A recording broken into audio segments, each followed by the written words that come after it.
17. Chang's story was intriguing, although a bit far-fetched. The King of Lions' sword was the only weapon that could defeat evil, and Paegeia had plenty of that. He told me that once flesh-eating plants had devoured people in their sleep. The only way they could kill them was when King Alexander destroyed them with the King of Lions' sword. King Louis had used the sword to vanquish a fog that would dissolve whoever entered it. The sword could defeat every supernatural entity, no matter the form. Chang believed that the blood of King Albert and his family was special. Not like alien blood or something strange, but that it contained trace amounts of magic, because the sword had been in the possession of the Paegeia's true rulers for thousands of years. King William had his arm severed by it, and after the incident, the sword acquired the ability to destroy evil. Whatever reason for this sword's magic, I felt safe in the knowledge that there was a weapon like it out there. Chang also said that Goran was still alive, trapped and eaten, and that he had tried to steal the sword through dark magic. As he explained how Goran had harnessed his dark magic through the blood of wyverns and was forcing his own dragon to commit horrifying deeds, my knees trembled and my heart pounded. Goran wanted to destroy the sword so it wouldn't possess a threat to his dark sorcery. With the only weapon that could kill him gone, he would become invincible if he ever broke out of Eton. The people of Paegeia believed that if Blake succumbed to his evil, Goran's magic would be able to control him. This new information scared the living crap out of me. I shivered involuntarily, as if icy fingers were tracing patterns on my spine. If Chang's theories were right, Lucian was wasting his time, and Ariana had really high hopes. I now understood why Sammy worried about her brother so much. She believed what Chang did, and knew deep down in her heart that her brother would never be claimed. Returning to my room from the meeting with Chang, I forced myself to think about something else. Tomorrow was my first session with Lucian, and the butterflies in my stomach started to do a happy dance. I'd never looked forward to Art of War before, but I hoped he would be able to transform me into a warrior, as he had with Becky. I did pause, however, as I wondered if he was really the slave-driving demon she'd accused him of being. That night I fell into a dreamless sleep, as soon as my head touched the pillow. I guess Chang's information was too much to dream about, even for the mysterious woman who haunted my dreams every night. The next morning, I felt incredibly well-rested. I assumed it had something to do with the mysterious woman not appearing to me. The woman must cause some sort of an emotional drainage while I sleep. To sum it up in one word, breakfast was uncomfortable. George had started following Becky around, and he even sat at our table. He completely ignored the other guys' remarks and had a look of admiration on his face whenever Becky spoke. Sammy gawked at him, forgetting to eat her breakfast, while Becky tried to ignore his unexpected behavior. My first class of the day was Latin. I didn't understand any of it, and every foreign word made me feel as if I was going to explode. Leaving one punishing class for another, after Latin, I was rewarded with arithmetic. I didn't have anyone tutoring me in arithmetic, so I was basically doomed. Even though I was struggling, I was determined not to ask for help. They might end up having Tabitha tutor me, and believe me, dealing with Ariana was more than enough. Moving through another less than excellent day, I was relieved that it was lunch, until I realized Becky had another riddle she wanted me to answer. Lucian begged me to give her the answer too, and Sammy simply rolled her eyes while stirring her vegetables. "Okay, let's hear it," I said. "There was a greenhouse. Inside the greenhouse, there was a white house. Inside the white house, there was a red house. Inside the red house, there were lots of babies. What is it?" They all looked at me in anticipation, and my mind wandered back to Dad again. He'd asked me this riddle before. "It's a watermelon," I said, trying to mask the sadness inside my voice at the memory. She hopped up from the table and ran off at a breakneck speed, excited to tell the chef her answer. Lucian stared at me, concerned about my sudden shift in mood. "You okay?" "My dad asked me that one not so long ago," I said, shrugging in defeat and letting the emotions roll over me. "Sorry, sweetheart." He gave me a soft kiss on my temple and stroked my back. The bell rang and he insisted on walking me to my class. I guess he was scared Brian was going to try to steal me away or something. We didn't talk much as we made our way through the halls, and parted with a quick kiss. The day ended with Art of War, which meant I was going to have a double period if it included Lucian's session, too. I barely had the strength to walk to my dorm and take a shower just so I could sweat again. It didn't make much sense. When I got out of the shower, it was time to meet Lucian.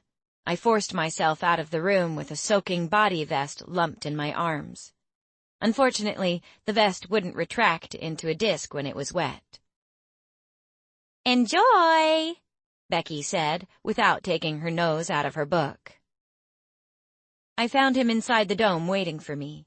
He was practicing moves that made me stare at him like an idiot. He wore black pants with the body vest I'd only seen in the Weatherlys and Co. He wasn't wearing a shirt underneath, and his muscular arms could make any girl's knees tremble. I closed my eyes, thinking how lucky I was to call him mine. He is so effing hot. When he turned around, I pretended I'd just walked in and hadn't been gawking. "You're late," he said in a harsh tone. He looked away. When he turned to face me again, a smile lurked in the corners of his mouth. "This is going to be hard, isn't it?" I giggled at his internal struggle. "Can we please just rest for a while? I just finished with a fighting class." He squinted and contemplated my request. "It's not my fault." A huge, teasing grin appeared on his face, and my stomach made another flip. My body vest was still icky and sweaty from my previous class, and I almost gagged when I pulled it over my head. I picked up the heavy sword from the cupboard and dragged it all the way to where Lucian waited patiently. The screeching of the sword on the floor should have made me cringe, but I was too tired. "Elena, how heavy is that thing?" He reached out for it, and I gave it to him without answering. My body language said enough. He laughed softly. "I think I just found your first problem." "What?" "This one is way too heavy for you." Lucian went back to the cupboard and replaced it with another one. "Here, this is much lighter." I took the sword from him and felt the difference immediately. "You want to say my problem this entire time was that I was using the wrong sword?" "Yes. That's why you have to be early for class so you can choose the right weapon." He smiled again. "You sure this weapon can protect me? It looks so thin." I examined the blade skeptically and barely saw his sword coming straight for me. My reflexes kicked in and I blocked it, just the way Professor Mia had shown me in class on my first day. He came for me again and I blocked that one too. He was so fast I barely saw him move, but he was right about the sword. It was as if I'd found my Excalibur and had become King Arthur. When he finally stopped, I gasped for air and pressed my hand against my burning side. He laughed as I struggled to take a breath and playfully slapped away the hand I had raised in surrender. Becky was right. He was a slave-driving demon. "One thing I can say. Your reflexes are really good, Elena. I don't recall seeing that before in a first year." I gave him the whatever look. He chuckled. "I'm serious, no joke." "You'll say otherwise when you see me sparring with Colin," I said, wincing at the thought. "Get here early and you might show him a thing or two," he said, and forced me to get ready for another round. "Don't you ever get tired?" "I've got plenty of energy left," he said, pounding his fist on his chest and jumping up and down like a boxer. "Oh, please, you're going to kill me if you say the break is over." "That's your second problem. You're nowhere near as fit as you need to be. So I suggest a 2-mile run every morning." I grunted. He gave me a hard slap on the ass that made me shriek. "Come on, Elena, you'll thank me after a month." "If you live that long," I thought as I narrowed my eyes. He chuckled seductively, making me forget why I was upset. Then he attacked me again. His blows grew stronger after each swing. I blocked 2 of them and landed on my butt. I didn't want to get up, but when he offered me his hand, I had no choice. "Becky was right. You are a slave-driving maniac," I said, still out of breath. "You complain on the first day, sweetheart? I see hard times for you," he joked. I hoped it was a joke. He only gave me 30 seconds before he attacked me like a samurai lunatic. It didn't look so hot when I was facing him. I blocked 5 of his blows before my strength got the better of me, and I found myself flat on my back once again. He pulled me up one more time, not accepting my surrender. It carried on like that for the next hour. When we were finally done, I thought I was going to drop dead right in the dome. I lay on the cold floor and placed my flushed cheek to the cool surface. He could leave me there. I didn't care. He came to sit down next to where I'd almost passed out. I heaved like someone who had run for 2 days straight, and my parched throat made me feel like puking. "You're not bad, Elena." He touched my leg. "I beg to differ." "I know you don't see it right now, but I wasn't kidding about that run. So I suggest you go to bed early. I took it easy on you today." I gave him the "excuse me" look. "Get up and take an afternoon nap. You look like hell." "I can't." He shook his head, then a playful grin appeared on his face. He picked me up, threw me over his shoulders with ease. I squealed playfully and laughed as he carried me to my room. I felt his hands on my legs, pulling me gently off his shoulder. When I reached his waist, he held me in place, and my legs automatically wrapped around him. Our lips found each other, and we kissed for a long time. It turned into a different kind of war, and I finally understood the phrase, "love is a battlefield." He grunted and chucked me on the bed. "I have to go before I do something we might regret," he said, and I could hear the strain in his voice. I laughed. "Am I too much for you, Prince Lucian?" I teased him, looking at him suggestively. "Sweetheart, you have no idea," he whispered, leaning down to give me another soft kiss before forcing himself out the door. I couldn't stop smiling, but I was so tired I dozed off a few seconds later. It felt as if I had only been asleep 10 minutes when Becky's alarm clock went off. "Becky!" "It's not mine, it's yours," she yelled back. My eyes flew open. I didn't own an alarm clock. "Elena, shut that thing off," Sammy growled. I saw a small digital clock right next to my bed, showing it was 4:45 a.m.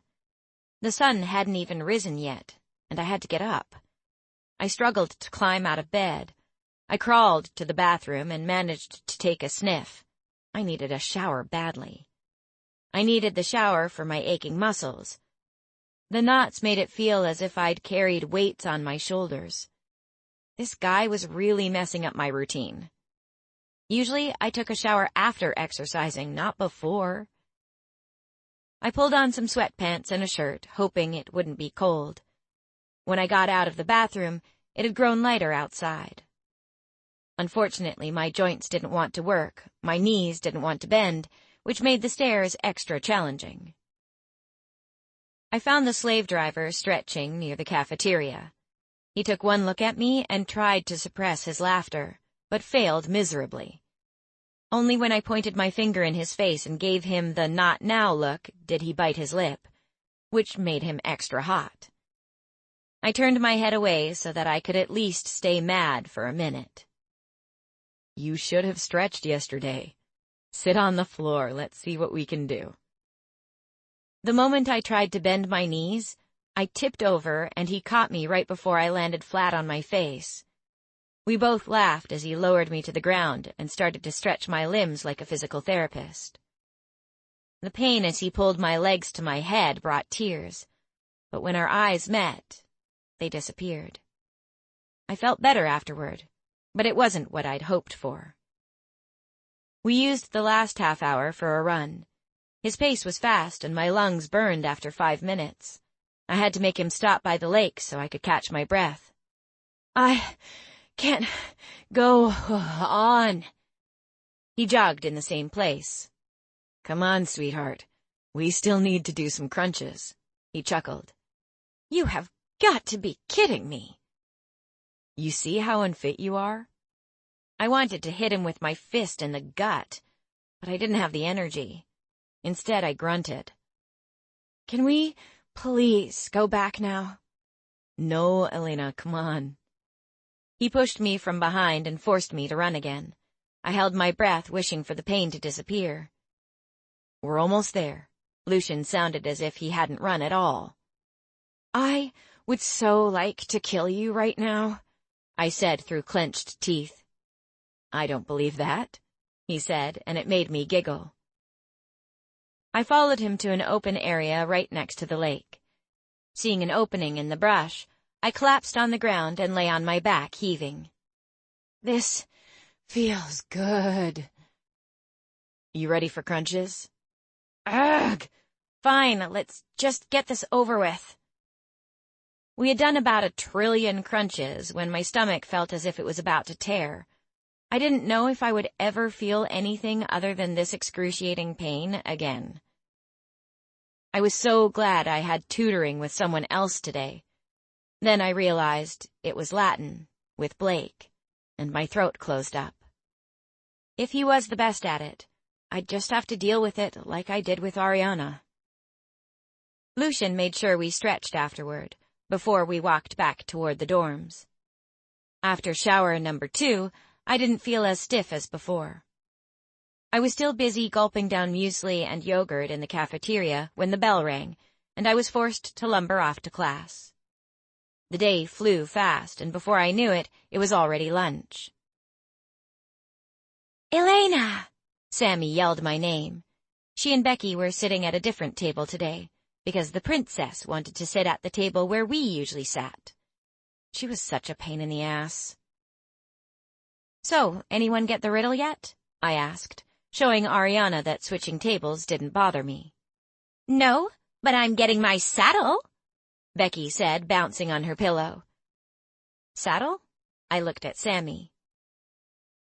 Dragon saddle. She rolled her eyes. George finally let the tailors take his measurements this morning. Becky ignored Sammy's eye roll. When a Dragonian claims a dragon, Clifford and Brooks Taylor makes your saddle. They were here today to take George's measurements. And why is that exciting? Elena, it means that I'm finally going to feel what it's like to glide with him in the air, she said, as she closed her eyes and sighed. Well, when you put it like that, getting a saddle sounds pretty cool. I tried to sound excited for her, but the reality of it scared the jeepers out of me. It was definitely the height thing. Way cool! It's like a girl's first kiss, Becky said. You're finally getting your saddle? Lucian placed his tray of food on the table and plunged onto the pillow next to me. He gave me a quick peck on the lips, then took a bite out of his pizza. Going to next week, she said, launching into the story all over again.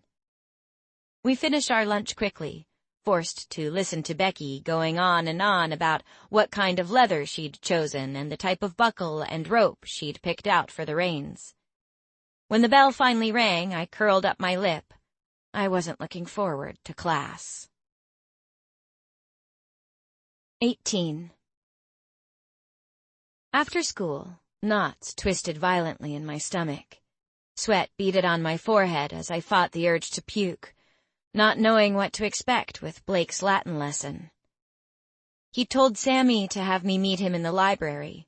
I cringed, thinking back to how I'd oogled him the first time we met, like some starstruck idiot, blinded by his unnatural beauty. I was such a dork when it came to things like that. Taking a deep breath, I braced myself as I entered the large room. I saw him sitting deep in thought and playing with a lighter at one of the tables. What was with it with him and fire?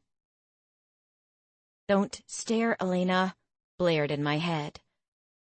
Walking up to him, I silently recited my choreographed greeting. Should I say "Hi, Blake" in a chipper voice, but then he would know that he had some kind of an effect on me. If I said it in a dull tone, he would think I was depressed. When the time came, it was worse than I'd imagined. I was speechless. I couldn't even say hello like a normal person. "Hello, Elena," he started. "Huh?" I frowned, trying to think what the hell he'd just said. He rambled a couple of other strange words, and I realized he was speaking Latin. He'd asked me something, but I had no clue. An awkward silence lingered for a couple of minutes. He stared at me with his smoldering blue eyes as if staring straight into my soul. It made my heart beat extra faster. I didn't like it. When he spoke again, I shook my head. I assumed it was his way of rebelling against having to tutor me. "What?" My voice disappeared. He seemed irritated by my reply and answered in Latin again. His chair made a horrible screeching as he pushed it back. Heads shot up from the noise of the chair. He rose and said something else with a nod and headed for the door. "Blake, please!" I yelled after him, and he stopped. "I really need your help. I don't want to fail." He just stood there with his back toward me. "Please," I begged again, hoping it was working. He growled and turned back to face me, his top lip curling up. It made him look extra hot, and I could hear a couple of girls nearby sighing. "Fine," he said, "but if you're going to cry, I'm done." He threw himself hard onto the same chair on which he'd sat in a few moments ago. I cringed as he pulled himself, chair and all, closer to the table. The librarian frowned at him, her glasses resting precariously on her nose. He started with the easy stuff, the words that were similar to English. Eventually, we switched over to conjugating verbs and reciting words like confirmare, which meant to confirm, straight through to vocare, which was to call. We recapped pronouns. When he started to use an example with the word give, it was beginning to make sense for the first time. However, he wasn't kidding about the crying part. He was mean and made me recite each word 1,000,000 times until I pronounced it correctly. He would flinch if I mispronounced the word, as if it was insulting him. I sighed, trying really hard not to scream. "You struggle with verbs the most. For dragons, it's easy. We are born to speak Latin, where humans find it difficult. In Latin, the ending of the verb changes every time. The ending is crucial, as it tells you tense, person, and number," he said, counting with his 3 fingers to make it easy for me to understand. I'd almost forgotten what the first finger represented. I was lost in his eyes. "Snap out of it, Elena," the voice inside my head said through gritted teeth. I forced myself back to the present, while he explained when using singular and plural, you always change the verb. I struggled to keep up and felt guilty when I caught myself staring at his mouth. His lips made me feel like I wanted to grab and kiss him. I felt as if I was already cheating on Lucian, and my head ached. Lucky for me, he called it a day. He said goodbye and grumbled for me to meet him at the same place next week. Until dinner time, I stayed in the library and pored over my notes. Everything seemed to go back to not making sense now that he had left, and I wished he didn't have this effect on me. I had no idea how the hell I was ever going to be able to speak Latin fluently, the way Blake had this afternoon. Becky was right, though. He was beautiful, but such a dickhead, and I didn't feel like meeting him again next week. During dinner, Sammy and I stared at George as he whispered sweet things to Becky, who was acting mildly amused. I tried hard not to burst out laughing. "You're such an idiot. Go sit with your buddies," Becky said, pushing him off his pillow. He grunted as he jumped up to go sit with Blake again. Blake was making fun of him and the way he'd suddenly changed toward Becky. George laughed, and I realized Blake was only teasing him and not actually treating him like an outcast. "He's like a fly circling a piece of crap," Becky whined and hid her face in the palms of her hands. "You know you just referred to yourself as a piece of crap, right?" Lucian joked, and we all laughed.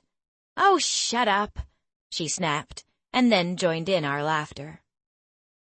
We got up after our dinner, and I felt dead tired. "See you at 5, my love." Lucian's voice roared from the boys' stairs, and I really wished I had a smart comeback to wipe the excitement out of his tone. I'd never met anyone who looked forward to morning runs. "I'm a poet, and I didn't even know it," he said. Sammy and I laughed, hearing how the other guys teased him. "So, how has it been with you and Lucian?" Sammy asked, amused. "Becky's right. He's a slave-driving demon." After my shower, I went over the stuff Blake had taught me before I slipped underneath the covers. The second I closed my eyes, I was faced with the same dream again. I really had no idea who the woman was, and it was starting to freak me out. My alarm clock went off again at 4:45, and I rolled out of bed to get ready for my 2-mile run with Lucian. My abs still hurt like hell from yesterday's training, but I pushed through it. Lucian didn't care about my pain either, and we ran the same path we'd taken yesterday. After the 1,000,000th sit-up, we walked back to the academy. I was so grateful for that. He wanted to know more about me and asked about my life with Dad. He looked at me with soft eyes as I told him about Dad's paranoia that made us move every 3 months. When he had questions regarding why Dad had done it, I couldn't answer. The only thing I did know was that it had something to do with the dragons and the conversation he had with Matt right before he died. I swallowed hard when he empathized with how hard it must have been to lose my mother to the plague at such a young age. When he saw my look of shock at his statement, he quickly explained that Master Longway had explained to everyone at the school the unfortunate events of my mom's passing. If they only knew. This prompted another thought I hadn't even considered. If Master Longway had told everyone that she had died, how the hell did the Viden know she had abandoned me? Was she really that good? The conversation about Dad brought tears to my eyes. Lucian dabbed one softly with his thumb, and then kissed me. "I'm sorry for your loss, Elena. Your dad sounded like an amazing dragon. Well, except for the paranoia part," he joked. "Do you think you're up for a fancy affair at the palace next weekend? It's my mom's birthday, and you would do me such a big favor if you came." "Lucian, please," I begged. "I'm not ready to meet your parents or go to a fancy party. Sorry." "It's fine. However, it's something we need to fix. Otherwise, it's going to become a huge problem." I had to suppress my smile. "You know, if it was any other girl, they wouldn't hesitate to come." "I'm not any other girl," I snapped, hating how people always compared me to others. "That you aren't," he agreed, and I laughed at how formal he sounded. He wrapped his arms around my waist. "That's one of the reasons I'm so crazy about you." "You're crazy about me now?" My heart started to beat fast as he bit his lower lip. Crap, that's so hot. "You know you make me crazy," he admitted, and I just kissed him. It was a long one, and we were out of breath when we finally parted. "No running back?" I said hopefully. "There's still time." He slapped me hard on my ass as he ran away. The chase was really stupid because he was crazy fast, and before I could spell the words blink of an eye, he was gone. I found him a few minutes later running in place down the trail. Switching back to walking, he started to talk about a way to enhance his hearing ability, so he could use it the next time he was going to try to claim Blake. Chang's theory popped in my head. "You know Chang? He helps me with history."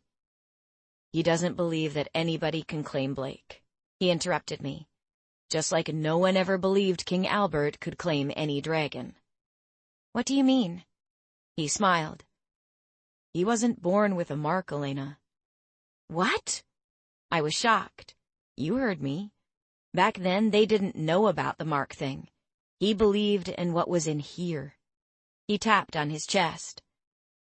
"If your mind and heart are in the same place, you can do whatever you want."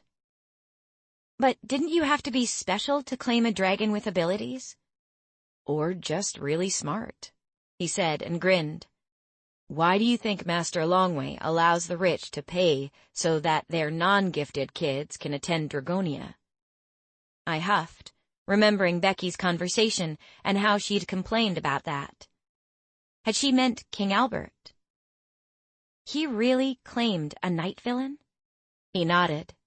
"He claimed the first chromatic dragon. He started everything."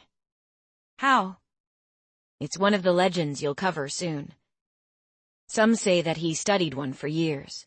King Albert was really good with his hands, enhancing equipment with his specialty. He made a shield of the thickest metal that helped him block their acid breath and slobber. They're evil dragons, and why he chose a night villain, no one knows." "What do they look like?" I asked, intrigued. "Extremely ugly. Their faces look like they have been burnt. It's almost like they aren't immune to the acid themselves. I guess it was one of the reasons King Albert chose the night villain." "So he claimed one of the most evil dragons just by studying them for a long time?" I said, not completely convinced. He nodded. "That's how I know that deep down inside, I don't have to be the kind of royalty that the Viden foretold about." "But the Viden said that only the offspring of King Albert and Queen Catherine can claim Blake." "Elena, didn't you hear anything I just said?" he asked. "The Viden has never been wrong, Lucian." "I don't care. She will be with this. I have to claim him." "Why on earth do you want to claim him?" I was starting to lose my patience. I stopped, but he still carried on for a few steps. "Because he used to be my best friend," he said as he turned back around to face me. It took some time for that to sink in, and I struggled, trying to imagine Lucian and Blake walking arm in arm next to each other the way Becky and Sammy always did. "You used to be best friends?" "Yes. Both our fathers served in King Albert's court. We used to play outside while they were attending meetings." "Why are you no longer friends?" He looked at the ground with a huge crease on his forehead, and he sighed. "It's not his fault, Elena. It's the dark side that starts to take over. He hardly has control over it. I promised him when we were 13 that I would do anything in my power to try to claim him." He stroked his face hard to hide his emotions. Or perhaps he was starting to realize how difficult it was going to be to keep that promise. "I'm so sorry, Lucian. I didn't know," I said. He gave me a crooked smile. "No one does, except for Sammy. If I told you we never tried to ditch her ass, I would be lying." I giggled, imagining them as children running away from a small blabbermouth. "So, when did you stop being friends?" "More or less the same time that we arrived here," he said. "My first claim was right after we enrolled. It's against the law to participate in a claim before your 16th birthday, and on mine I tried for the first time. I was down for 2 weeks, he boasted. You mean he almost killed you? Trying to claim a dragon that doesn't belong to you does have its risks, but we both know it's not impossible. Lucian, why don't you wait till you ascend before you try again? I begged him. I might not even ascend, Elena, he said. You know my mark isn't that dark. Then how are you going to use Blake's powers once you have claimed him? My tone was full of concern mixed with questions and disbelief. It's not mine to use, so it becomes his. I frowned. I don't understand. If someone claims a dragon that doesn't share the same ability, then it becomes the dragon's. Emmanuel revealed that little secret to me when I turned 17. He also said that it hurt when my father claimed him because they shared the same ability. My dad is a fire wielder, too. Emmanuel believes that it would have been 10 times worse if they were dense. Is it true that Blake has many abilities? I asked. He does, but the problem is that they're nothing like the other dragon's abilities. I only know of 3, he said. 19. 3? I yelled at him. So he's got more! Lucian, what if you're just wasting your time? I mean, you know of only 3 abilities. What if he uses another one that might claim your life? I could feel my voice rising. Elena, I have no choice. I promised him. Lucian threw his hands up in aggravation. You were only kids. I shook my head, trying to understand. I can't break my promise and let him become evil. Ugh, forget it. You're just a girl who knows nothing. You'll never understand. My hands fisted into balls of fury. I was glad we were close to the main building because otherwise I would never have found my way back. Shaking, I forced myself not to yell at him for being so stubborn. He was just going to get himself killed. He left for the weekend without even saying goodbye or hello when he came back on Sunday afternoon. I didn't go for my morning run with him on Monday, so I was surprised to find him close that afternoon as I went to Ariana's enchantment lesson. She didn't like it one bit that he was hanging around, keeping an eye on her. Tuesday was Chang's turn. We spoke about the Rubicon, not just Blake, but the previous one as well.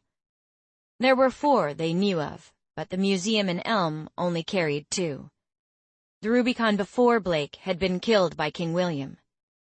The people celebrated for a whole month. The picture that popped into my head was comical.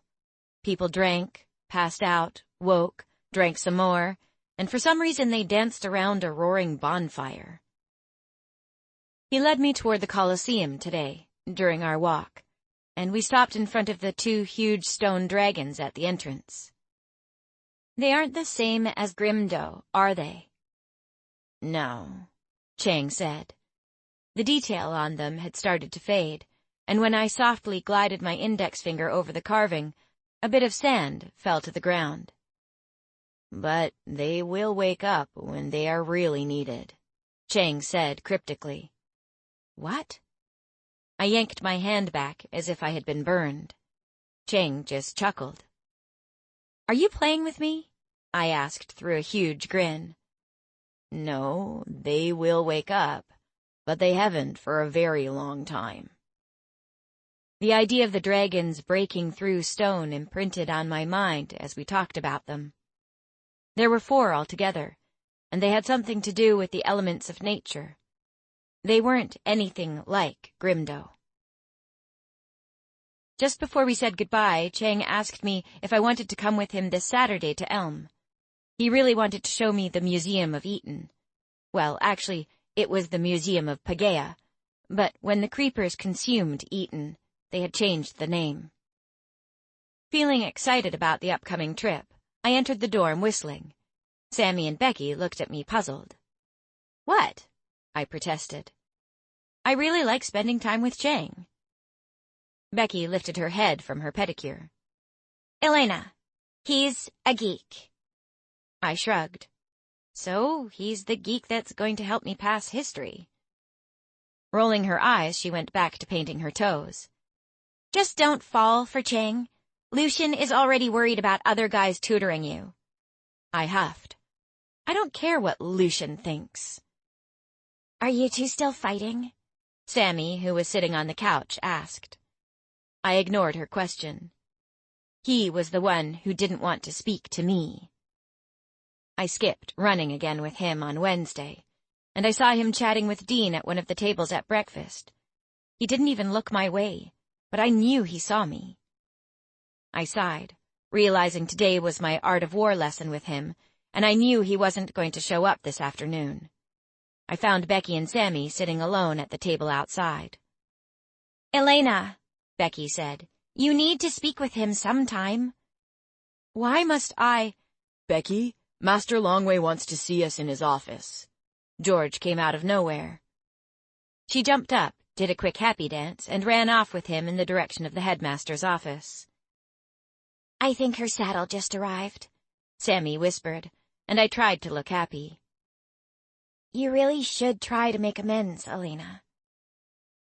The bell rang before I could tell her to butt out of my business, and I slumped to class. The day went really fast as I pondered what both of them had said. Maybe I should try to say I'm sorry. Heaven knows I need his help to master war skills if I want to pass. Not to mention how much I miss him. But then again, why should I be the first to apologize?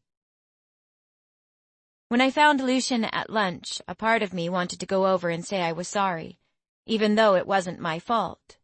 But I couldn't. I plunged onto the pillow next to Sammy. I could feel her eyes on me, Becky's too. Elena, is it so hard to say you're sorry? Sammy asked. Why should I apologize? I wasn't at fault here. I was angry.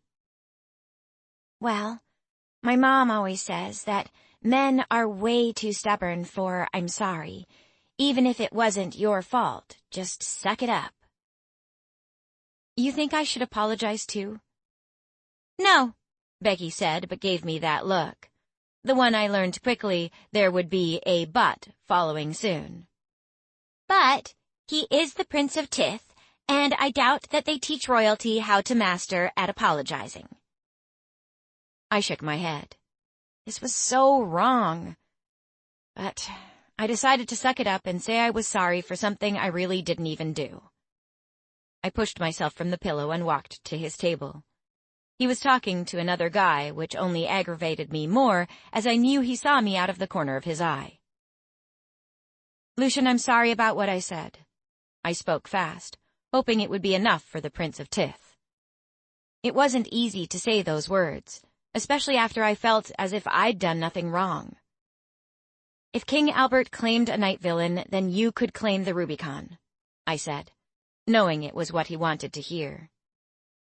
It was a lie. I didn't believe that he could, but I didn't want him to think I doubted him. He smiled. Sorry too, sweetheart, he said, and he pulled me down to sit on the pillow beside him. I shouldn't have lost my temper like that. I wanted to apologize so many times, but every time I saw you, you looked so upset. It's not very knightly to fight with a damsel in distress. I giggled. A part of me was still livid with him, but when he cupped my face, kissing the tip of my nose, it all disappeared. Well, hopefully I won't be one any more in a month's time, I said. He smiled. I still wanted to ask you how your first Latin lesson went. I curled my lip. You mean what kind of a teacher your buddy is? I whispered. He's a maniac when it comes to Latin. He gets a hernia every single time I pronounce one word wrong. He grinned. Latin is like sex to Blake. It has to be perfect. Way too much information. I blushed and tried to hide my face. Lucian roared with laughter. Don't do that. I think I just found my new favorite feature of yours. He teased and kissed my red cheeks. Don't, it's stupid. I giggled as he kept on kissing me playfully. So what, you blush every time someone says sex? I blushed again, which made him laugh even more. Stop that, I mumbled. He rested his chin on my shoulder and looked at me through his thick eyelashes, burning his blue eyes into my soul. Blake will warm up to you, Elena. He's not the bad guy here. If you tell me he's just confused, I'll kick you, I threatened. He just chuckled. I'm sure I can fail one subject, I said hopefully. Latin's not one of those subjects, he said. You need to speak at least 50% by the end of the year. I wanted to scream, but bit my tongue. I don't want to speak stupid Latin. Sweetheart, everything's connected to Latin. I'm afraid you have no choice. He played with a strand of my hair and placed it back behind my ear. Whatever, I sulked. He smiled and shook his head. He looked past me, narrowing his eyes at someone, and I turned to see who had captured his attention. I giggled as I saw Brian waving at me. He had no sense of self-preservation and didn't even care that he was flirting with me in front of Lucian. You're not the only one driving me nuts, he said through gritted teeth. I gasped. You have a thing for Brian too? Ha ha, funny, he said, and a smile appeared. Why do you worry about Brian? Why do you think, Elena? The guy has a lot to offer, and it's wrong on so many levels for me to think that, not to mention saying it out loud. I laughed. You're so cute when you're jealous, I snickered, and he laughed too. Grabbing his jaw, I turned his head to look at me. I only have eyes for you, Lucian Mackenzie. I kissed him softly as the bell rang, but I was a million miles away. 20. We said goodbye with a kiss in front of my arithmetic class. It was a brutal hour, but I raced from the room as fast as I could to make it to Art of War. I showed up early, but couldn't claim my sword, because Tracy was swinging it in her left hand, the way Professor Mia had that first day. Colin beat me again, and when I slouched to the cupboard to put my sword back, 2 small axes pushed to the far back caught my eye. It gave me an idea. I was sure Lucian knew how to fight with any kind of weapon, and now was the time to see just how good he really was. I patiently waited for him after class. Hey, sweetheart. Geez, you're early. That anxious to see me? He teased as he walked in. Can I change weapons? I asked, ignoring his flirting. To what? I ran to the cupboard and picked up the 2 axes to show him. Where did you find them? They were here, I said, and pointed to the cupboard. He looked at the engravings and froze. Do you know who they belong to? They were Queen Catherine's.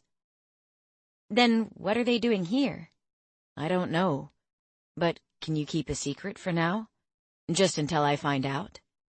Sure, anything. Do you know how to fight with them? He chuckled. Do I know how to fight with them? That's an insult.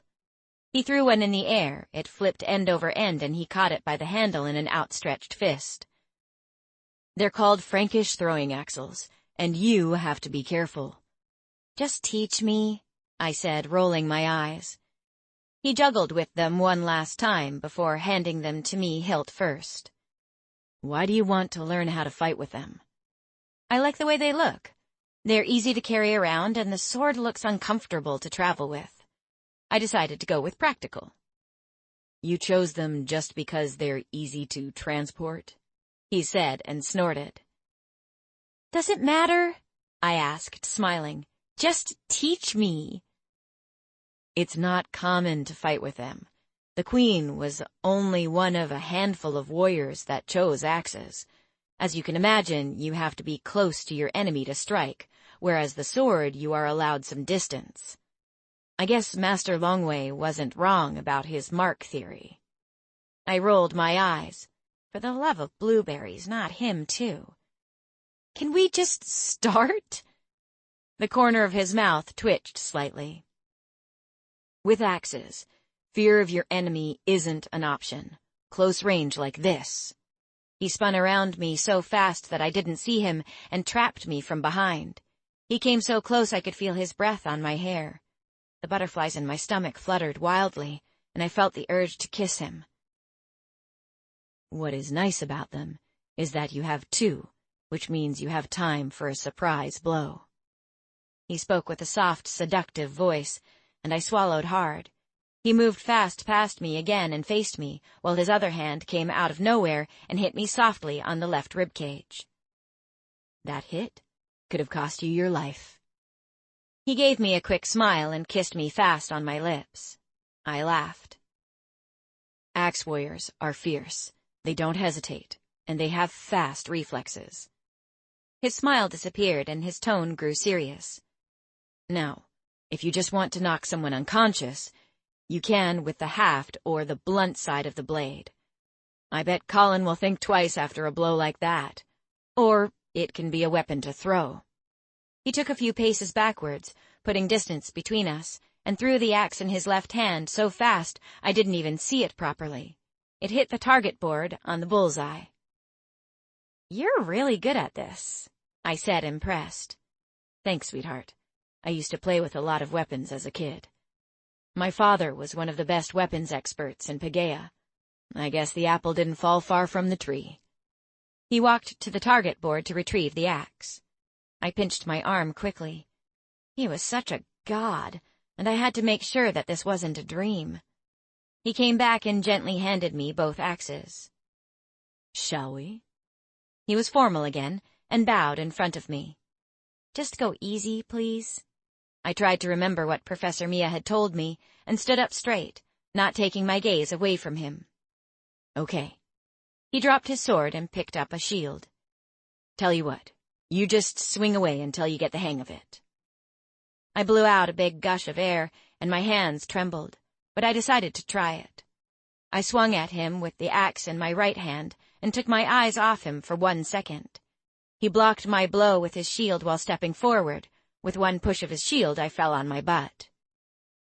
Why are you holding back? He lowered his shield and lent me a helping hand. It doesn't feel right. You don't have any weapon to fight back, I complained, and put both axes down on the ground to accept his hand. He pulled me up. Would you rather I pick up the sword again? It's hardly a fight, Elena.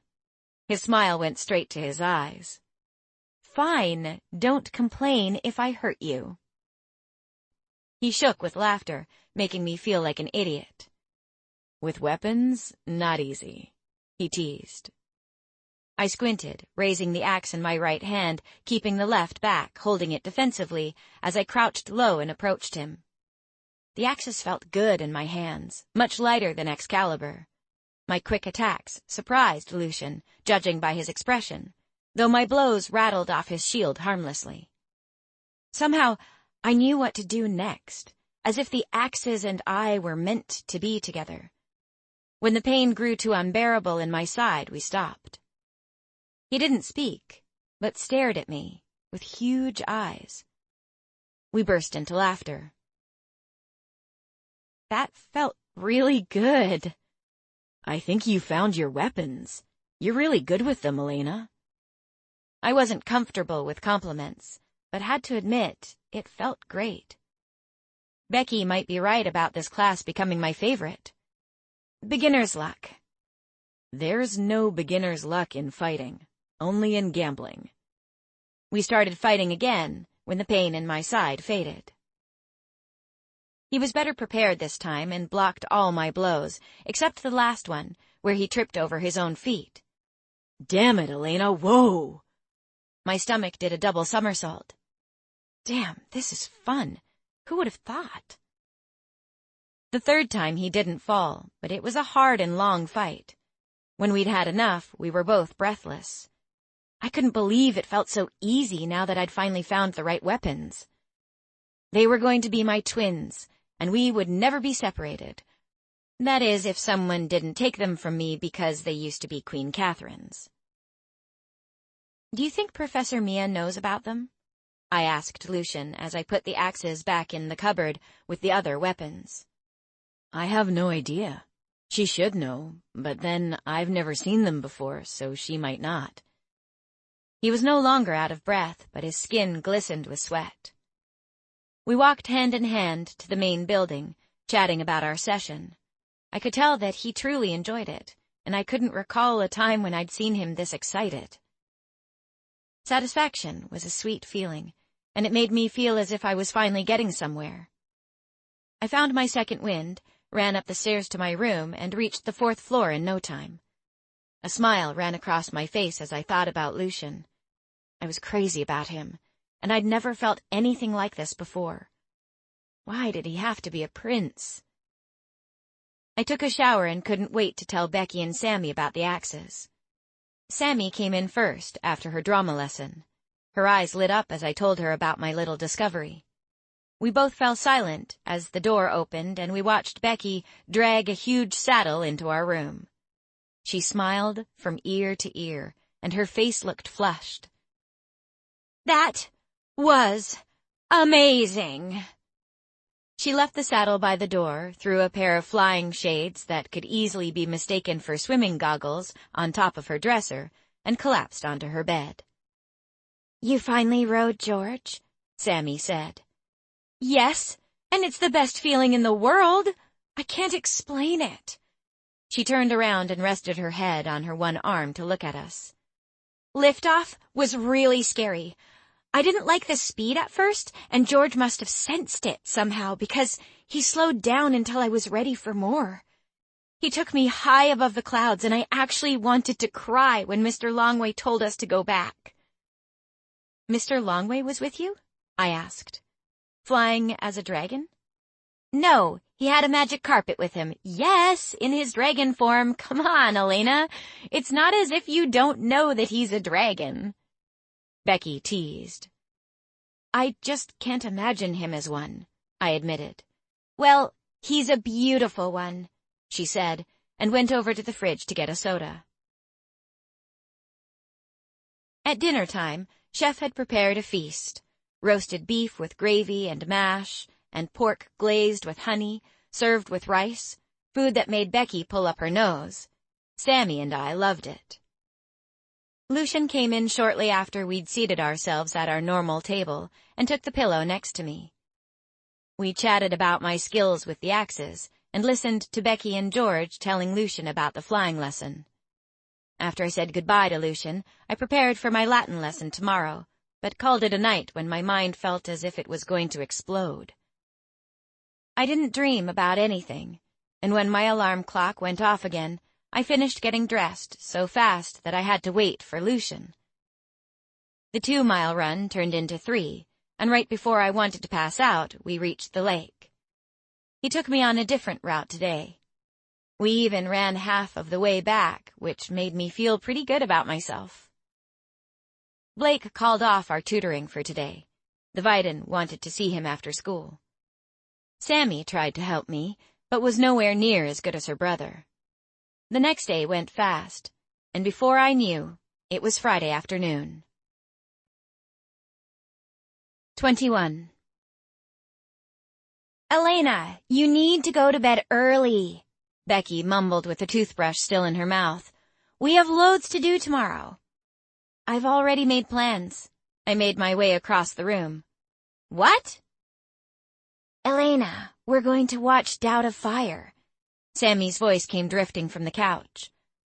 "I didn't know that you wanted me to come with you guys." A feeling of regret that I'd already said yes to Chang emerged in my gut. "Did you think we were just going to leave you here?" Becky said, and the way her eyes widened and her mouth partially parted told me that she wasn't happy about what I'd assumed. "I don't know. Sorry." "Can you call it off?" Sammy suggested hopefully. I shook my head. "Why not?" "Chang already asked me on Tuesday, and I didn't know if Lucian was going to come with you guys or not, so I said yes." "Does Lucian know?" Becky asked. "I'm going to tell him before he leaves, which reminds me I have to go. I just came by to drop off my bag," I said quickly as I made a dash for the door. If they wanted me to come, they should have opened their mouths and not left it to the last minute. I went looking for Lucian and found him sitting at one of the tables outside, talking to a redhead I'd never seen before. I curled my arm around his waist as I slid next to him. "Are you ready?" "Yes, see you later, Tom," he said, and we got up and started to walk to the lake. "I wish I could stay this weekend. Are you sure you don't want to come with me?" As tempting as that sounds, I'm so not ready to meet the King and Queen of Tith yet. "You scared?" he teased, tugging on a strand of my hair playfully. "Yes. For all I know, they hang commoners just for thinking about speaking to the prince." He chuckled and swung me around for a kiss. "Then, my dear lady, I will just have to save you. Will you meet me tomorrow?" I cringed, knowing he was not going to be happy with my new change of plans.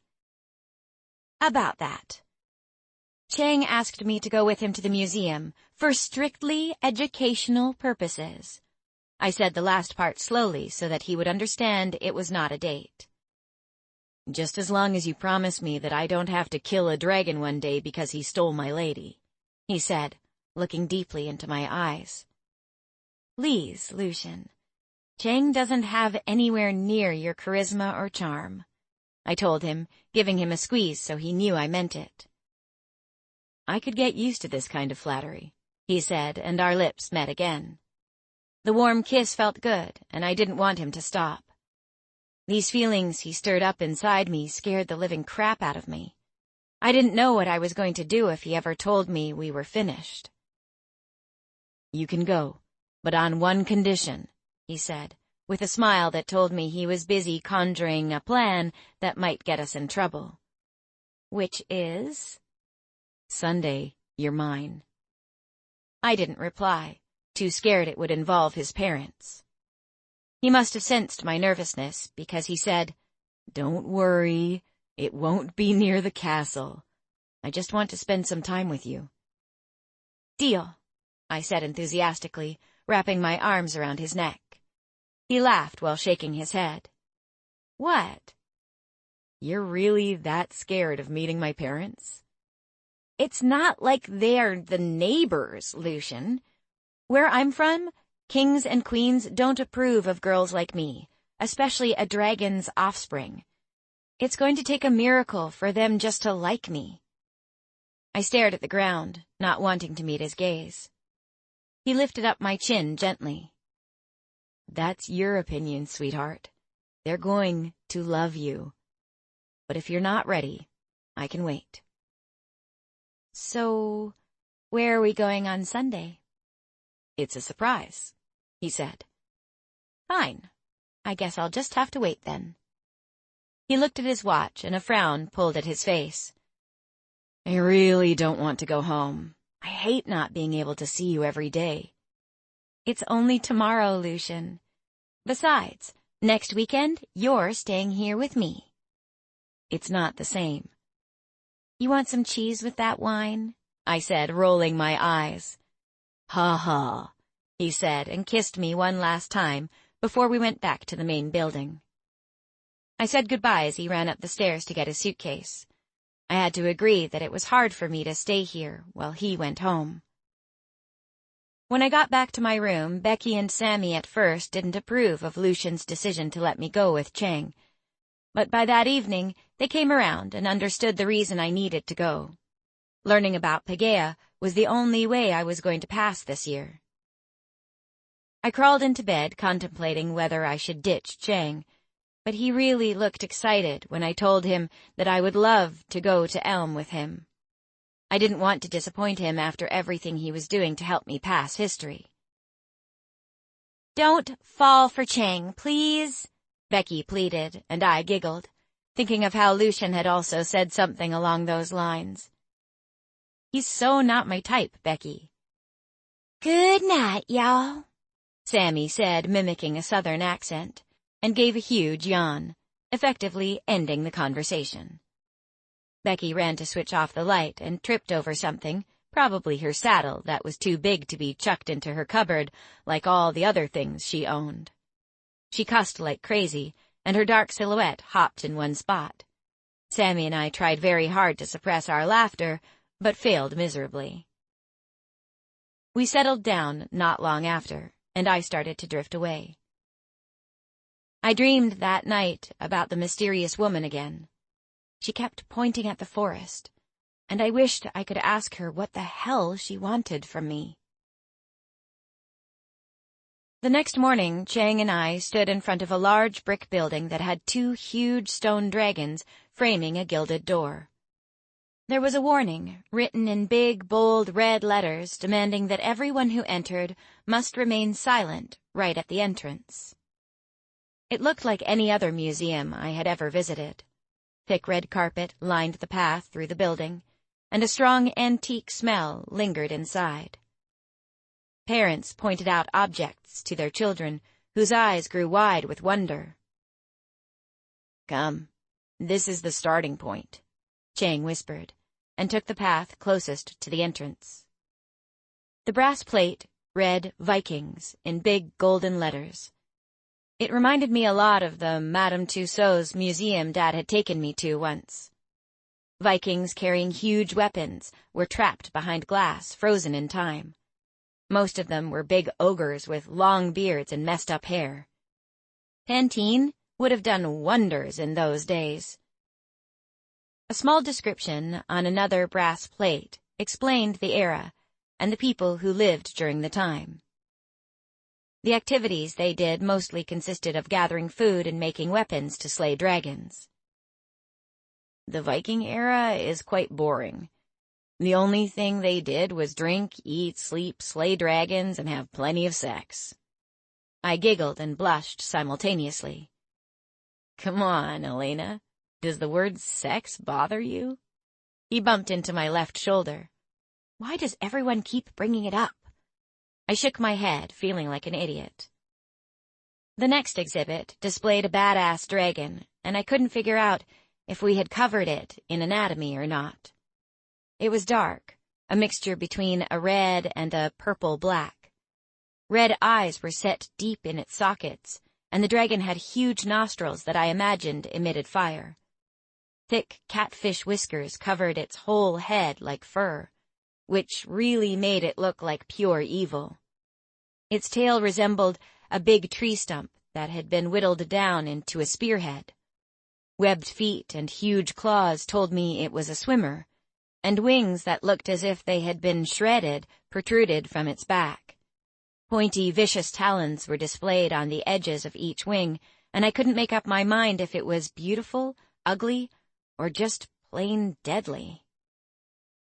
"His name was Quito," Chang whispered. "He was the Rubicon before Blake." "That's the Rubicon?"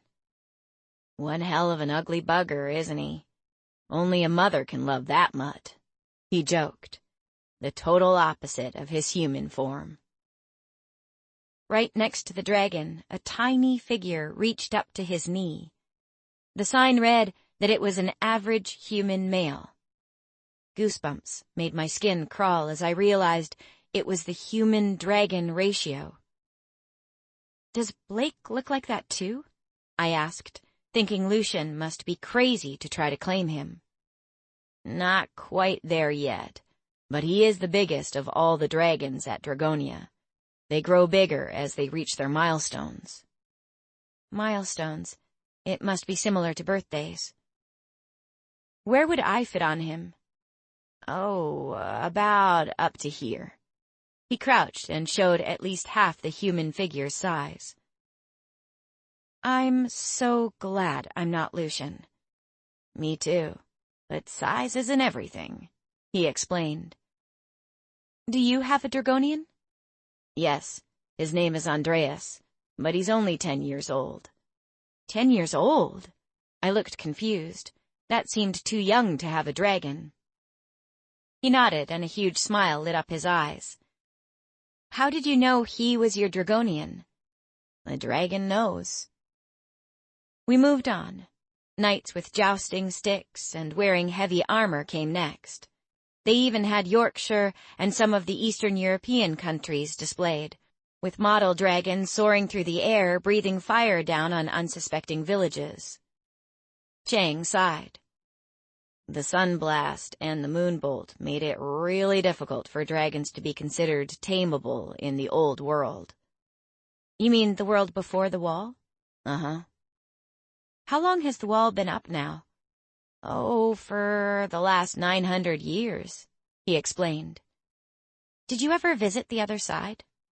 I really want to, but they say it's hard for a metallic dragon to return. We like humans and feel more appreciated on the other side. It's the reason my mom's scared to give her consent, he explained. So, your guardian has to give permission? He nodded. Until when? Forever. That sucks, I said, and he chuckled. Yes, you humans have things so much easier. You humans? That's not nice, I said, teasing him. Elena, you know what I mean. I'm just joking with you, Chang, and yes, I do know what you mean. I felt sorry for him, not having a chance to follow his heart without his mom's consent. After you. He showed me the way, and we moved to the next exhibition. It was some sort of obstacle course that reminded me of First Night, a movie featuring Richard Gere and Sean Connery. Richard's character had to complete an obstacle course just to get a kiss from the lovely Guinevere. The obstacles were scaled down, and I gawked at the detail of the hammers sliding past one another and huge boulders crashing down. Logs with swinging balls attached to them rotated at very high speeds. Even the surface where the contestant walked to get through the obstacles was moving. It was entertainment in the old days, Chang said. I imagined me, super tiny, trying to get through in one piece. I was smashed by the two rocks colliding on top of each other. The next exhibition was a cave. The sacred cavern. The detail they used to display the replicas was amazing. What is it? A cavern only the brave or the desperate will enter. To do what? To retrieve the most prized possession in all of Paegeia. A mill pond, so magical that it can show you anything you wish to know. Whether it's past, present, or future, it will reveal all to whomever gazes into its surface. I looked at him. It's not that easy, though. The price is high. If you can't face whatever the cave is hiding, then it claims your life. Has anyone ever made it out alive? I asked. I couldn't take my eyes off the detail. The million steps made me think of a Chinese temple. The steps led to huge doors molded into a cave, surrounded by a forest. Yes, but only a small number. The funny thing about it is that all of them were women. I could feel another one of his theories coming, but had too many questions on my mind. What's inside? Besides the mill pond, no one knows. The 5 women that did make it out never revealed what they saw or did. No one knows why. It's very mysterious. Wow. I was fascinated by his story, but we had to keep moving. As we moved further into the exhibition, we came to a room that explained the sports that the knights used to compete at. Some were jousting on horses, the others were battling one-on-one. The last one looked like some sort of a team battle. It is said that all the soldiers were forced to compete to keep them fit for war. In those times, the war was between your kind and mine. Chang narrated. Humans can be so horrible, I said, moping. Was it any different after the wall? No. The only time things changed was when King Albert's father, King Louis, took over. He fell in love with a dragon, but never knew that she was one. They killed her in the end, but it also revealed one of our secrets, that we could take a human form. King Louis knew from then on that metallic dragons posed no threat. When he became king, he studied the metallic dragons and learned a lot from us. He discovered another secret, that we could be ridden. My mom said that these were exciting times, but he still killed a lot of chromatic dragons. It was only when King Albert claimed his dragon that things really changed for all of the dragons. He taught the others that the chromatic ones weren't different from the metallic ones. I know they look a little scarier and are a bit fiercer, but deep down inside, dragon is dragon. You guys really loved this king, huh? More than you'll ever know. I wish you could have been here when they ruled. He believed that chromatic dragons could be rehabilitated by getting the right nurturing. I guess it's why he started Dragonia. We went through a few more individual exhibits. The first one was a blonde guy with the most beautiful green eyes, with a shade of blue around the irises. The era was right after the Vikings. I thought they were a bit more civilized, but still needed Pantene. King William, he announced. He was the first bloodline of the royals. The sword he carries is none other than the King of Lions' sword. He smiled. His queen was the fourth daughter of one of your French rulers. I looked at the woman standing next to him with dark hair. She almost resembled the woman in my dreams, but not entirely. The woman before me had larger eyes, higher cheekbones, and thinner lips.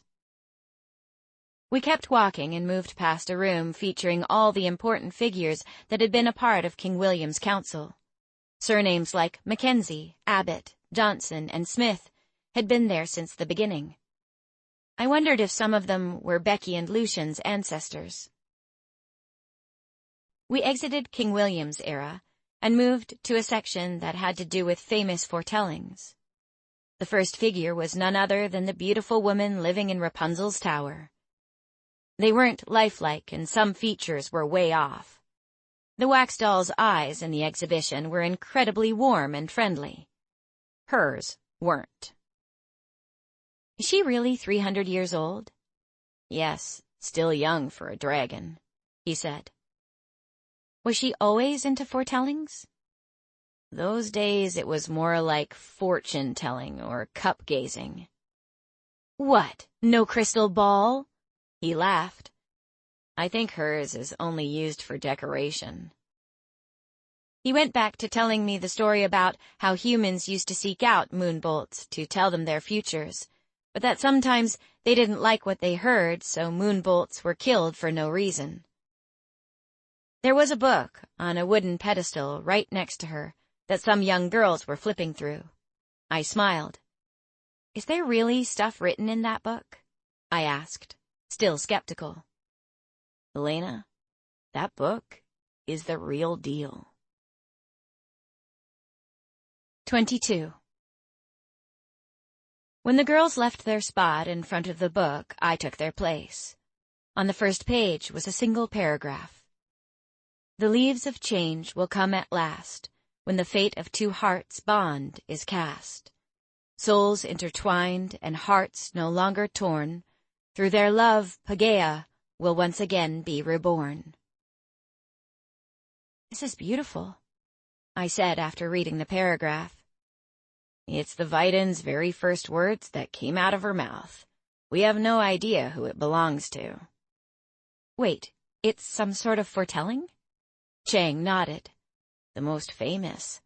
A lot of couples and lovers want it to be theirs, but the words are still black, which means it's a love that hasn't come to existence yet. What do you think they will do? Whatever it is, Elena, it's going to be the kind that will bring Paegeia peace for thousands of years to come. I read it one last time before I started to flip through the pages, reading one foretelling after the other. Why are some of the sentences red and others blue? The ones in red have already been fulfilled. The blue ones have expired without being fulfilled. The black ones, like the one on the front page, well, they still haven't come to light. Unbelievable. My eye caught a red one as I flipped toward the middle. It belonged to a dragon and said that his Dragonian would be struck by lightning. I showed Chang and he smiled. You think it's George's? It's got to be. Becky was hit by lightning and they forced her to claim George. The only thing is she feels his future isn't important enough and they could have let it slide, I said. Nothing written in this book is unimportant. Who knows, maybe the second part of that foretelling will come soon. It sounds as if a part is missing. I smiled and kept paging through. I found a foretelling about Blake. It was about his Dragonian. Although the text didn't use the exact words, spawn of King Albert and Queen Catherine, it sure implied it. I frowned. Why is this one still black? That's the mystery. No one knows. It's the only thing that gives us hope, he said sadly. I read further. Many were black, and my mouth became dry. This one's new, Chang said, and started reading the lines. A day will come and a day will go, a choice you have to make. Otherwise the truth will never be known. He frowned and looked at it through squinted eyes. What does it mean? I tried my best not to let my voice break. I have no idea, but if it's in this book, it's important. I took a deep breath and tried to shake the creepy feeling off. Maybe it had nothing to do with me, and the Viden was seeing the foretelling about her next meeting. I had already been on my way out when she had said those words. I closed the book, and we moved on to the next exhibit. It was about Master Longway. The museum had both his forms on display, the human form as I knew him, and his dragon form.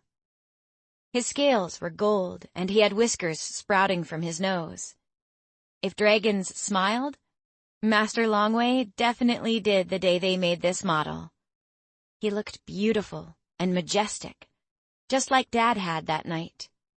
It must be a metallic thing.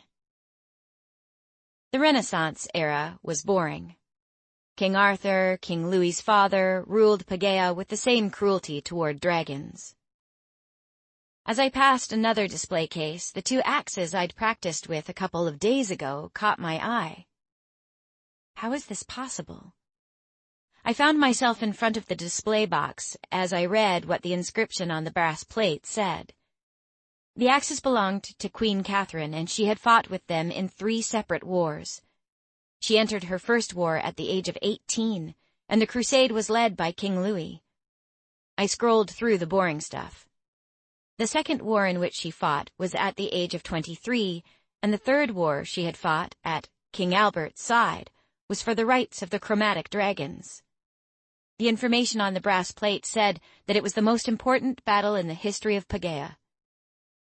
The war meant that all the dragons, chromatic and metallic, were to be seen as equals. My favorite exhibition was the one that displayed all the dragons and their signs. The last sign belonged to the Rubicon. It looked complicated and in a league of its own. I tried to memorize the design and decided if I could draw it, I might be able to make a buck or two printing them on t-shirts. His sign is all the dragon signs combined, Chang explained. Sorry? I said as he shook me out of my get-rich scheme. Blake's sign. It's all the 10 species signs combined. Come, look here. They break it down for you. I followed him around the corner. Here is the firetail. The copperhorn goes in this way. There's the fintail and the swallow annex. He showed me where everything fit, like a puzzle. Blake carried all of them inside of him, even the night villain. I grabbed a leaflet that broke it down beautifully. He's really an unbelievable dragon, I said. Just a pity there's a time limit to his claim. Why is that? His dark side. It's too powerful, and you need to remember, Blake is only a carrier. Those powers don't belong to him. Without his Dragonian, it would become too heavy for him to bear. I frowned. If that was the case, Chang was right about Lucian not being able to claim Blake. My heart ached. I couldn't believe how emotional I became every time Chang explained things about Blake I didn't know. We moved on and found all the different species of the dragons displayed in smaller size models behind glass. Dragon eggs came first, and they varied in size. Some looked like egg-shaped rocks that needed to be baked to hot temperatures, like the sunblast and the firetail. Some had little spotted dents that reminded me of a huge egg-shaped golf ball. Then there were eggs of different colors. One was a soft green, another had a mixture of the rainbow melting into each other. They were all amazing. As we left the egg room, a model of a full snow dragon confronted me. It was the purest white I had ever seen. The tail reminded me of a crocodile's with strong hind legs, and its torso was covered with small, white, triangle-shaped scales. The front legs were not as big as the back legs, and the claws reminded me of an eagle's. 2 wings sprouted from the back, and the neck arched a little with big scales covering it completely. The face looked like a dinosaur's, with long teeth and a sharp, pointy nose. The green vapor and the sunblast I'd met the night Dad died, and I quickly walked by their models. The night villain was the last dragon. It looked skeletal, and its feet were webbed like the Rubicon's. Its face and wings were skinny, and the flesh looked like it was pulled tight over the skeleton-like features. Its overall appearance made me shiver right down to my core. It almost looked like it was busy decomposing where it was standing. The metallic dragons around another corner were simply magnificent. They all carried a posture with puffed-up chests and raised heads, and shimmery gold, silver, bronze, copper, and brass scales. The section that explained what their skin could be used for brought a shiver up my spine. Most of the metallic dragons were harvested for armor, whereas the chromatic ones were slaughtered for their blood, guts, toes, and scales, the main ingredients for almost all the important potions. Dragon teeth were used for making weapons, but ever since metal had been discovered, the only purpose they held was as trophies. A more civilized era greeted us in the next room. It began with large paintings of hulking castles. The one in Eton was the most enchanted. It looked as if fireflies made homes on the edges of the walls and rooftops. I stared at it for at least 10 minutes, completely entranced. "It's beautiful, isn't it?" he said. "Does it still exist?" "I don't know. I was only 5 when the creepers consumed Eton. If I did see it with my own eyes, well, but I remember it like it was yesterday." He closed his eyes. "Such a pity," I spoke. Eton was his hometown, and his dad was trapped there because his Dragonian had chosen to side with Goran. His father couldn't break their bond, but he had made sure Chang and his mother got out before it was too late. A longing grew in his eyes as he told me his story. It made me feel sad for him. We moved on to another night villain. This one had a human figure right next to it. He had dark hair with honey-colored eyes and was handsome. "Sir Robert," Chang whispered. I read the dragon's name on the brass plate. Right next to it was indicated that he was King Albert's dragon. This was the night villain King Albert claimed? "Yes," he smiled. "Where is the Queen's?" "She had a green vapor that believed she was a crown tail." I giggled. "She wasn't into all this limelight stuff, so she didn't give her consent when they asked if they could make a model of her." "You said wasn't. Is she dead?" "No, her name is Tanya Lafray. She carries a lot of the Queen's secrets with her, and as you can imagine, a lot of people looked for her after the Queen's death. Sir Robert went through the same scrutiny. The Royal Council tortured him, thinking that he had something to do with the betrayal. They tried to look for her, too, but she was already on the other side of the wall for almost a year. When she finally came back, she went into hiding, and even today nobody knows where she is." "You think she's still alive?" "I don't know. She's definitely not on the other side." "How do you know that, Chang?" "Because of what she is. To hide as a human is too difficult for chromatic dragons. They don't share the same passions as our metallic ones. I have to give it to her, she did manage to live 2 years on the other side. I would love to know what her business involved. A lot of people thought that she betrayed the queen from the other side of the realm. But even if she was a chromatic dragon and a green vapor, Tanya would have never betrayed Queen Catherine. They shared a sisterhood. He spoke until we reached a temple. Chang lit one of the 1,000 candles that were outside the 2 doors. He gestured that I should do the same. I followed his lead. It's to pay respect. Some people come here to pray. Although they know the dead are in the spirit world, they still believe that God is always present where there are people that live by his son's example. Remove your shoes, Elena. I toed them off and waited for Chang to enter first. I followed him and felt everything around me stop. I couldn't stop staring at the 2 figures sitting on their thrones. A soft gasp left my mouth. Chang looked at me and smiled as he kneeled down to them, as if they were still alive. I did the same, and was glad that he misunderstood my gasp. My heart beat inside my throat, which made it hard to swallow. It was the same feeling I experienced when I read that foretelling. When I looked up, she was still there, sitting next to him. The lady from my dreams. A golden rope was the barrier between them and us. They both sat on their thrones, tall and proud, as if they waited for something. She sat upright, very gracefully, and his pride shone in his erect posture. They didn't smile, and they looked unnatural. My mother said the crafters got almost everything right, except their faces, the eyes in particular. His were friendly, hers full of compassion, he said quietly. We bowed down once more before exiting. My head pounded with questions as the tour went on, and Chang led me through the last part of the museum. I froze as I found the statue of Blake. It looked nothing like him, really, except for his blue peacock eyes.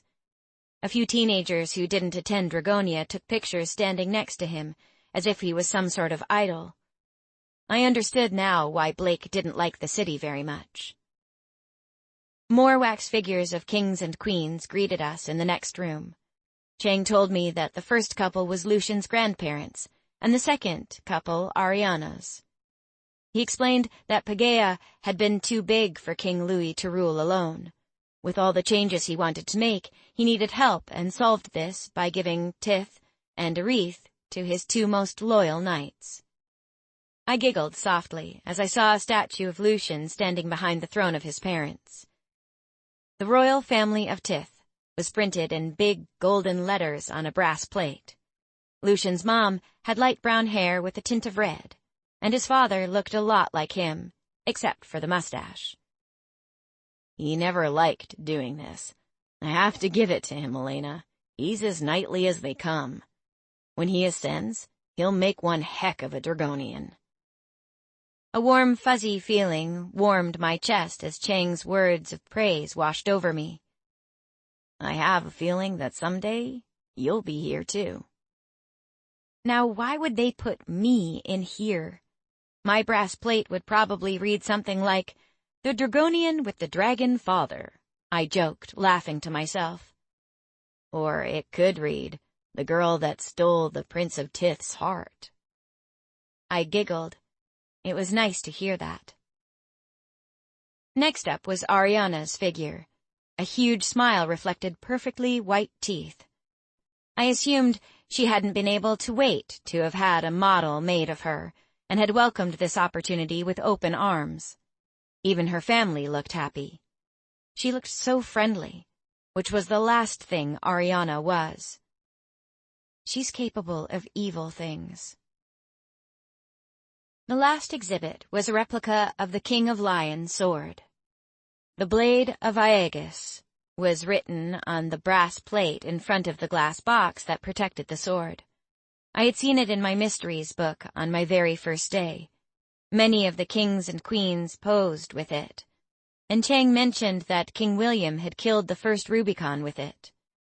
After that, he had carried it everywhere he went, and so had King Alexander, Louis, and Albert. The sword was always close to them. Why isn't there a model of Goran? He doesn't belong in the museum, Elena. He gave up that right when he slaughtered King Albert and Queen Catherine. Why do you think he did it? Envy? Who knows? He had no reason to be jealous, but he was anyway. I think it was his power that turned him evil. Before Seraphina, his dragon, died, she gave him a part of her essence. I think if a dragon gives you too much of their essence, the human body changes. Goran wanted more and everything after Seraphina died. People say that she gave him a lot of her essence. A couple months later, he became consumed with greed, power, basically all the deadly sins there are, and he just didn't care anymore. I like your theories, Chang. I complimented him. He chuckled and his face turned red. We spent the entire morning inside the museum, and when we left, the sun was sitting high. I took a lot of leaflets stuffed with information to read later on. I had really enjoyed the tour.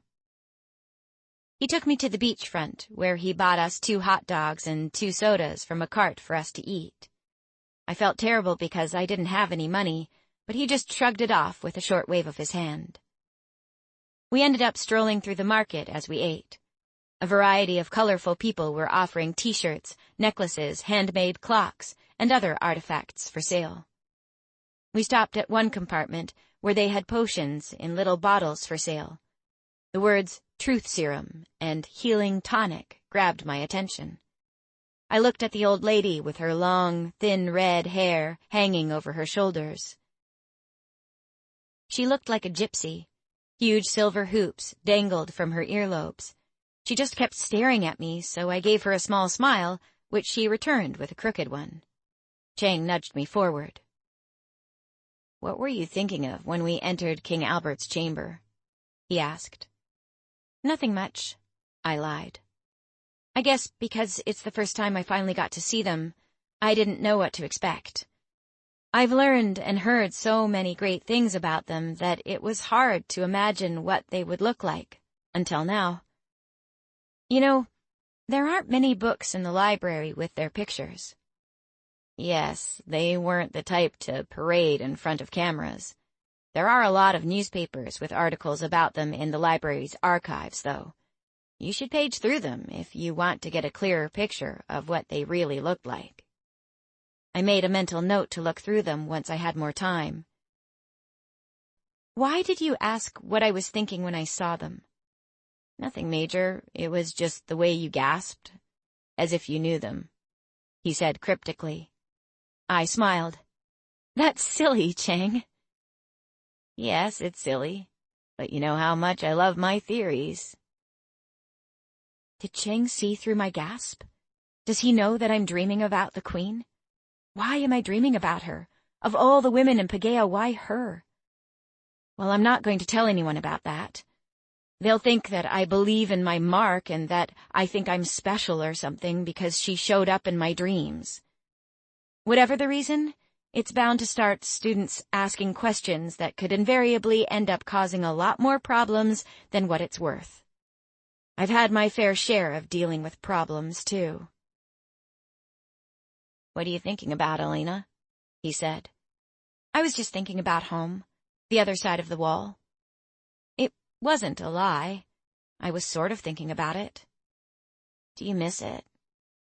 Except for my dad? No. It's weird how comfortable I feel on this side. I mean, I never knew what friendship was before now.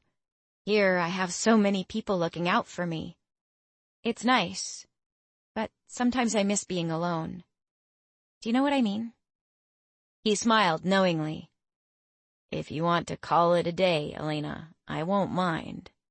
I didn't mean it like that, Chang. I like spending time with you, and I'll put in a good word for you with Master Longwei about making you the new history professor.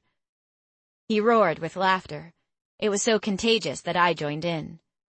Thanks for the compliment, he said when he finally stopped laughing. He started asking me questions about New York and the Empire State Building, and my mind wandered back to my old life.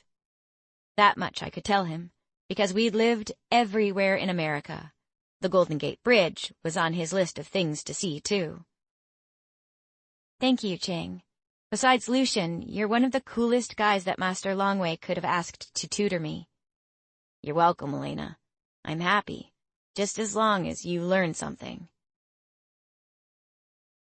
On our trip back to the academy, all the things I had learned started to swirl in my head. The Queen was at the forefront, as if dreaming about her wasn't enough.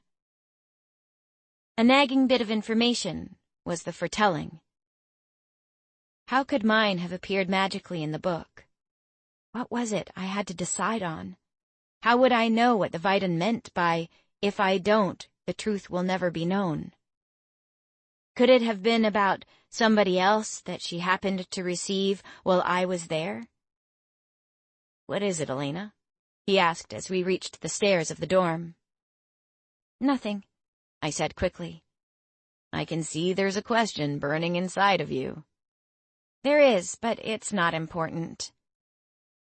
He waited patiently for me to speak, crossing his arms so I would know he wasn't going to let it drop.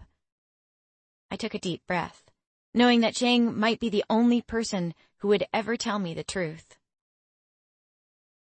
Does the Viden sometimes make a foretelling that isn't meant for you? What do you mean? I cringed and almost stopped, but decided, what the heck. When I met her for the first time, I didn't like her very much. I still don't. She's vain, and only has nice things to say to her prodigies, like they're the only ones that matter. It's all a load of bull anyway.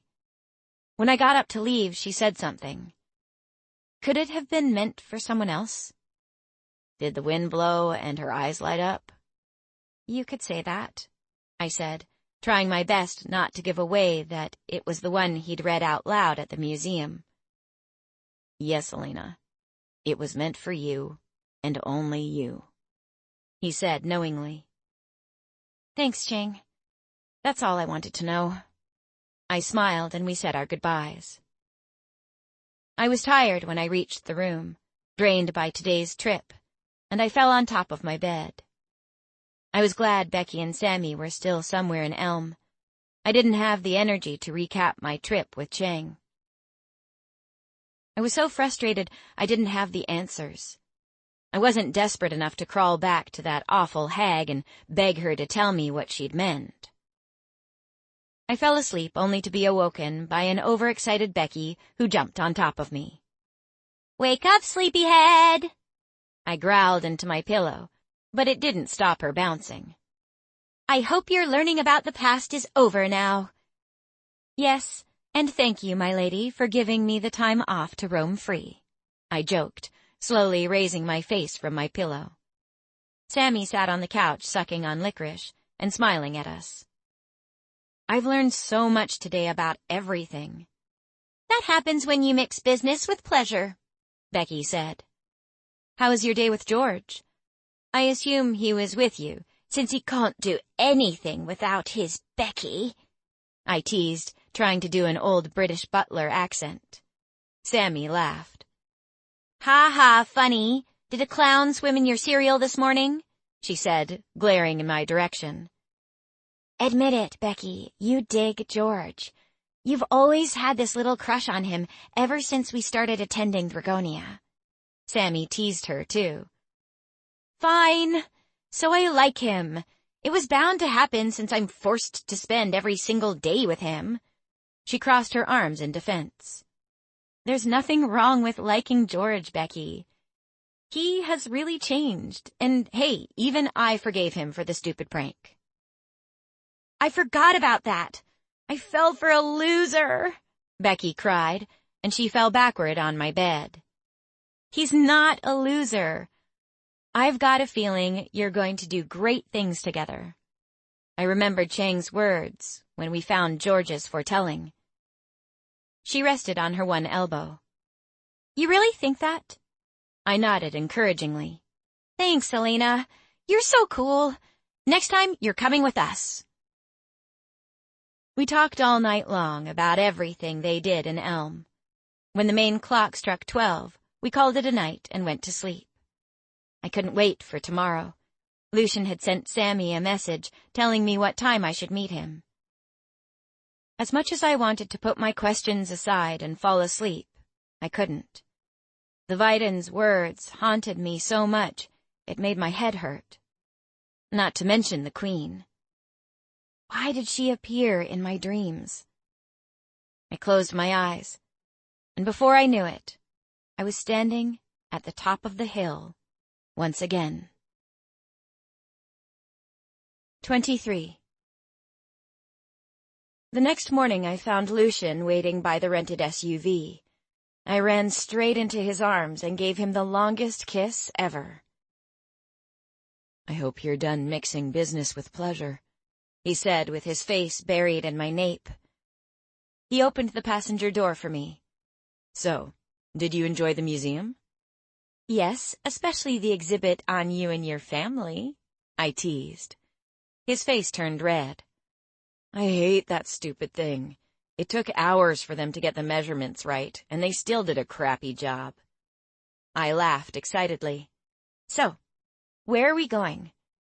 I told you it's a surprise. Although not the one I had planned, but it will have to do. He started the SUV and music blared from the radio. I want to play you something, he said, and took out a disc from a gray CD file and slid it into the player. The song had an upbeat rhythm, and I started bouncing in my seat. The lyrics were deep, and I got lost in them as I listened to the vocalist singing of a girl he hadn't found yet. He sounded lost. Lucian smiled and looked at me every 5 seconds through the corner of his eyes. What? I asked, scared I had something in my hair or worse, my teeth. You know who that is? Who? The guy singing? He nodded. I listened again. No, should I? A huge grin appeared on his face. Come on, Elena, guess.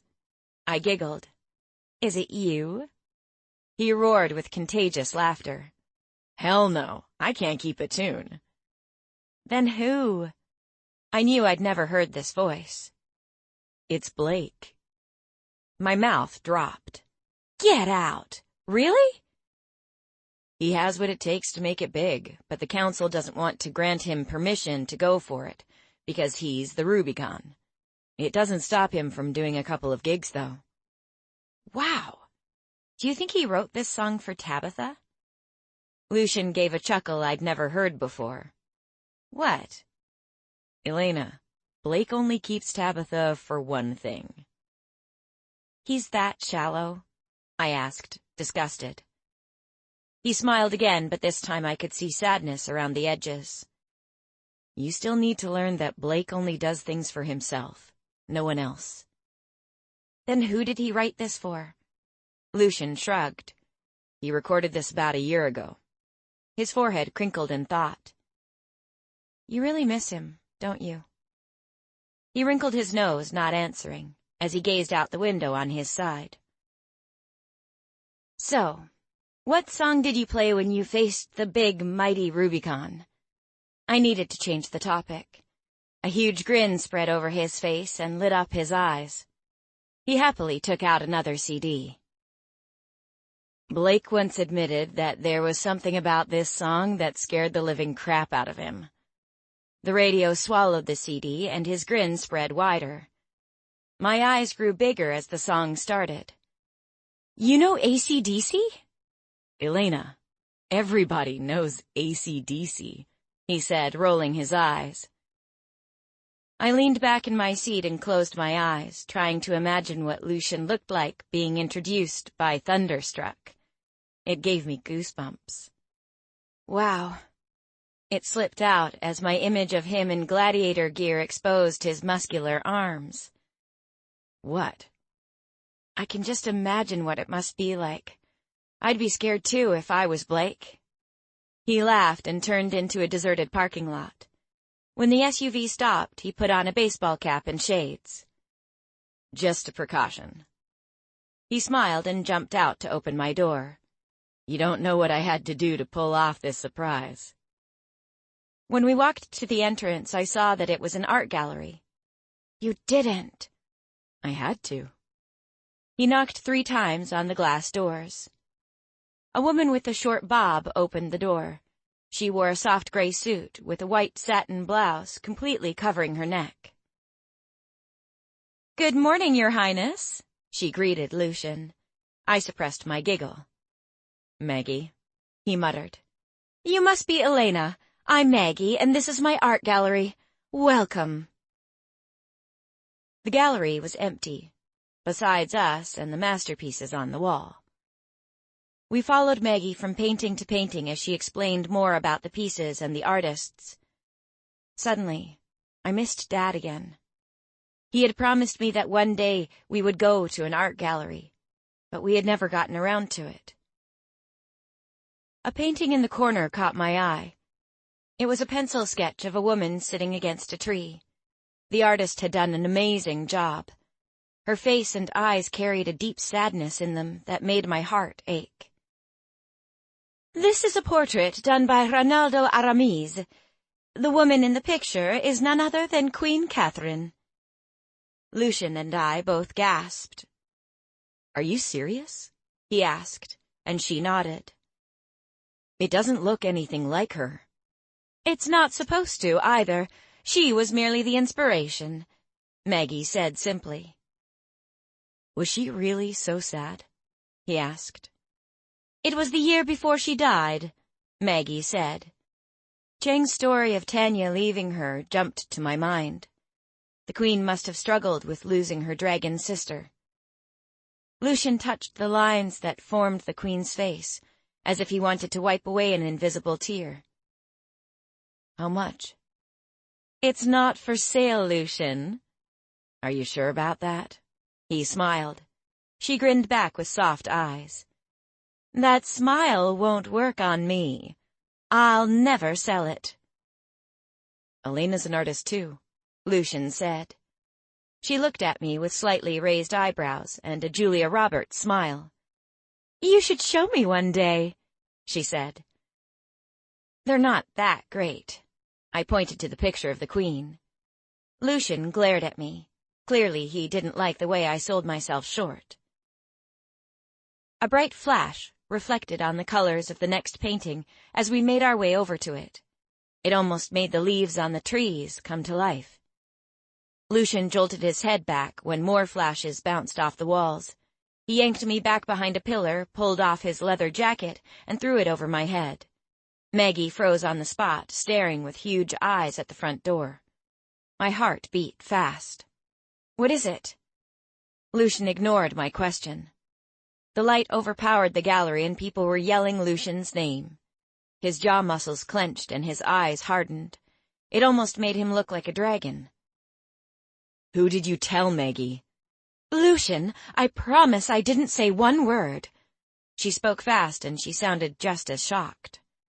He took a deep breath. Just wait here, okay? I'm so sorry, Elena. I just nodded, not really knowing what was happening, and feeling as if my heart was going to explode with the tempo it beat in my chest. I'm going to kill the person that leaked this, Maggie said. Are those people from the press? My voice broke on the last word and I cleared my throat. Yes, Elena. He really didn't plan on this. Can we wait them out? Images of them trampling over us to get clear shots jumped inside my head. She huffed. If it was another celebrity, maybe, but Lucian Mackenzie? No way. I closed my eyes and wished I could disappear. I wasn't good with handling big crowds, especially ones with cameras. Is this going to be in the newspapers tomorrow? Sweetheart, it's the Prince of Tith. It's going to be in every magazine." Lucian came back. "I'm so sorry, Elena. Welcome to my world." I felt sorry for him if this was what his life felt like. What are we going to do? "We can wait it out, but they're not going to leave. By the next hour, the crowd will have multiplied, and who knows what it could look like in 3 hours. They know that I'm in here with you, and will wait until you come out, even if it takes 3 days." I swallowed hard while my stomach took a few turns. An image of me hurling in front of the cameras jumped into my mind. "Honey, the way I see it is, give the ones out there what they want and get the hell out before more arrive," Maggie said. I closed my eyes, not knowing how I would be able to walk out of here. I was nervous. "Here." Lucian gave me his shades that were way too big for me and pulled the hood of his leather jacket over my head. "We walk out when security arrives. Don't say a word, Elena. We might be able to hide your identity." He glared at Maggie again. "I won't say anything, Lucian." "Nobody else knows her name except you. Don't get any ideas, Maggie," he warned. She locked her mouth with an imaginary key. 3 hard knocks on the door made me jump. "It's just security. Are you ready?" he croaked. I nodded. "Not a word, Elena, and keep your head down." I did what he said and kept my eyes on the ground while clinging to his hand. He opened the door, and the first thing I heard was the security men speaking over their radios using codes. "Prince Lucian, what's her name?" one reporter shouted. "Are you a couple?"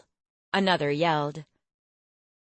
I didn't know what he did, as no sound came from his lips. Everybody yelled questions as security tried to lead us back to the SUV. I allowed Lucian to guide the way as I stared at the ground. My heart bounced with the rhythm of 1,000 flashlights. How could Lucian handle this kind of attention? We finally reached the SUV and he helped me inside. "Sorry about this," he whispered in my ear. "Just keep your head down." I smiled as he closed the door. "Don't look up, Elena." I waited for him to get in the driver's seat. When his door opened, more flashing lights assaulted us. The security men asked the paparazzi to back away from the vehicle, but it didn't look as if it was working. Lucian revved the engine and reversed out of the parking lot. I was glad the windows were tinted, but the photographers didn't care. They still took pictures like crazy. "It's fine. You can look now. Are you okay?" he asked, sounding the way I felt. I lifted up my head to look at him. "Yeah, are those pictures going to be in all the magazines?" "I'm so sorry, Elena. I should have thought twice about today's trip. I'm so naive when it comes to people keeping their mouths shut," he said through clenched teeth. "Is it like this every time you go outside?" He chuckled. "Pretty much. Sometimes I get away with hiding behind my disguise." Lucian honked for the 2 bikes in front of us. They saluted him and turned in the opposite direction at the stop sign. He floored the SUV and we were back in Dragonia in no time. We kissed goodbye at the stairs until someone close by cleared his throat. It was another student, and he didn't look very happy. "Master Longway wants to see you in his office." "Thank you, Stan," Lucian said, and the guy ran off. "Don't worry. He probably wants to know what happened. It's not a scolding. Go take a hot bath, and I'll see you at dinner, okay?" I did what he said, and sighed as I slid into a hot bubble bath. When Becky and Sammy returned from their day out, I told them what had happened. "Are you okay?" Becky asked. We sat on the couches, each having a Coke. The sugar helped as it entered my bloodstream. Taking a bath seemed to work. My heart beat at a high tempo as I told them everything. "Elena," Sammy put her arm around my shoulder. "It's going to be in every newspaper and every magazine, you guys. I don't want to even think about what his parents are going to say, not to mention what they will do."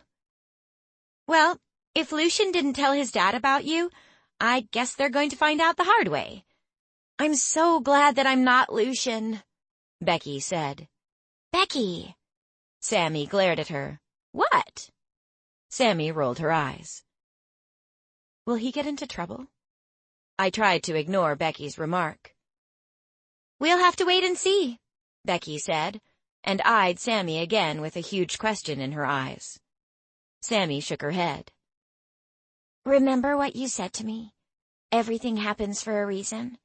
We just need a little bit of faith. Thanks, you guys, I said, feeling a bit better. We talked about their day and how goofy George acted around Becky, who was gloating. At 6, we went to dinner. I didn't speak much. The images of King Helmut forcing Lucian to break up with me played over in my mind. Lucian kept stroking my back, and every 10 minutes or so he kissed me on my shoulder. Lucian started to tell them about the gallery and the Queen's painting. I'm sure it's a first date Elena will never forget, Becky teased. I couldn't help but smile. You got that one right.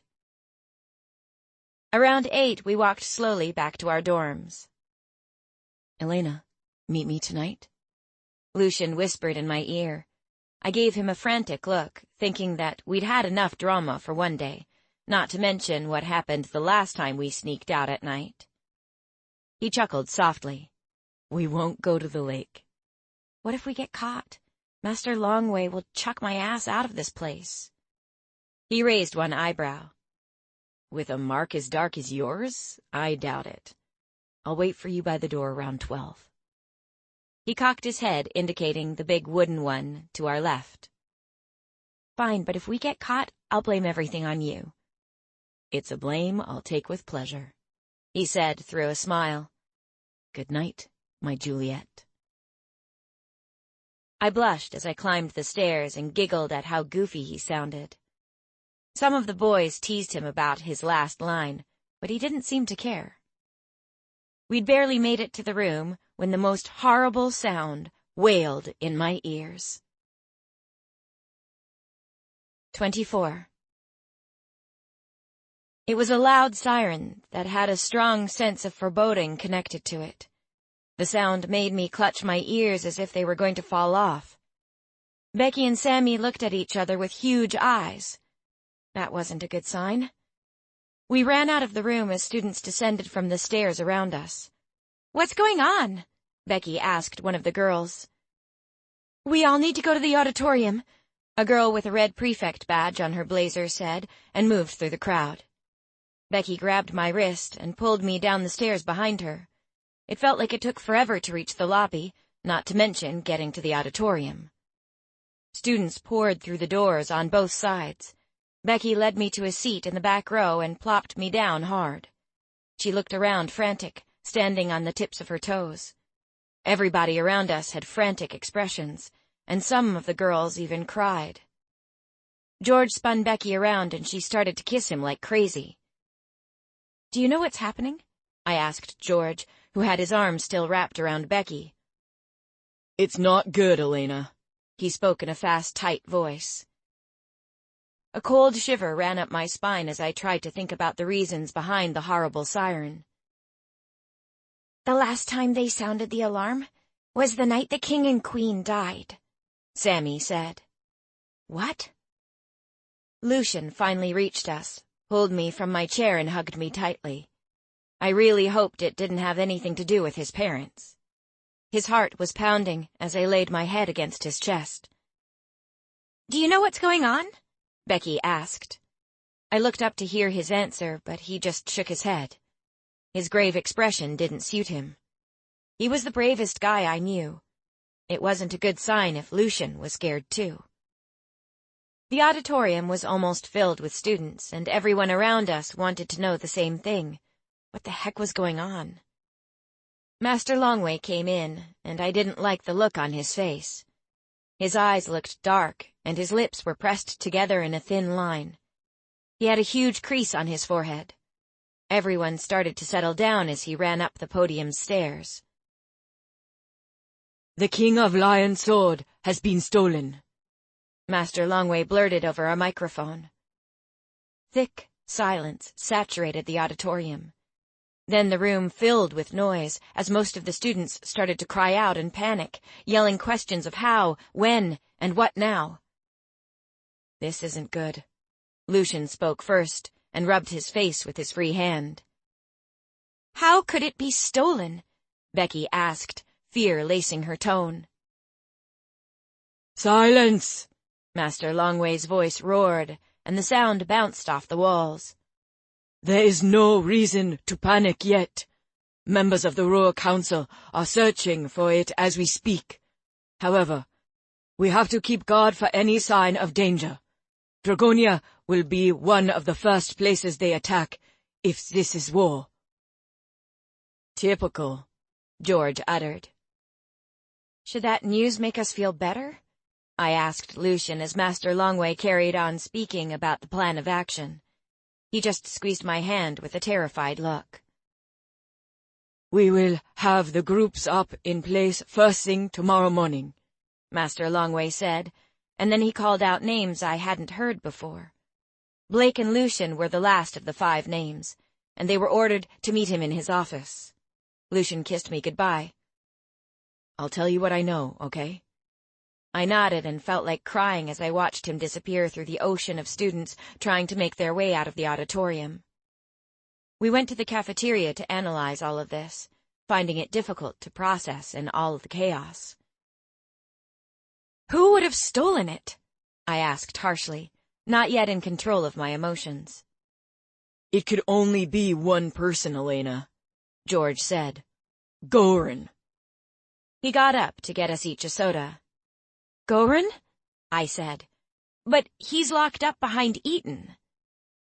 It doesn't mean he can't compel someone's mind. He did it before, Becky said. George came back with 4 sodas. He handed us each a Coke. So, the sword is now with him?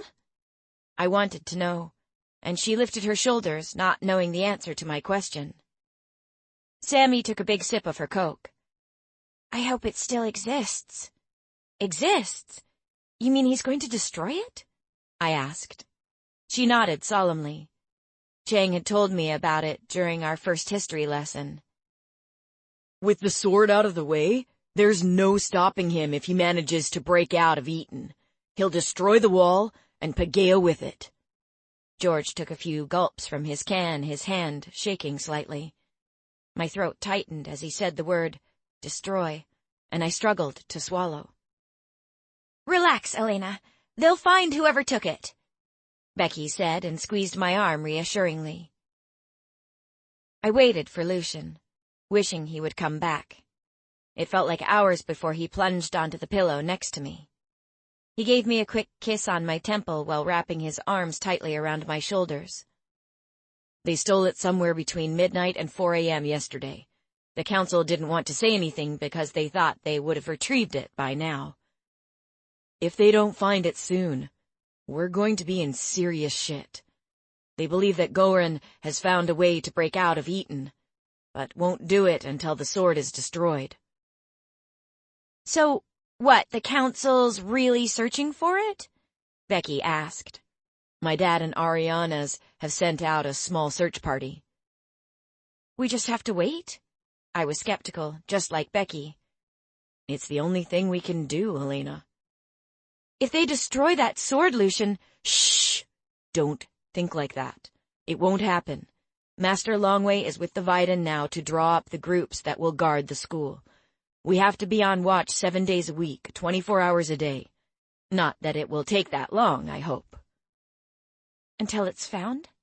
Are they crazy? Don't worry, Elena. You won't be alone. For some reason, that didn't make me feel safe. I wanted a better plan.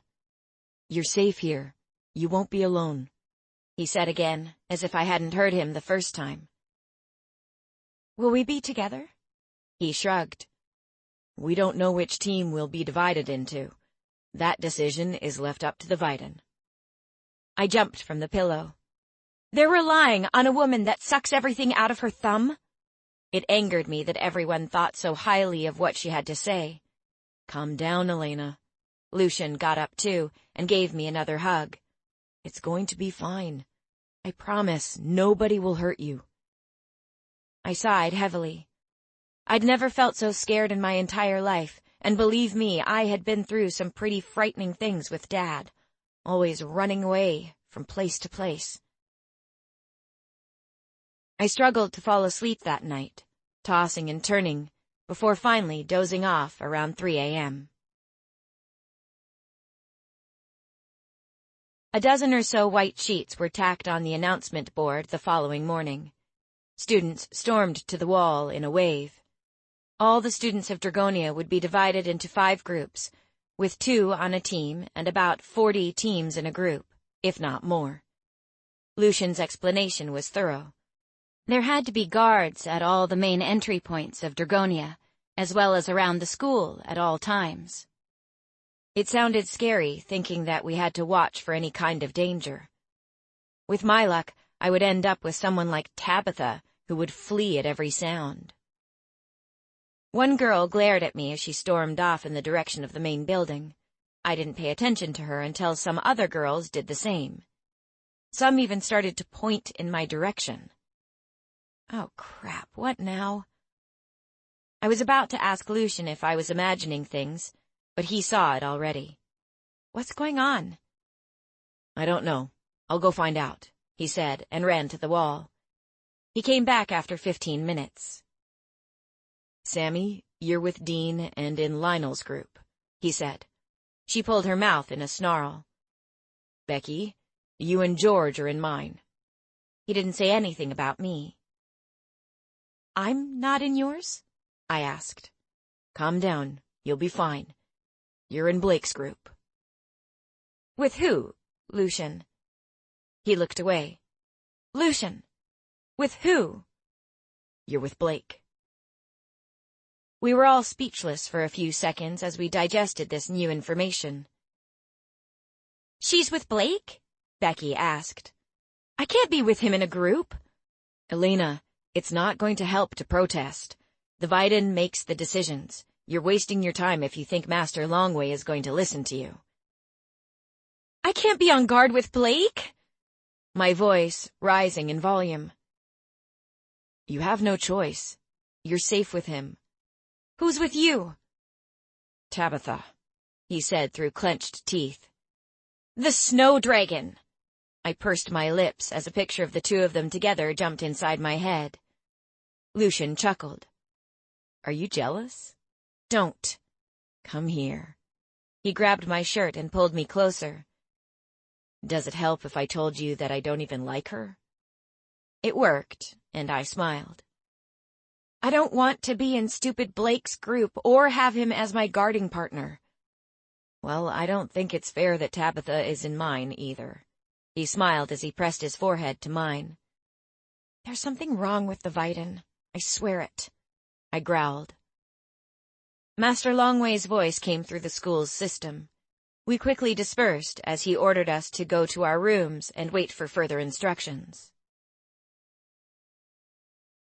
They declared school was out until further notice. We were all stuck on guard duty until the sword was found. The ambiance around the school changed drastically during the next 2 days. Lucian's group was first. I was worried sick about him, because they were assigned to guard the main gate during the night. Blake chose the exact same spot when it was our turn on the 3rd night. Lucian explained that Blake was most alert during the night, choosing the best post to guard, as if the enemy was going to attack the main entrance. I slept most of the day when my turn came up. Lucian came with me. He walked me to the main gate and said goodbye while Master Longway was talking to Blake, who was already waiting at his post. I hated that spot. Lucian's watch beeped, and I knew it was 9. I was so not looking forward to this at all. To stay awake for 9 hours when you're supposed to be asleep was not cool. Not to mention, I had to do it with Blake. Just relax. Blake's one of the best dragons in Paegeia, not just Dragonia, Lucian assured me. If he transforms, don't freak out. I'd only seen a Rubicon in the museum, and he was huge. I couldn't imagine what Blake's dragon form looked like for real. He kissed me as Master Longway passed. He teased Lucian and me, and I blushed a deep scarlet. A knot formed in my throat as Lucian winked and let go of my hand. We looked at each other until the door closed. The click of the lock made my heart beat a bit faster, and I sulked to my post where Blake waited. "Hey," I greeted him. He didn't say anything as he stared intently into the night. I made myself comfortable by a small fire in front of the stone dragons. Chang had told me in one of his lessons how they would come to life in times of danger. The idea still creeped me out, but at the moment I didn't care. I felt safer here than on the edge, looking down on the forest and part of Elm. All sorts of things flew through my mind as I stared into the embers. My biggest concern was what they would do if the sword was destroyed. If its existence could defeat an evil sorcerer like Goran, then that sword was mighty powerful and our only hope of keeping Paegeia peaceful. Skyscrapers burning down and tumbling to the ground, turning Paegeia into ruins, took the sword's place in my mind's eye. The picture wasn't a beautiful one, and I couldn't see myself living in a world like that. My other concern revolved around Goran's power. Chang had told me in one of his lectures that his magic was advanced, which made him one of the best sorcerers who had ever lived. What if Becky was right, and he knew how to destroy the wall? What would happen then? Humans would know that dragons existed. That couldn't materialize. Deep down in my heart, I was begging for that siren to go off, announcing the sword's safe return. As I sat there, Blake spoke for the first time. "There's coffee in the flask when you feel tired." I looked at my watch. It was just after 10. "No, thanks, I'm fine." I stared into the night, too. A million stars sparkled in the sky above our heads. "It's the perfect night to watch," he said. "I hope you don't mind me choosing this time." As if I had a choice. I lay with my head on my arms. If I didn't know any better, I could have sworn that he tried to make some sort of conversation. I looked at him from underneath my pathetic excuse for eyelashes, and my heart started to beat a little faster. Why did he have to be so beautiful? "I guess I understand why you chose it." I cleared my throat. "Your senses are most alert at night, right?" I decided to be nice and make the best of the terrible situation. "Something like that," he mumbled and smiled. He should smile more. It fell silent, and the stone dragon started to freak me out again. I didn't know if it was just me, but I could swear that I saw them move. "Will they wake?" I asked. "Who? The stone dragons?" He smiled. "They are not like Grimdo, and these got no reason to. To be honest, I think it's just an old wives' tale told to get naughty children to go to sleep." With the sword missing, they've got all the reason in the world to be awake. He huffed and shrugged at the same time, as if standing guard or finding the sword wasn't of any importance. He glanced over his shoulder and took a packet out of his pocket. "You smoke?" I said a bit too loud. "Shh, Elena," he snapped back and blew gently over the tip of the cigarette. I gasped as his breath set it on fire. He took a drag, and the end changed from orange to a burning red coal. He puffed the smoke in my direction. I coughed while fanning the smoke away with my one hand. It smelled disgusting, and I glared at him. The next few hours were boring. Blake stopped speaking but kept on smoking. I didn't like it, because it made me think about worst-case scenarios. My worries grew as my thoughts kept circling. It was the 4th day, and the sword was still missing. What chance did they have of finding its location? The only excitement I had was around 3, as I tried my best to stay awake. My eyes burned painfully, and I felt as if I hadn't slept for 2 days. Around 6, Master Longway came with the next shift to relieve us. It was 2 guys from James's group. At least, I thought that was his name. I didn't even say good morning or goodbye, and went straight to my dorm where I crawled into bed. I slept till about 2 and went to the cafeteria for lunch. Lucian was waiting for me with a strong cup of coffee. He was so perfect. "So, how was last night?" Concern in his tone made his voice break at the end, and he swallowed hard. What did he think? That something miraculous would happen and I would be BFFs with Blake now? Nothing much. I now understand the meaning of graveyard shift, and can tell you that I hated every minute of it. It's so boring. I know what you mean. You're lucky you don't have a nagging partner who wants to flee at every stupid little sound.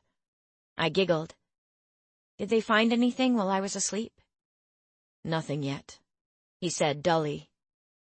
I sighed as the image of a flaming city jumped into my mind again. Hey, come here. He pulled me closer and hugged me tightly. I told you, nothing will ever happen to you. Lucian, what if... He put his index finger over my lips, silencing me. Don't, Elena. Let me worry about the what-ifs, okay? I nodded carefully. He tried so hard to put me at ease, but failed miserably. The sword was the only thing I could think of. The rest of the week went fast. Around the 6th day, they still had no leads as to where the sword might be hidden. It freaked me out. I didn't like how my mind worked when I was nervous, and one thing constantly dwelled on my mind: the sacred cavern. "The Royal Council is never going to find it, Becky," Sammy said in a terrifying tone one morning at breakfast. "They don't even know where to look." I was glad Lucian had guarded the entrance last night and was still in bed. He didn't like to talk about the what-ifs. The thought of the sacred cavern still lingered. But the strange part about it this time was that it didn't scare me anymore. The scary part vanished the minute my foretelling found a way into all this mess. The Vidan did say that I had to make a choice. What if this was that choice? I got a warm, fuzzy feeling inside my heart encouraging me, and somehow I knew I was on the right track. This was what she meant, I was sure of it. The only thing that still confused me was the truth part. But something told me it was about my father being a dragon, and that the offspring of a dragon can't be worthy of the Dragonian mark. Finding the King of Lions' sword would prove that, as well as change the Vidan's mind about me forever. Not that I wanted anything to do with her, anyway. The choice wasn't an easy one to make, and I could feel how the corners of my lips twitched slightly as I pondered my choices. The more I thought about it, the clearer it became. This was my destiny. The only way to find the location of the sword was to go to the sacred cavern. 25. I need to find a way to complete whatever obstacles were hiding inside the cavern, to get the reward, a look into the magical mill pond. Chang said that it could reveal our innermost wishes and desires, whether present, past, or future. I would find the sword's location even though I didn't know for certain if it still existed. I remembered that only 5 people, mostly women, made it out alive. That part kept me from running straight to the cavern that very instant. Not knowing what hid inside the caves scared the living hell out of me. I knew it wouldn't be easy, but then again, when did I ever have things easy? That wasn't about to change anytime soon. The thing was that nobody else did anything besides guard the academy. I thought again about what Goran would do once he broke out of Eton. If he destroyed Paegeia and the wall, the humans would come, and the dragons wouldn't stand a chance. It would end in a war and be the end of my new home. With that thought imprinted on my mind, death didn't sound like a big sacrifice anymore. I would rather die than watch my biggest fear come to life. For the next few days, I read up on everything that had to do with the sacred cavern. Chang must have found his information in these books and articles, so I kept looking. Most of the stories said that it was impossible to make it out of the cavern, but the queen and 4 other women had. Could this be why she'd appeared inside my dreams? Could she have been pointing to the sacred cavern? For some reason, everything was starting to make sense. Why I dreamed about the queen and what the Viden's words meant. This was my destiny. I was the one meant to find the sword. I read through the article again, waiting for something else to pop inside my head. The words, young women, caught my eye. Why were there only young women who made it out alive? I researched everything I could find on young women and ended up reading about maidens. In those times, maidens held a different meaning than they did today. Paegeia's dictionary read, maiden, a woman with her virtue still intact. A virgin? For the love of blueberries, the ones that made it out were all virgins. Something Becky said to me the first time she discovered that I was still intact jumped to my mind. It was about Brian. My fingers flashed across the keys, and I hit the search button the minute the word fire blast was typed. Articles about fire blasts appeared on pages and pages in front of me. It contained everything I needed to know about these dragons. Sites of how bad they really were hit my attention, and I clicked on the link. Pictures of young girls appeared staked against a pole, naked with a fire blast leaning over them. All held fear on their faces. The scene jolted through me, and I shivered. I got a funny feeling that a fire blast guarded the mill pond. It made sense why others didn't make it out. That had to be it. I found a map detailing how to get to the sacred cavern on another site.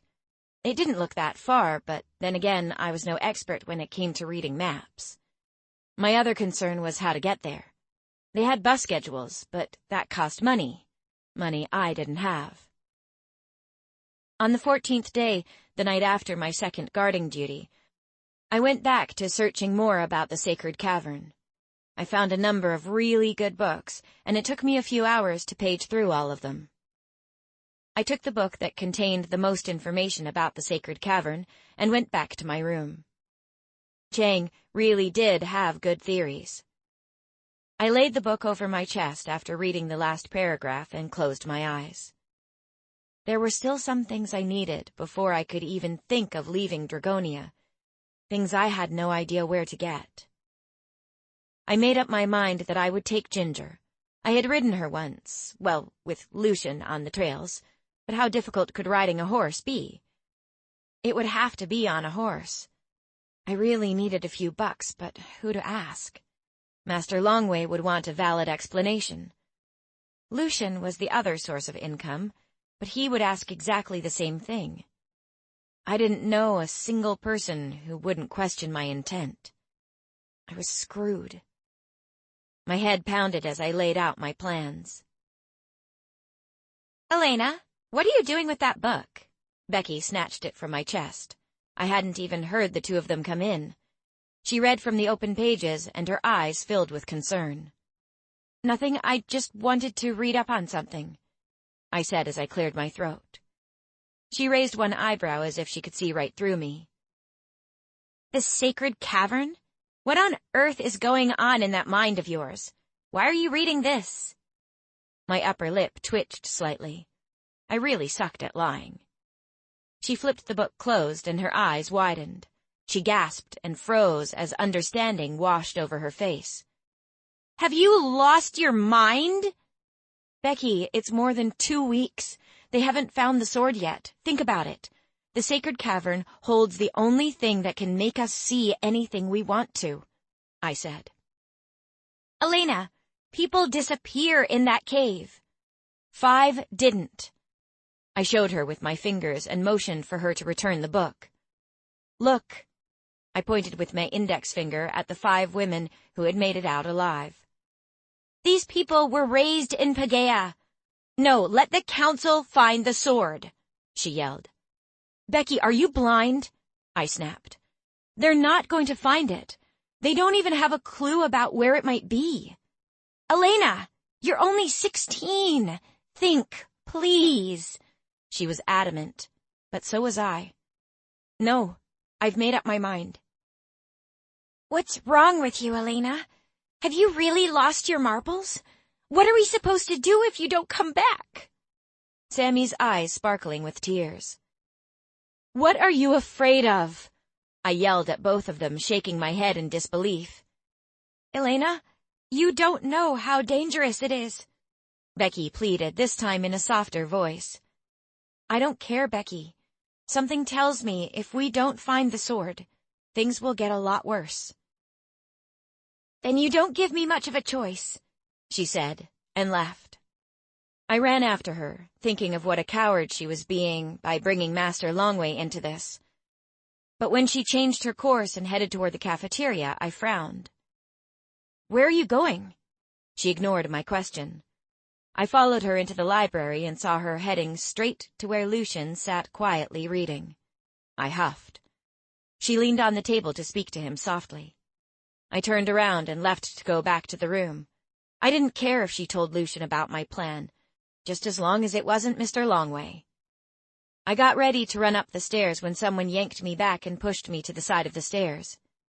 Is this true? He growled and looked straight into my eyes. I looked around for other students, but found none. Lucian, please. I'm not going to stand around and wait while the sword gets destroyed. Elena, the sacred cavern.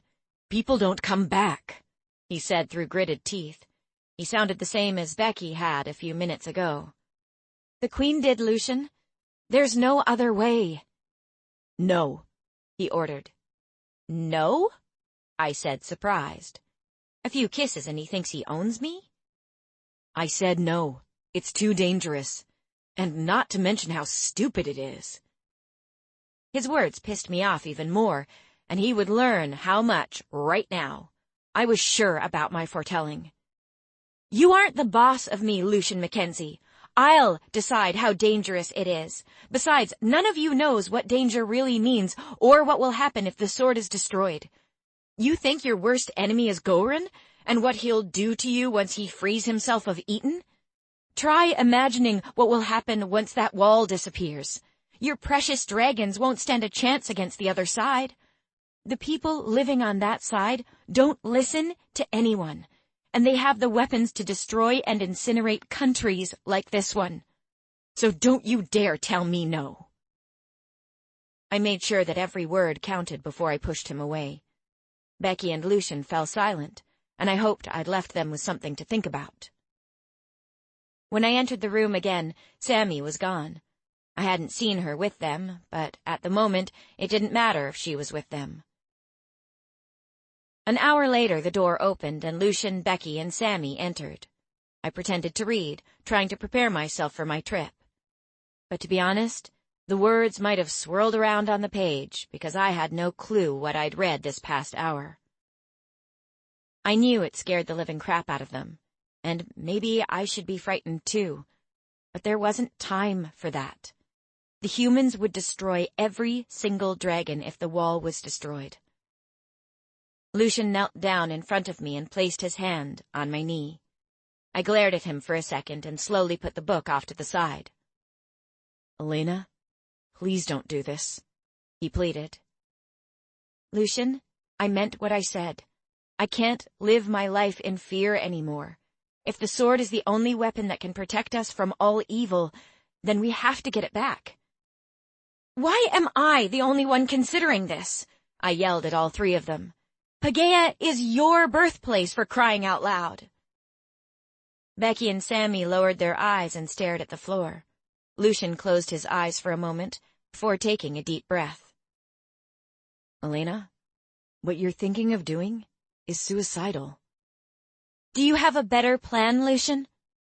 He shook his head. Then the cavern is our only hope, I said.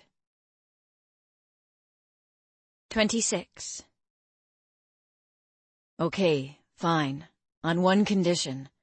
I'm coming with you, Lucian said, crossing his arms over his chest, daring me to argue. My heart flipped. I'd been hoping for that, and now that he'd said it, I was instantly relieved that someone was going to come with me on this crazy quest. Lucian, are you insane too? You're supposed to talk her out of this? Becky shouted, clearly agitated once again. She's made up her mind. There's no way to talk her out of this. His one hand stroked his head methodically. You're both nuts. Becky picked up her jacket and headed for the door. What are you afraid of? You, of all people, should be backing me up, Becky. I could feel my nostrils flare. I was furious that she wouldn't even consider my plan. She spun around angrily. What's that supposed to mean? You really think that you're just going to waltz into the Royal Council and tell them, hey, I want to be a member, and then they'll give it to you? You have to earn it. This mission will help you live up to that dream. So if you're really serious about that dream of yours, you have to pursue it while you can. If Goran finds a way out of there... I heard you the first time, Elena. He'll destroy us all. She sounded beyond pissed off. Clearly I had struck a nerve. Fine, I'm in, but you're all insane. We flinched as Becky slammed the door behind her. I'm in too, Sammy said resolutely. Okay. I sighed, not wanting to fight anymore. Fighting was really exhausting. So what's the plan? We have to get more than one dragon on board if we want to pursue this mission. Lucian took a deep breath. What? Why? I asked, confused. It's a long trip. The sacred cavern is northeast from Tith. It'll take us at least half a day traveling on top of one. My shoulders slouched in disappointment. I hadn't thought it was that far, and dragons were my last choice when it came to transportation. I couldn't even consider what it would be like on top of one. The image of landscapes flashing by underneath me made my knees tremble. George has no choice. He'll follow Becky, Sammy said softly. She looked scared and swallowed hard. This was followed by a couple of deep breaths, and she started to look uncertain. I didn't care if they doubted my plan. Deep down, I knew it was the right thing to do. You told Blake about this? Lucian's arms were folded. He still looked pissed. No, he'll tell Mr. Longway, I said, not wanting to involve him for my own sanity. Elena, he's the Rubicon. He might offer his assistance. Lucian's jaw muscles clenched. We have enough people already, Lucian. We can fly with Sammy. I gave her a look and she nodded quickly. And what if we get into a battle? He asked. Then we fight. You're not a moonbolt. Don't try to foresee things, I said, growing frustrated that he kept insisting on bringing Blake along. So, take it one step at a time. I nodded. He stroked his face and roughly ran his fingers through his hair. Fine. When do you want to leave? Nightfall at shift change. There's a delay of 5 minutes, I said confidently. Where do we meet? I didn't know. I never thought about it until now. There is a tower right behind the cafeteria. Becky and I used to go there in the beginning of the school year until someone told us it was off limits. It's the perfect place, surrounded by trees. No one will see us from there. It will be an easy escape, Lucian.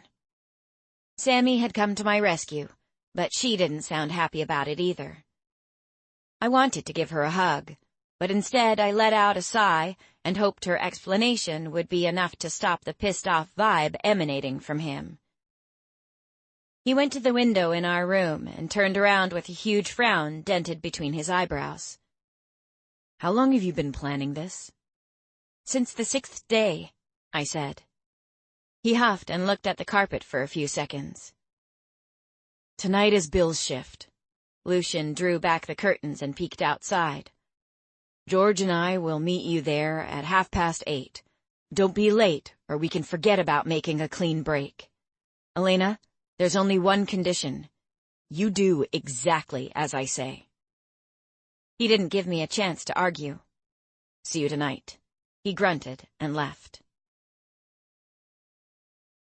We ate our supper in complete silence. Lucian was absent, and Becky hadn't said one word to me since I said those awful things that had helped me change her mind. George didn't approve of the idea either, and I could feel his eyes drilling holes into my soul. We went back to our dorms around 7 and prepared for our trip. Sammy grabbed all the sodas in the fridge and fruit from tonight's buffet line. She chucked everything into her backpack along with 2 sets of clothes. We all did the same just in case. We shouldn't be gone that long, and hopefully we would make it back before anyone knew we had left. If not, Sammy and George could catch fish. Dragons were known to be excellent fishermen. We dressed in dark sweatsuits, grabbed our backpacks, and left our dorms around 8:15. We arrived at the tower early, and when we heard George and Lucian coming up the stairs, my heart beat like a jackhammer. "There's no time for fear," I repeated over and over in my head, trying to calm my nerves. Silently, I hoped this was what the Viden meant. The 3 of us froze when Blake, Tabitha, Brian, and Ariana arrived with Lucian and George. Blake carried a huge bag around his left shoulder. The ratio of the bag and his human figure was way out. It didn't look natural. "Lucian?" I wanted to scold him. I had no choice, Elena. "So, are we going to do this or what?" Blake asked in a pissed-off tone, without looking at me. 3 more minutes, Blake, then we can be off. You guys should get ready," Lucian said. I closed my eyes, furious about our new companions. I'd bargained on 5 people going on this mission, not 9. The 4 dragons took off their clothes in preparation for their change. Tabitha and Sammy were in their underwear, while the boys stripped down to their boxers. They handed their clothes to Ariana, who was chewing gum like a cow, climbed out of the tower window and disappeared. I had to admit, Ariana even knew how to look sexy on a mission. Her hair that used to hang loose in curls framing her face was tied up into a bun. She seemed nervous, though. Lucian put a pair of flying goggles over my head and adjusted the straps so it would fit. I took another deep breath, trying to calm my anger. "Ariana?" I pulled Lucian back so we could have a private conversation. She heard Blake and I talking and wanted a piece of the action. "It's not a game, Lucian." I had no choice. "Who's going to transport her?" I asked. "The others are chromatic, and Sammy can't take all of us." I jumped as I heard pieces of rock falling. "Damn it, you guys should be careful," Lucian whispered as loud as he could without risking being heard. I tried to imagine what I would find outside, but for some reason my mind was filled with so many other crazy things that no picture appeared. In an attempt to end the conversation, he started to repack some of the backpacks to lighten the load. "She can ride with me and George," Becky said to Lucian. She still refused to speak to me as she slid her goggles over her eyes and gestured for Ariana to follow her outside. "Are you ready?" Lucian peeked down at his watch. I picked up one of the backpacks and walked to the window. Lucian jumped onto the ledge and put on his pair of flying goggles. He reached for my hand, clasping it in a firm grip. I squeezed in front of him and balanced precariously on the thin ledge. I gasped, staring at the 5 dragons hanging on the tower's wall by their claws. They were huge, even with their wings still folded in place. Lucian gave the sign to go, and I flinched as 3 of them took flight. George followed with Becky and Ariana on his back until everyone was airborne except Sammy, who still clung onto the wall. My hands cramped as I struggled to hold on. Pieces of rock crumbled under my feet as I took sideways steps. "Please don't fall." Lucian jumped on her back and held out his hand for me. When I grasped it, he swung me onto Sammy's back as she took flight. I held on tight to his waist. I didn't dare open my eyes and waited for the siren to announce our escape. Nothing happened. Almost there. Just a few more seconds, and then we're free. Sammy climbed higher and higher as her wings drummed loudly in my ears with each flap. I felt queasy and didn't like the speed at which we flew. It was crazy fast, like being on a bad roller coaster that never seems to end. My legs, tucked tightly around her torso to keep my balance, moved as her body expanded. I wanted to see her so badly in her dragon form, but I couldn't gather the courage to open my eyes. I just kept them closed and prayed I would be able to face whatever lay ahead. I still didn't appreciate all the dragons, and the fact that Ariana had come along with us. Why had Lucian told Blake about this? He made me so mad sometimes, and I didn't want to be angry at him. The fact that he'd brought Brian was the cherry on top of this whole crappy Sunday. As we flew, curiosity dwelled in my mind. How had Lucian convinced Blake to come on this trip? A part of me was glad that the Rubicon was with us, but not enough to forgive Lucian yet. If we did get caught, which was likely to happen, the punishment wouldn't be as severe because of Blake. They would see it as him living up to his expectations, and nobody would suspect it was in fact me behind this crazy adventure. My legs cramped as I clutched onto Sammy with all my strength. How far is this stupid place? Are you okay? Lucian asked. Just a cramp, I said, my eye still closed tightly. Where? Left thigh. He touched my leg and started to rub the cramp away. My eyes flew open because he was supposed to be holding on to Sammy for the both of us. I gasped as my brain tried to take in my surroundings. We glided on a bed of clouds. The stars were bright, with the moon shining full in all its glory. Beautiful. I looked to my left and saw Becky on top of George. Ariana held on to her, but not the way I clung to Lucian. They made it look so easy. The other dragons were far out in front. I caught a glimpse of Blake, or I assumed it was him, because the dragon was gargantuan, with his wings stretched out. I turned my focus onto his massive dragon body, and knew when he descended, we'd almost be there. You chose a perfect night for this, Elena. If there weren't so many clouds in the sky tonight, we wouldn't have made it, Lucian said. I nodded, not really processing his words. He chuckled. You're afraid of flying? Shh! That's so ironic. I didn't say anything. He was right about the ironic part. I felt his hand on mine, and my eyelids were heavy, but my fear of heights forced my body to stay awake. I held on tighter when Blake started to blur. I kept staring at him until the first ray of sun made its appearance on the horizon. I noticed instantly when Blake finally started to descend, which meant only one thing. Our destination was not much farther. Sammy followed his lead, and I grabbed Lucian tighter. When we exited the roof of clouds, I saw plenty of open land and mountains. My head spun, and I closed my eyes again. The cold air helped with the hot flashes, and after a few minutes I opened my eyes again. In the distance stood a large castle. My dad is so going to kill me, Lucian said as we turned toward the mountains and away from the castle. It was the first part of Paegeia I'd seen, and I couldn't believe none of them wanted to fight for it. An hour later, Blake landed near the woods on top of a mountain. All the dragons followed him. Sammy landed last and almost fell over. That's it, girl. You did great. Lucian tapped her. The other dragons disappeared into the woods. Becky struggled to remove the saddle from George's back as Lucian ran over to help. He kindly lifted her so she could reach the buckle. Why on earth she had brought the saddle with her, no one knew.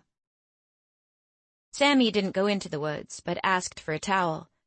As she stood in the clearing, I was finally able to examine her in her dragon form.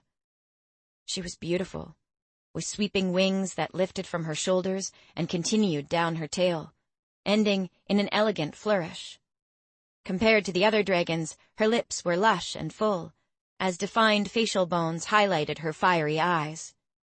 Her amber scales glistened in the rising sun, and I could catch all of the colors of a brightly burning ember radiating around her body. She was simply the most magnificent creature I had ever seen. When she changed, she barely had the strength to cover herself before she fell. Blake appeared out of nowhere and caught her right before her head slammed into the ground. She must have been really tired. "Dad's going to kill me for letting you come with us," he scolded.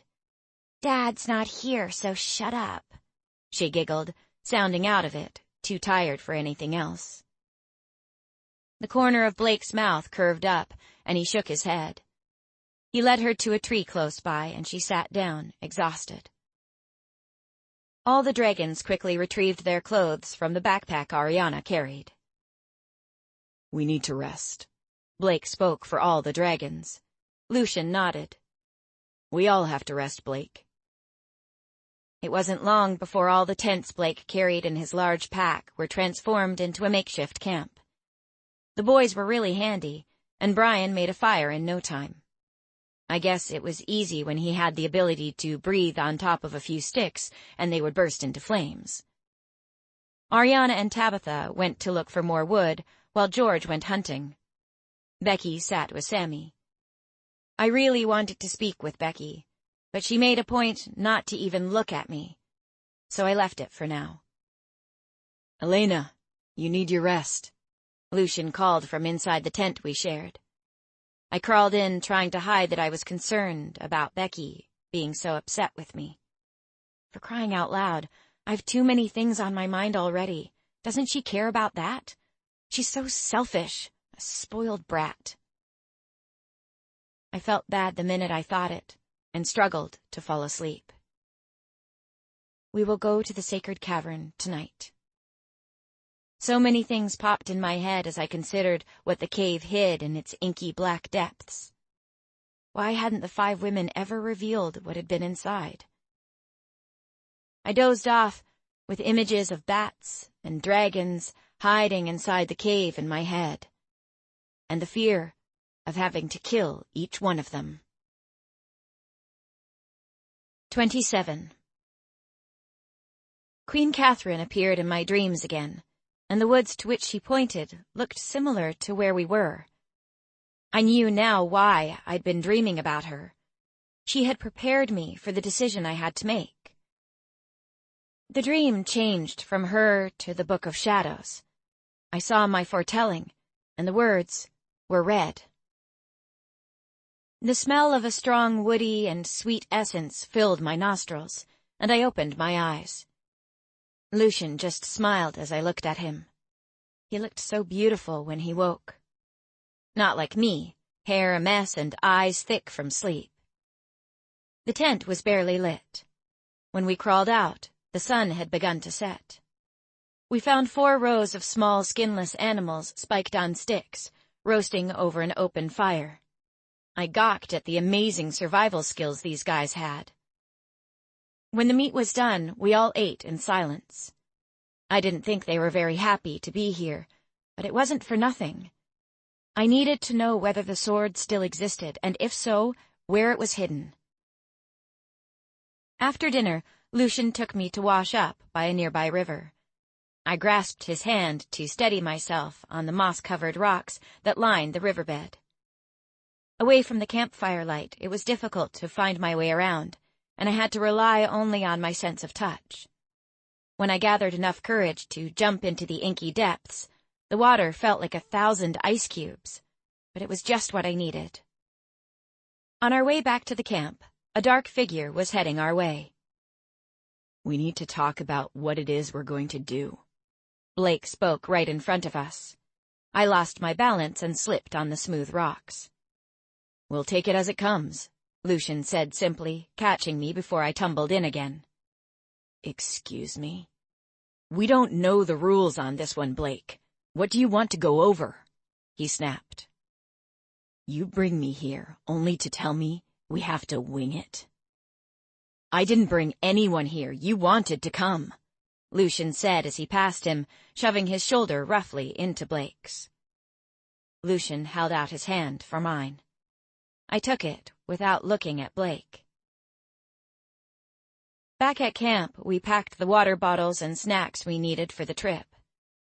Lucian's watch beeped, and a small electronic voice said it was 8. It's about an hour's walk to the sacred cavern.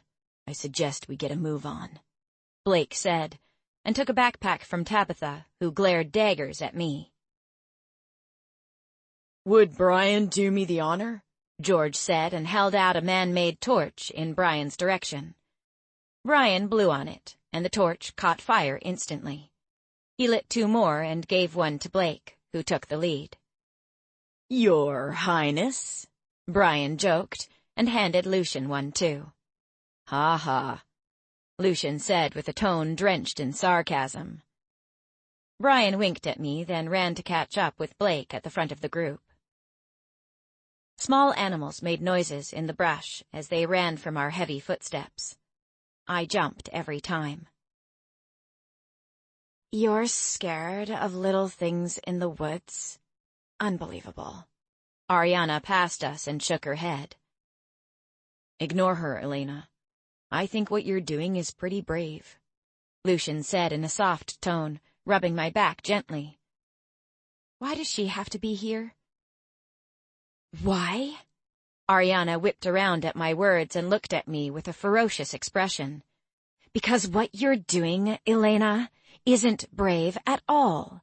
She looked at Lucian. It's stupid. And if any of us die tonight, it's on your head.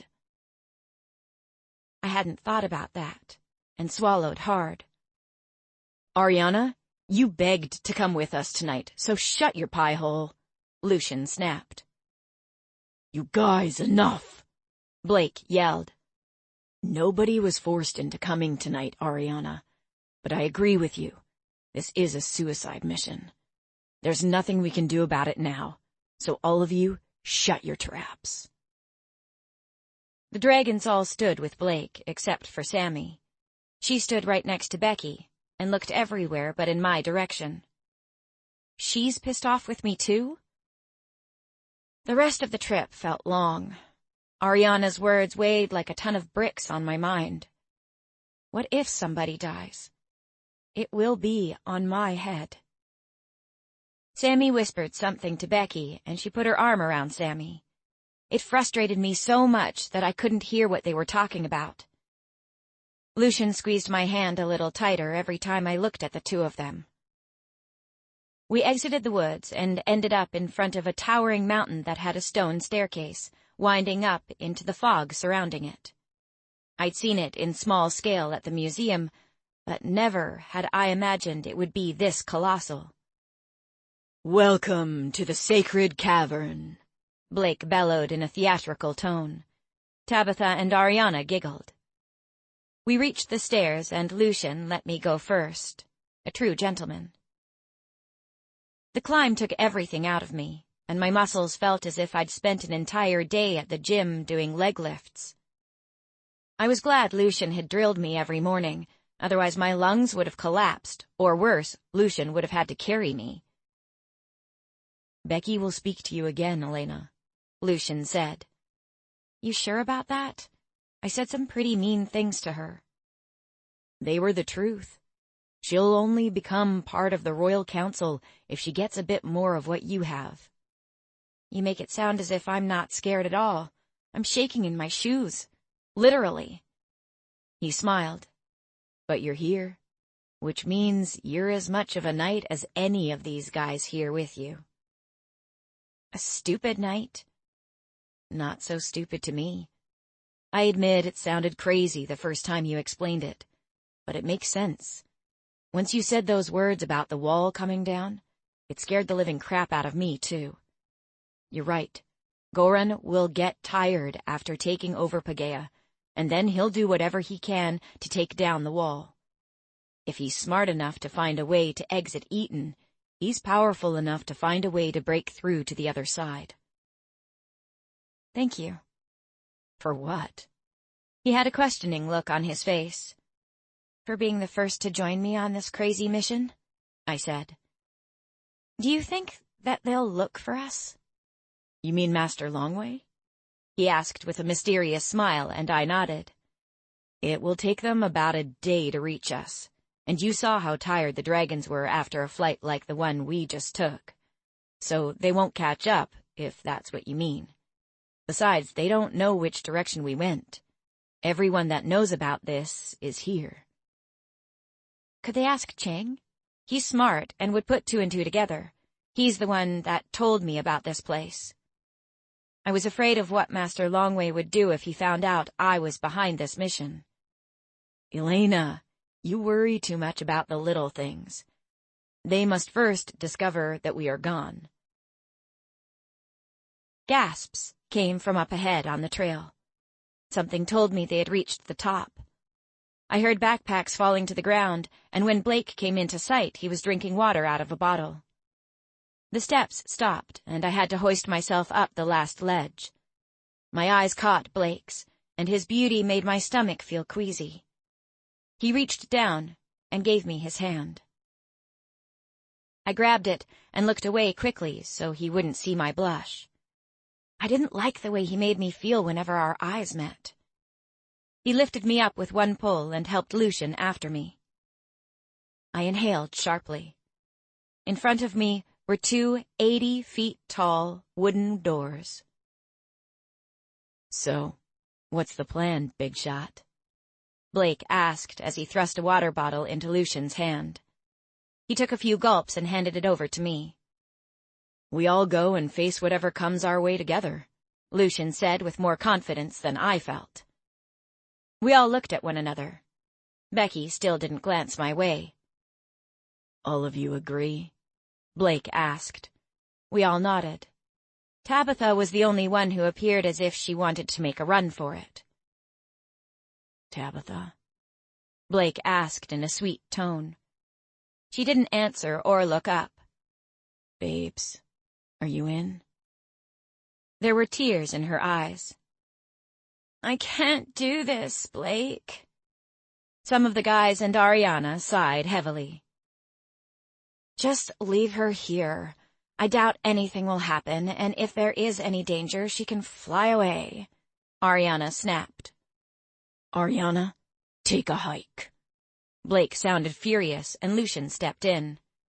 We can't afford to fight. We need Ariana inside. She's the best at enchantments, Blake. Use your head. Fine. But you stay as far away from me as possible. Got that? Ariana shrugged, rolled her eyes, and raised her upper lip sarcastically, before turning her back to him. We took a minute to gather our strength and approached the door. Just as we were about to reach for one of the doors, a huge dragon came out of nowhere, landed with a thud, and stopped us.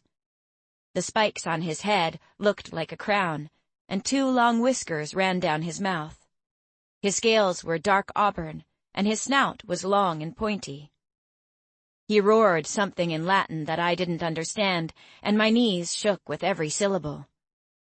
Blake bowed, and we all followed his example. My heart pounded so fast and loud I struggled to hear what Blake was saying. Some sort of introduction happened, and I only caught the word Rubicon, and all of our names. I didn't dare look up. Words like unseen and millpond were the only ones that I did understand, thanks to Blake's lessons.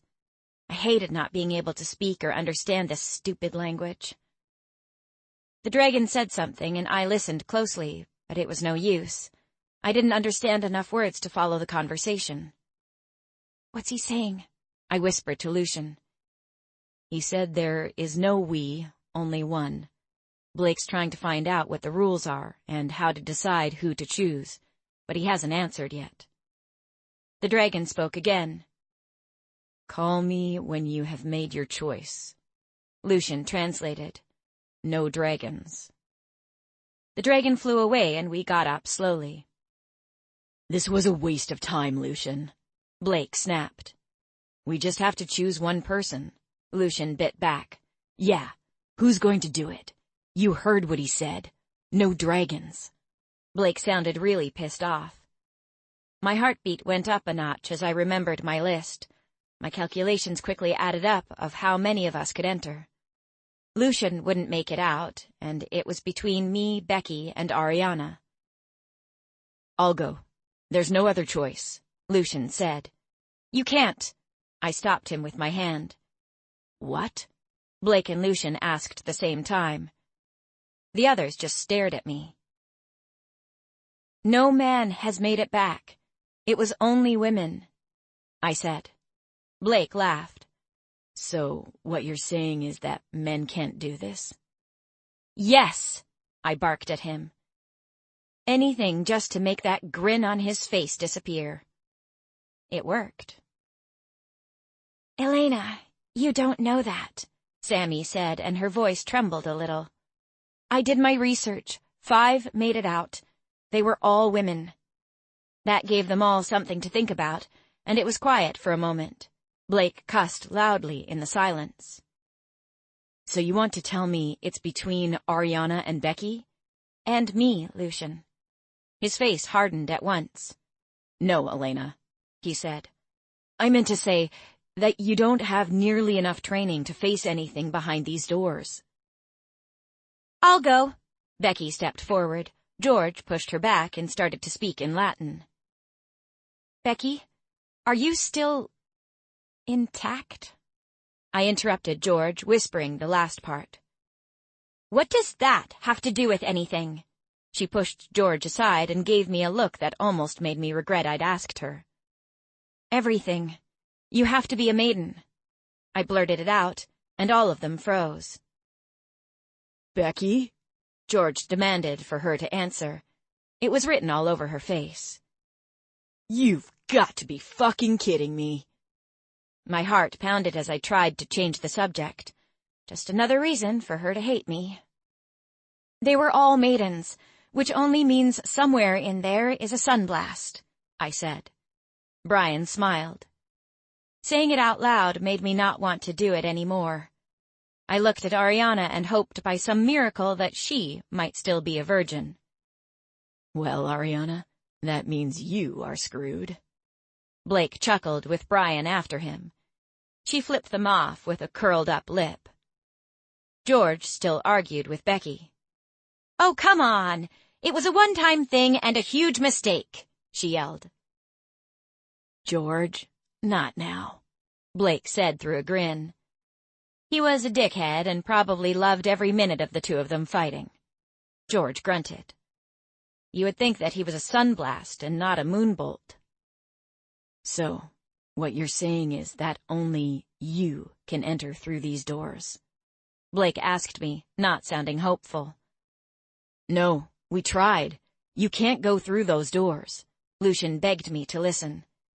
We can't back out now. We're so close. I was frustrated. Elena, I don't know what's behind those doors. He started speaking fast. If you don't finish in a certain time, you'll never come back. I know that. What if there is a dragon that you have to fight? You don't have enough training. This is crazy. Please don't start. I need to do this. I wiped off a tear that had made its way onto my cheek. If there's a dragon, then I'll fight. I showed him the queen's axes that were safely in a harness tied around my waist. Elena, you don't know what you're saying. He had tears in his eyes. I'm the only one that has a chance of making it out. Please, have a little faith in me. I cupped his face with my hands as I tried to soothe him. I promised that nothing would happen to you, he whispered. I closed my eyes and tried to stop them from tearing up. And nothing will. Blake spoke to him in Latin. I just sighed as I couldn't make out one word. You better come out, you hear me? Otherwise, I'll blow this cavern apart, Lucian said with tears in his eyes. I nodded. He grabbed me and buried his face in my neck. We stood like that for a long time. Come back, he said. My eyes were starting to sting, but I swallowed it fast and nodded. It was difficult for both of us to let go. Sammy was next. Be safe. Tears lurked in the corner of her eyes. You're a cool chick, Sammy. I mean, dragon. She giggled and quickly wiped away the tear that rolled over her cheek. Don't change anything, and have faith, okay? She grabbed me tightly around my neck. Just come back, please. Good luck, Elena. George grunted. He still sounded pissed. I gave him a soft smile. Take care of my girl, okay? Becky turned her back to me. It is going to take a miracle for you to make it out alive, Blake said and sighed. But if you do, you'll have my respect. I was stunned by his words and huffed. I guess Brian will see how right Master Longway was about Elena's mark. Brian chuckled. I smiled and shook my head. You're one crazy chick for doing this, and it's driving Brian nuts, Brian said. Brian! Lucian and Blake scolded him. What is the truth? I just stared at him. Guess I would never know how bad he really wanted my virginity. Good luck, Tabitha and Ariana said softly. Blake called the dragon back and we bowed again as he landed. He boomed in Latin. Blake asked him something and the dragon kept quiet for a brief period. Then the strangest thing happened. The next time the dragon spoke, it was in English. Do you understand him, Elena? Blake asked carefully. I nodded slowly, not sure what was happening. Thank you, great keeper, Blake said. Lucian tapped me on the bum, and as I looked at him, he was staring up at the dragon with tears in his eyes. It was my cue to get up. What's your name? The dragon asked me. Elena Watkins. Elena Watkins, are you ready to face the consequences if you fail to complete what the cavern holds? Yes. A shiver ran up my spine. I might be stuck in there forever. Good. Let the games begin. He flew away. A big shudder that felt like an earthquake made all of us lose our balance. When it stopped, one of the wooden doors was halfway open. Lucian hugged me again before he let me go. Come back to me, he whispered fervently in my ear. We shared a passionate kiss, and I had to break away, biting my lip to keep tears from cascading down my cheeks. Well, Elena, you wanted this, so move your ass. I reached the door in what felt like a heartbeat. Don't look back. Elena, wait! Becky shouted as I went to slip through the opening. Her eyes sparkled with tears. You know I would do this if I could, right? I nodded, and fresh tears wanted to emerge. Stay strong. She grabbed me around my neck. You kick some ass, and you come back to us. I'm so sorry about earlier. It's okay, Becky. I'm sorry, too. She held on a little longer before letting me go. I slipped through quickly. Wait for me for 2 days, please. If I'm not out by then, go home, I said, as the door closed behind me with finality. Lucian yelled something, but I didn't hear what it was. Please, just get me through this, I begged out loud in the darkness. I didn't know if it was to God or the Queen, but she'd appeared in my dreams, so she'd better be listening too. Gathering my courage, I opened my eyes and turned around carefully. Let the games begin. 28. A faint burning smell drifted from the glowing lanterns mounted on the walls. In the front of the cave was a drizzling waterfall that sent a misty spray into the air. The cave rumbled as a square stone hoisted from the floor. I wasn't sure at this point what I was supposed to do. This was a bad idea. Taking a deep breath, I stepped toward the stone, and words magically appeared on the wall to my right. A challenge you have to complete in 15 beats. I read the first words out loud, hoping it would help me make sense of them. They do love their rhymes. The first 2 sentences disappeared. Paegeia is enchanted with dragons, shifts, and nymphs hidden behind a wall. The most important one is not one, but them all. They have nymphs, too? I frowned, already confused as the words swirled in my head. Come on, Elena. You have to think fast. The most important one? The only thing I could think of was Blake's words. I would have his respect when I exited those doors. Not one, but them all. Blake! The riddle was about the Rubicon. I ran to the stone and found a puzzle. It looked ancient, and the blocks I needed to move were huge. This kind of puzzle was my favorite as a little girl, so this should be easy. 10 square discs stood in front of me, and only 1 square empty space. I was allowed 15 moves to get them into the right places. Each square disc had the sign of a different dragon embellished on it. I knew immediately that it was Blake's sign. I closed my eyes, imagining the order. As I'd intended to draw this on t-shirts for extra money, but hadn't had enough time. The fintail was first, and then the copperhorn. Next was the swallow annex sign. The crown tail and the fire tail after that. That was the first 5 metallic dragon signs. Then came the chromatic dragons. The snow dragon, followed by the moonbolt, the sunblast, and green vapor. Last was the night villain. I had the final picture of Blake's sign fresh in my head. I found the fintail and reached out for my first move. The square disc was stuck, and I couldn't move it. My heart pounded, and sweat formed on my forehead. A picture of Lucian busy laying dynamite popped in my head. Stop it, Elena. There is no time for negative thoughts. I pushed Lucian out of my mind.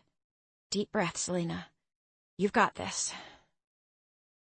I searched about me and found an hourglass-shaped object. Something told me that it was the timer, but the amount of sand didn't equal an hour. It was only 15 minutes. I ran toward the glass and wiped off the spiderwebs. Jeepers, I hate that.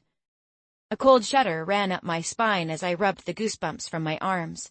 I took another deep breath and turned it over.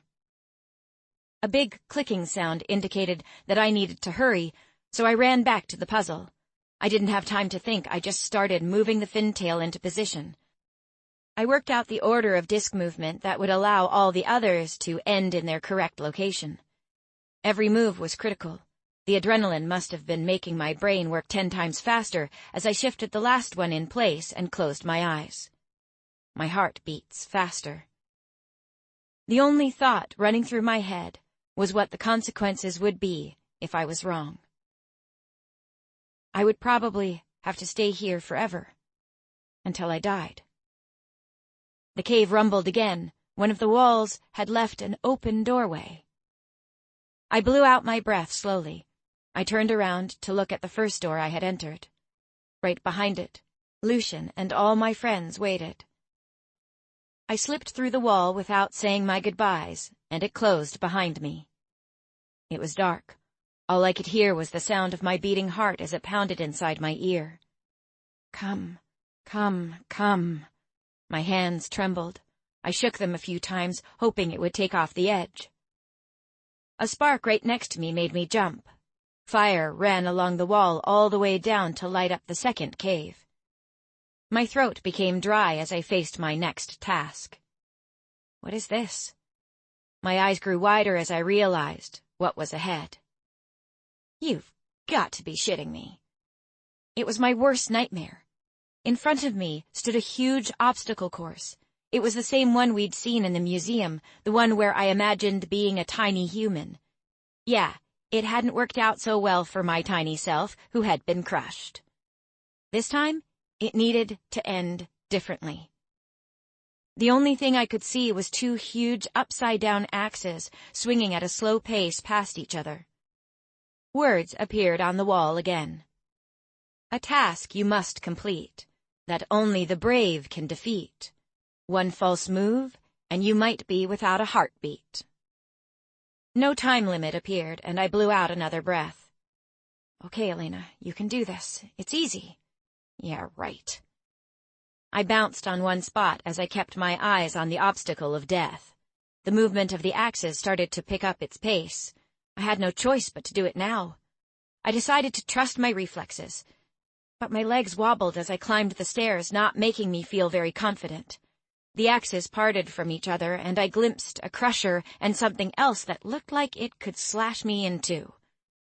There were balls turning at the end with things going up and down. At least the speed seems manageable. As I slipped through the blades, the tip of my shoe bumped up against a piece of bulk that stood out, causing me to fall flat on my stomach. I felt something miss my head by an inch. I jolted up and moved a step forward. The object that missed me seconds ago came back. I saw that it was a wooden log, and I arched my body forward. Who would have thought my clumsiness would someday save my ass? My heart pounded so fast, it felt as if it was going to explode out of my chest. I took another few steps and found myself sliding onto something sticky. Another blade slashed right past my nose. Lucian's voice rang inside my head, loud and clear. "Move your ass, Elena, and no matter what, trust your reflexes." Relying on my clumsy butt was more like it. I'd made a joke. That was a good sign. I listened to Lucian's words as my voice of reason to survive. The crusher came next. I decided to dive for it. If I lost a leg, I could somehow still manage to finish and get the reward. As I dusted myself off, I couldn't believe it. I had escaped the crusher and made it 3/4 of the way through the obstacles. I didn't have a moment to celebrate because there was no time to waste. I had to get up fast as ankle-height blades were approaching. I ran forward and my body ducked for no reason. Blades that could split me in two missed me by a hair. I moved forward the minute they parted. Even though I couldn't see the next obstacle, I still managed to jump over it, and I ran a few feet. I heard a deadly noise approaching. The sound came from all around me, and the solid object hit me directly in my shoulder. The instant I heard a loud snap, I cried out of pain. I bit hard on my jaw, trying to suck it up, and forced myself to move forward. The pain coming from my shoulder triggered my tears, and I wiped them away. When I looked up, there weren't any more obstacles in front of me. I couldn't believe I had somehow managed to survive my worst nightmare. I grabbed my shoulder with my other arm and ran. I fell over my shoelaces, the ones I knew I had double-tied. How the hell did they get loose? My entire body froze as a blast of fire erupted inches above my head. The heat from the flames baked one side of my face. When the fire stopped, I got on my good arm and knees, lifted my ass, and crawled into the third cave. Using my good arm, I touched my hair and face. Everything felt fine, except that my skin felt hot and tight, as if it had shrunk a few centimeters. I wanted to cry when it dawned on me that I was going to be fine. Well, apart from the acute pain in my shoulder. It was unreal to think that I'd just finished the second task. Before I could process what was happening, an old chandelier came to life above my head and illuminated 2 doors. Oh, please, I can't handle another obstacle. New words appeared on the wall. There are 2 doors. One leads to the 4th cave, and the other to purgatory. The door that leads to the 4th cave is the one guarded by the old man telling the truth. The other door that leads to purgatory is guarded by his twin that always lies. One exact question you may ask, but be careful, for the question can only be a yes or no. Beware, they don't know time or space, and your question may not be linked to whether they are related. I had to ask them the same question, a yes or no answer to find which one was guarding the door that leads to the 4th room. Questions filled my mind immediately.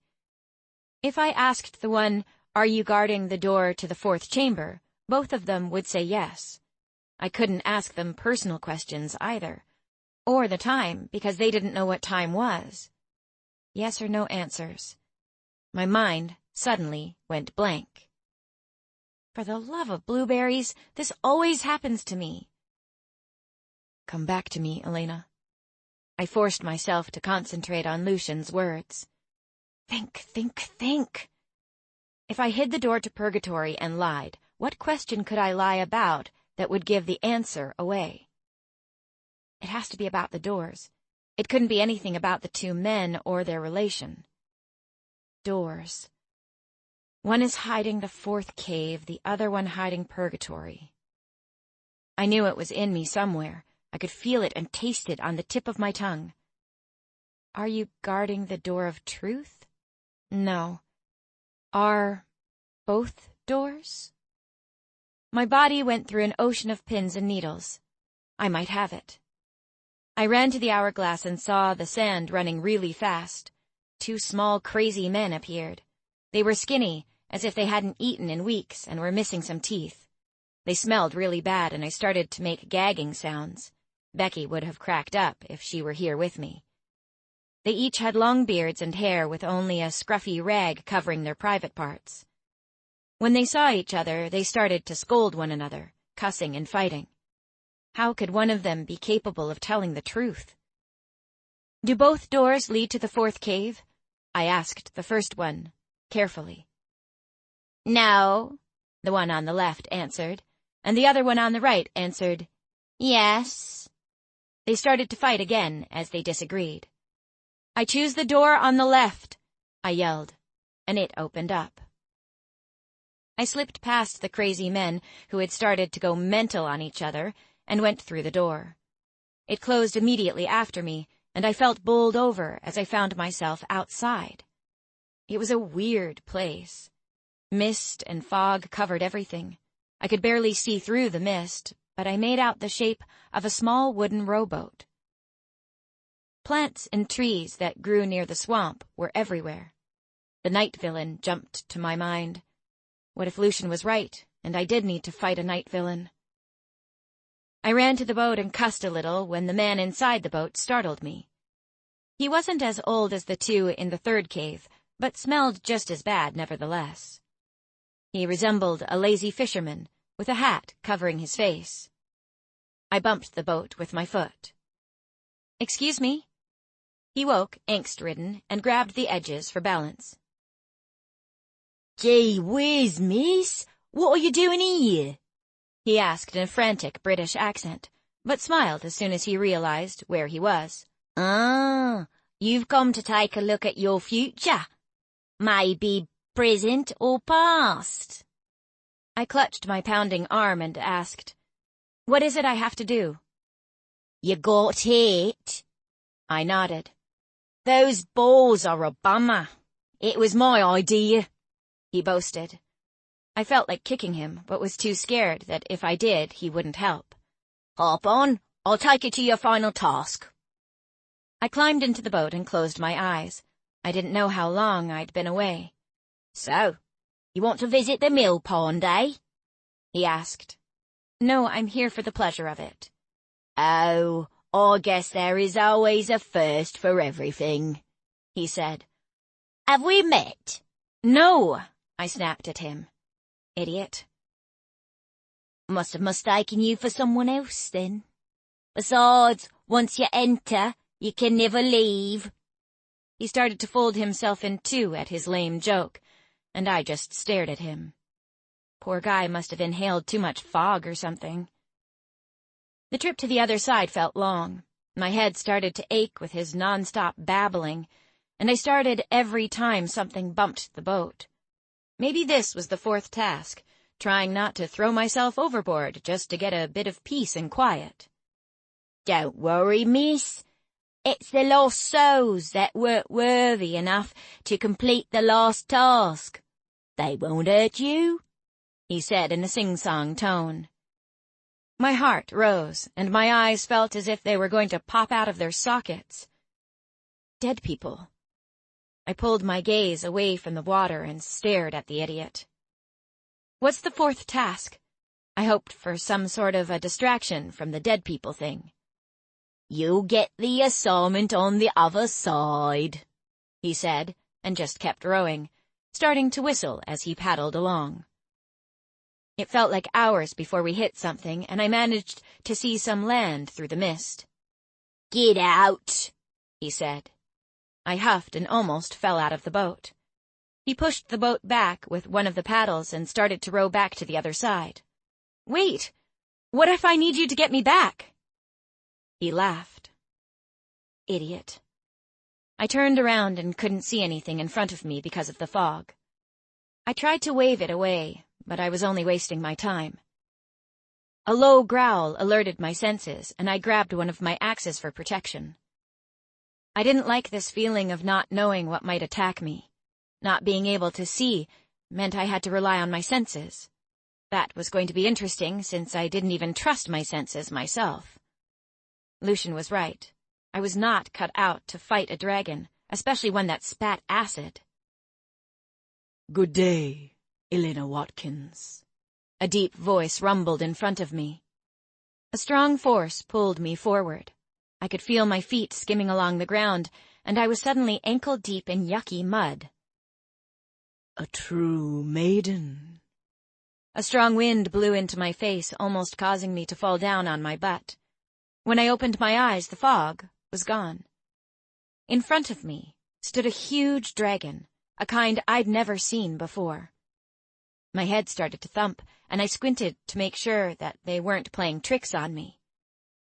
Vertical stripes covered his entire body, as if he had stolen a rainbow and made himself a suit. "Hey," I swallowed hard. "Here to take a look at my mill pond." His low, honeyed voice made me feel safe, but I didn't dare trust it. "So, you can't speak Latin. That's what the keeper told me. He had to lend you the gift." "Thank you for that." I remembered Blake's words as he asked me if I understood him. "Appreciation is a rare quality. You'll be one of my most prized possessions," he said, as if I had already failed the final task. "Come in." I followed him to a massive gate that resembled the one at Dragonia, and tried to kick off the mud that still clung to my shoes. The gate opened, and I stepped inside. The hill was steep. Simply looking at it drained the energy I had left. When we reached the top, I saw some sort of a castle. It had the most beautiful garden, with a giant labyrinth in front. Cupid and dragon statues surrounded by fruit-bearing trees, and a beautiful big pond reminded me of the Garden of Eden. The stars shone brightly in the sky. Laughter came from the garden, and I saw young women chasing each other. So creepy. One wanted to be more beautiful than the other, and they all wore garments that made me think of ancient Greece. "You know, I can take away your pain for a small price," the dragon said. "What's the price?" "No, you have to trust me, Elena. First I'll heal, and then I'll ask something in return." Lucian's voice screamed, "Hell no," inside me. "No, I'll bear it. Thanks for the offer." "Are you sure? They might have to cut it off the longer you wait." It was tempting, and I really wanted to give in. But I came here for one thing, and that was to look in the mill pond. Temptation might be the final task, not to give in. "No." "So be it. Here's your final task." 29.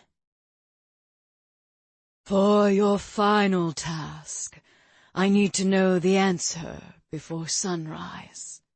I scratched my head. Before sunrise? He nodded his big purple and yellow head.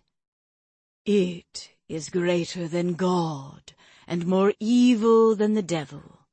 The poor have it, the rich need it, and if you eat it, you will die. What is it? You're asking me another riddle? I wanted to pull out my hair. As if all the other riddles weren't enough. Oh, I love riddles, the dragon said with a smug look. You have until sunrise. If you don't know the answer to it, you will stay here forever. He began walking toward the castle and disappeared through the big steel door. I realized what the sacred cavern was all about, a cave full of riddles and brain-teasers. All these years the people of Paegeia were afraid of nothing, and I wondered why dragons weren't allowed to enter. I tried to ponder the answer, but for the moment, fatigue as well as a throbbing shoulder made it too difficult to think clearly. I sat beside a rock and rested my head against the cool stone as I watched the maidens play in the dragon's garden. I started to think about Becky and what would have happened if it had been her and not me that entered those wooden doors. Would he have let her in, or eaten her up and chucked her soul in the lake with all the others? Lucian was next. I had given him my word, but I felt so sleepy. I couldn't think about riddles anymore. My mind went blank for a long time. When it rebooted, I thought about my mom. All I had was that picture, and deep inside me I knew that I would never find her. I would never know who she was. Somehow, the Bible and God crept into my thoughts as well. The riddle was linked to him.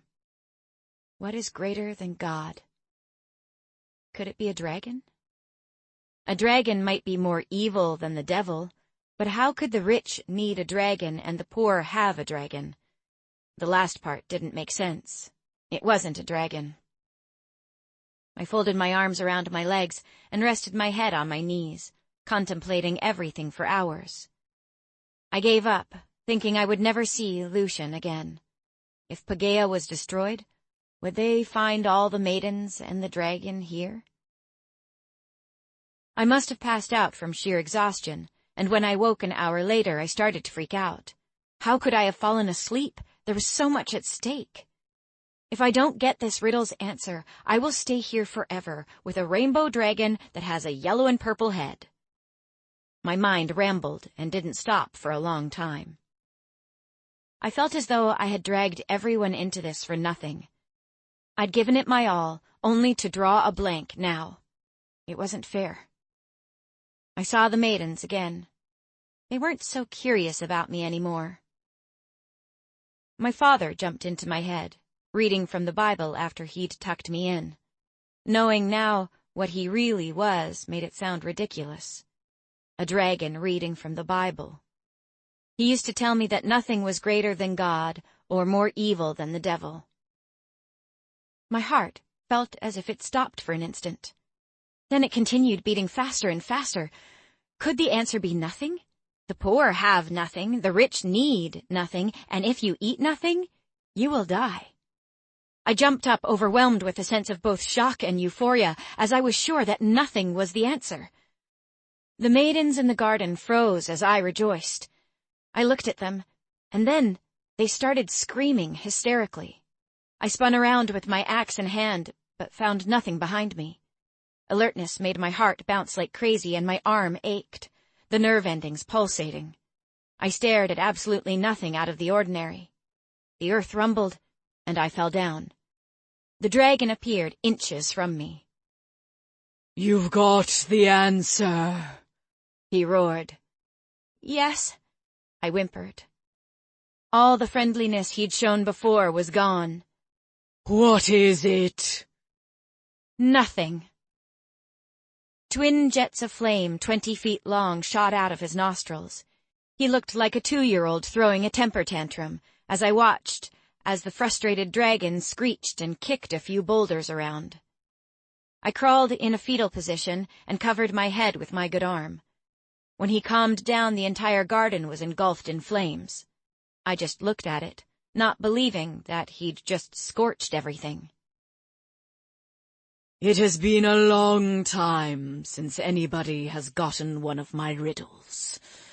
But a deal is a deal." He grabbed my body with his front talons and started to fly. I closed my eyes. I just completed what the cavern holds, and I still don't have the stomach to deal with heights. He took me up another mountain and dropped me as he swooped down, before he landed himself. I fell and rolled over a few times before stopping. What was he trying, to break my neck? I lay there for a while just listening to my heartbeat. Then I lifted my head. Tall trees with a small path to the right greeted me, as I inhaled the smell of the grass. I got to my feet and watched the dragon fold his paws under his huge body and lie down like a cat. He made a soft purring that made me feel some sort of serenity. "The path leads to a waterfall," he said in a calm tone. "You have 1 hour to ask one question. Make it clear, or you might not like what you see. Remember, it can be anything you want to know, past, present, or future." I nodded and walked straight down the path to which he'd pointed. It had a mystical ambiance. The ground was foggy, but not as much as the lake in front of the dragon's lair. I had never seen anything quite like it before. Trees bearing fruit were growing everywhere. It looked so delicious, but I didn't dare to eat anything. I didn't want to be stuck there because of my grumbling belly. I followed the drizzle of the waterfall, and when it came into view, a feeling of tranquility swept over me. So beautiful. I crouched and rested up on my knees. The reflection in the pond didn't look anything like me. Her face held all questions. Will my friends still be waiting if I get outside? I started to think about my question. I needed to make it clear. Today's date was Friday the 11th. I would ask where the sword is tonight, Friday the 11th of May. If it showed me nothing, I'd know it didn't exist anymore and we could go home. I sighed. Please exist. Where is the King of Lions' sword on Friday evening, the 11th of May, tonight? I said. At first, nothing happened. But then, the water rippled and turned into a movie screen. My heart leaped as I saw it tied up in a cloth and bound with string. It zoomed out after a few seconds, showing the inside of a jacket. 3 seconds later, it showed me a man in his 40s with a crooked nose, as if it had been broken way too many times. He had gray streaks mixed in with his dark brown hair. The sun was starting to set. He flew on top of a dragon, a sunblast. I saw the scenery from the sky above, and I knew it wasn't the way we'd come. They landed carefully on top of another mountain. When his dragon let him slide off his wing, he took a small rocky path surrounded by bushes and trees. He carried on walking toward the volcano. Nothing made sense until I saw that he was in a trance. Chang mentioned that Goran liked to compel his subjects, and I could easily make the connection. He entered the volcano and didn't seem to mind that his skin had started to melt off his body. My stomach turned at the sight, and I covered my mouth. I saw his hand as it pushed away his jacket and took out the parcel. He untied the strings. The flesh on his hands and face bubbled from the heat. His face held no emotion, and the scene made my skin crawl. The strings and garment wrapped around the sword turned into ash before they hit the floor. The sword was next, and I watched while it disappeared into the lava. Last, it was the Dragonian who melted away into the pool of goo. The vision stopped. I had gotten what I came for. I reached the rainbow dragon who was cleaning his huge claws with his teeth. He froze in mid-air, with his talons still in his mouth, and yanked them out. He tucked them back under his body. "Sorry," he mumbled. "We need to talk, Elena." "Sure," I said, trying my best not to smile at his little moment. A jolt of pain jabbed through my shoulder again. "Are you sure I can't fix that for you?" he asked. I shook my head. "As you wish. I will take you back to the entrance. I am sorry about my behavior earlier. It's rare that I get a maiden that is worthy of the 4th task. I don't part easily with maidens, so you can imagine how hard it is for me to part ways with you." He spoke to me as if I was the love of his life. Creepy. "You will sign a book. The keeper carries it with him. Look at it as a treaty. You must never tell anyone what you saw in here, otherwise I will claim your firstborn. Your name in the book seals the deal. You may tell others what it is you have seen in the pond, if that is your wish, but nothing more. What you've seen in the sacred cavern must stay with you until the day you die. I promise. I understood now why not one of the women who made it out alive ever broke it, especially the queen. You can't tell them about the treaty, either. Nothing, Elena. Not even hints. I can use the pond at any time and will know when you have broken the treaty. I nodded. He got up and stretched. I couldn't hold back my laughter when he arched his back like a cat. I could swear he grinned, but I didn't know what a grinning dragon looked like. His wings unfolded and he grabbed me the same way he had earlier. It was so embarrassing to be carried that way, and I was glad that I couldn't say anything about what happened here to anyone. He took me back the same way I'd come. Wind blew my hair back and I struggled to breathe. I waited for him to hit something, but he never did. He landed gently and put me down. You sure you don't want me to heal that shoulder of yours? I shook my head, as I took huge breaths to calm my beating heart. Lucian. Suddenly, he turned into a man, a really beautiful man with a glint of the rainbow in his eyes and auburn hair. His body was to die for. He asked me the same question in a seductive voice, making me swallow hard as I looked down. I shook my head one last time. Well then, farewell, my fair maiden, he said, and bowed his head. The cave rumbled again, and the door opened. I hoped everyone was still waiting for me outside. Tears filled my eyes, as I knew in just a few seconds I would see Lucian's face again.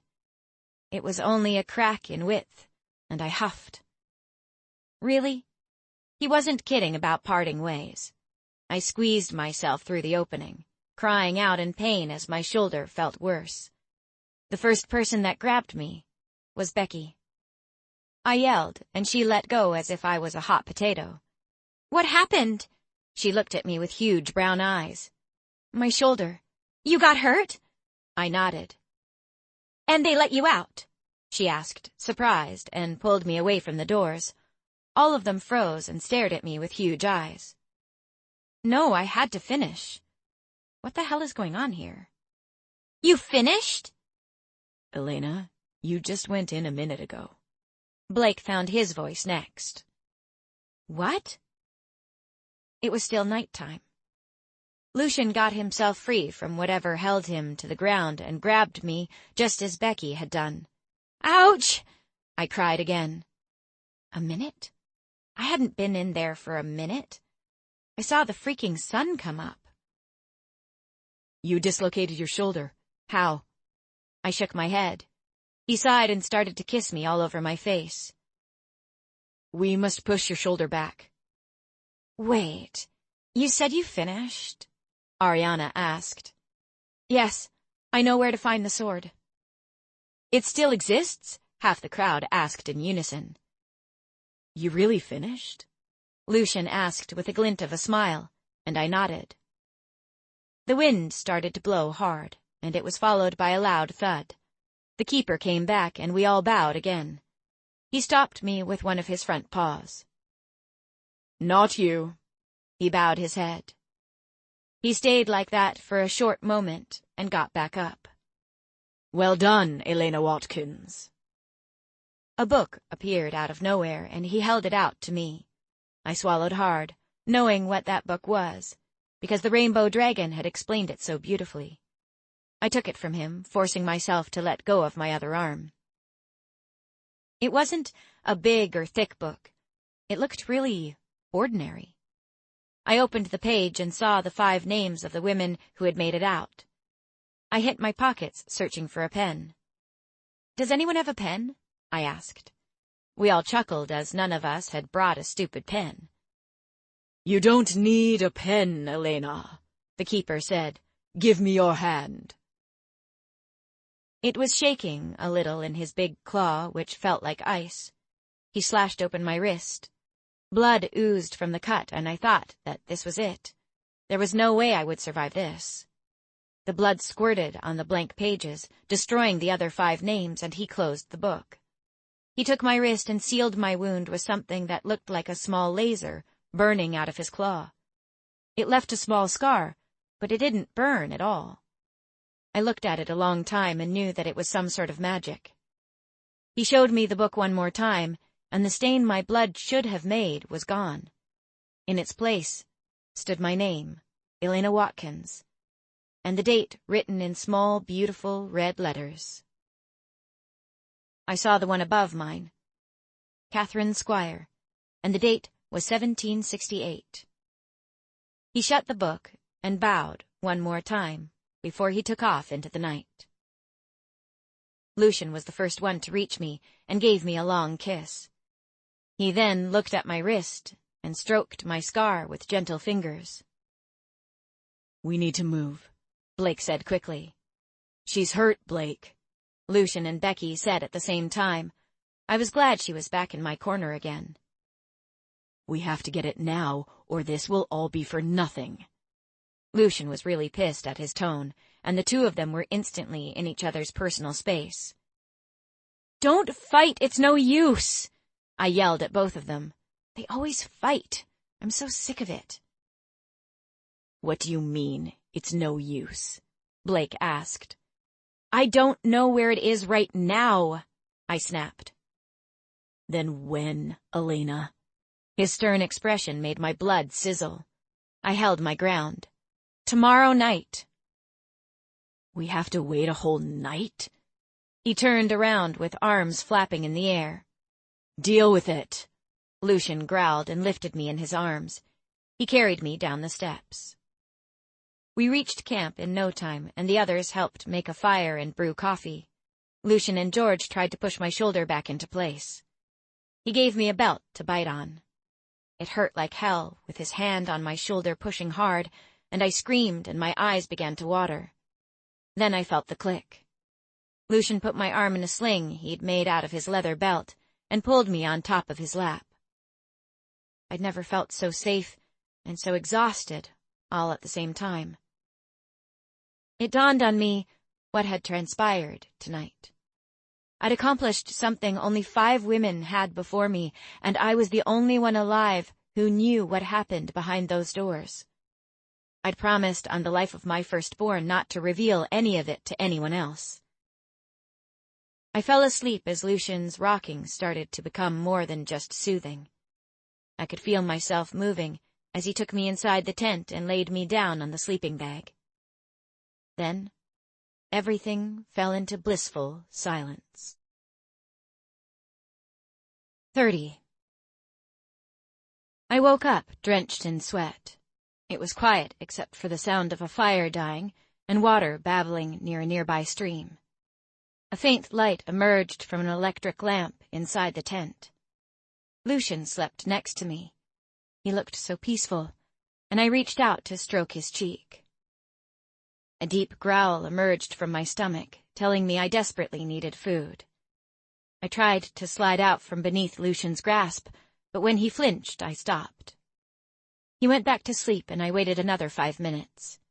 Crickets chirped like crazy, and the singing sound rang in my ears. I decided to make another attempt to get free. This time I managed, and made sure that the pillow I slept on was tucked underneath his arm, just in case.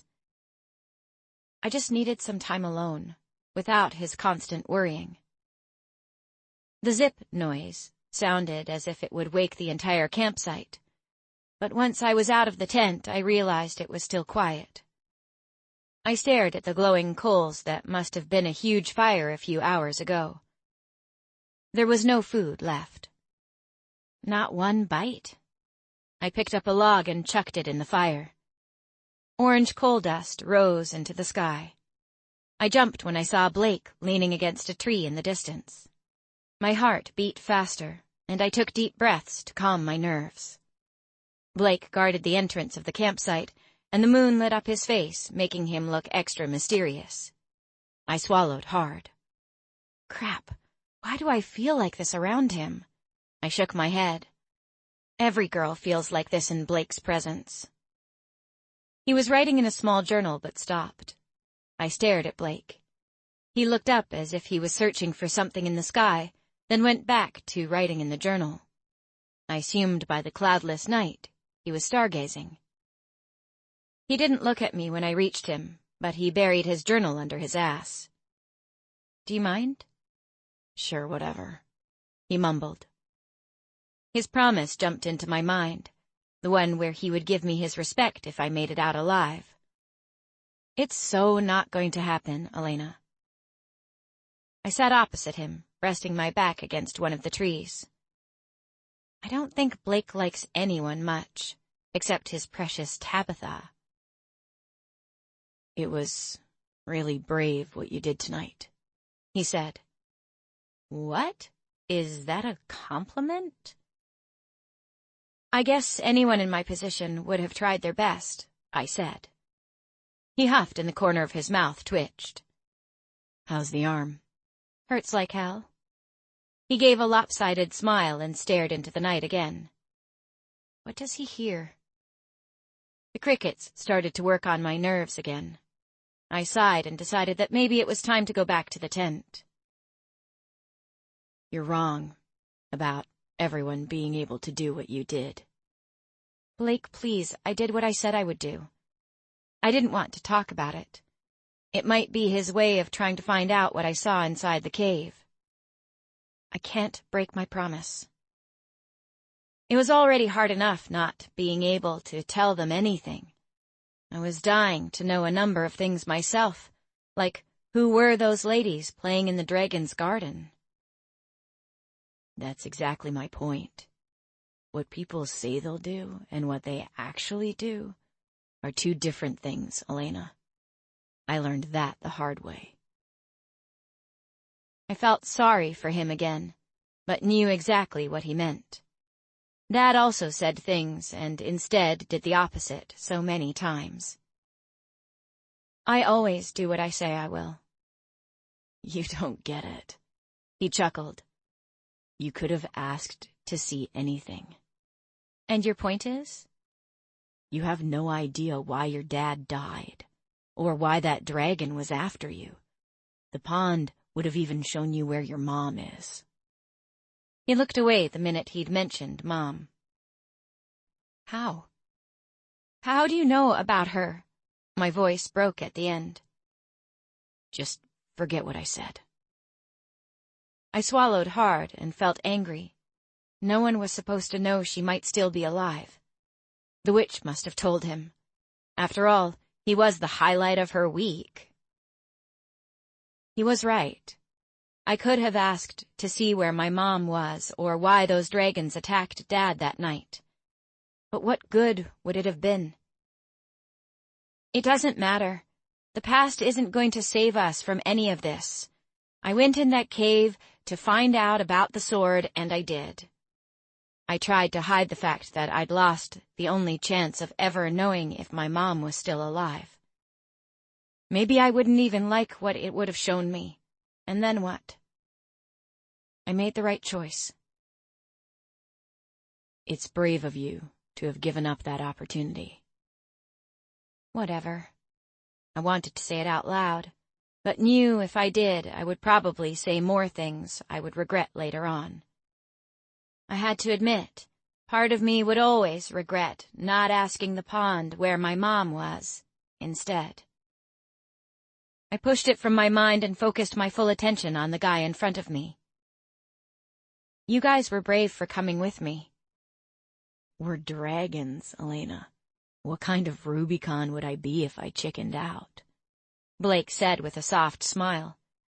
Still, it was very brave. He sighed. You have much to learn. So everyone tells me. Thanks for asking that dragon to give me the gift to understand Latin. I would never have been able to go through it if it wasn't for that. Tell me about it, he mumbled, and I gave him a sarcastic smile. So, You guys really don't understand English when you're in your other form?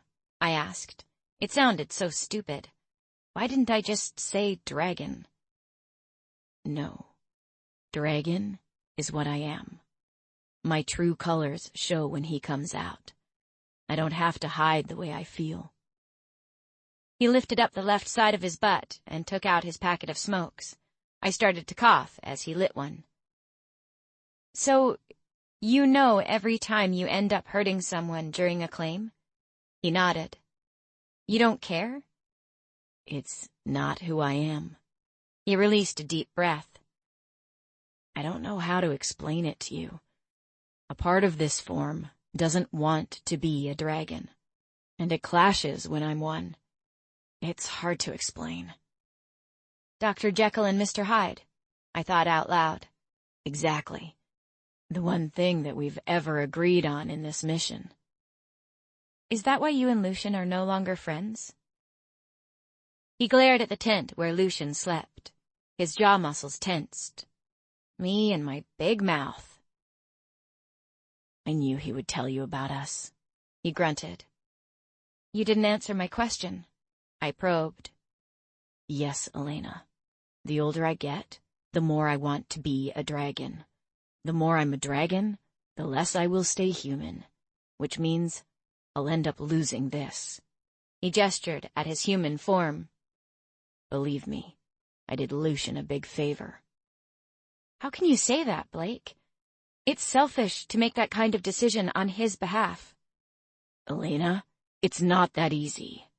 He growled.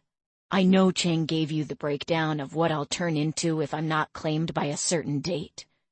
That part of me grows stronger every single day. My human form can't fight this. It's just too much. And you have no idea how much it hurts when I'm forcing myself to do the opposite of what he wants. He sounded defeated, as if the dragon in him had already won. Will it change if Lucian claims you? He started to laugh. He will never claim me. He could, Blake. You live in a dream world. I'll become evil, and it's something I struggle to make peace with, but sooner or later, I'll have no choice. You don't have to, I say. You have to fight it, Blake. Don't give up. You think I'm not trying? I'm seeing the Viden on a daily basis just for 1 ounce of hope. Just so you know, I haven't found it yet, and to be honest, every time I leave that fucking tower, I become happier. That's not a normal reaction. He snapped. She did predict your true Dragonian being born. He narrowed his eyes. My Dragonian didn't get a chance to take a single breath. Goran made sure of it the night he killed them. You don't know that. What if he's born and no one knows about it? Like maybe not with Queen Catherine. He looked at me with disgust. Are you implying that the king committed adultery? The king loved the queen. He would never do that. How do you know that? Because his dragon would have known. He was starting to get annoyed with me, but I didn't care. Oh, and you know Sir Robert? Yes, he's my father. I stared at him for a short while. Sir Robert is Blake's father? The wax doll of him at the museum jumped into my head. His eyes were the same as Sammy's. I should have seen it. Your father's the night villain King Albert claimed. My dad knew everything about them. He would have told me if that kind of hope existed. There is none, Elena. I've got no Dragonian. For a second, I felt his pain and tasted his bitter defeat. It seemed there was no hope, and Blake would eventually become evil. Just try to give Lucian a chance to claim you, Blake. His jaw muscles tightened again. I can't. I'm already giving everything in me not to kill him. He got up while flicking his cigarette butt away. I listened to him zipping down his tent with force. He was angry, and it was my fault. I started to feel bad. I was insulting not only him, but his father and the king.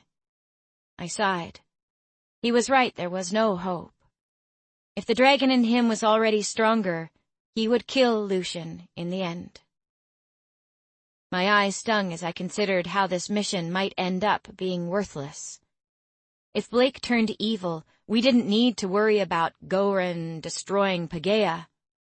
Blake would.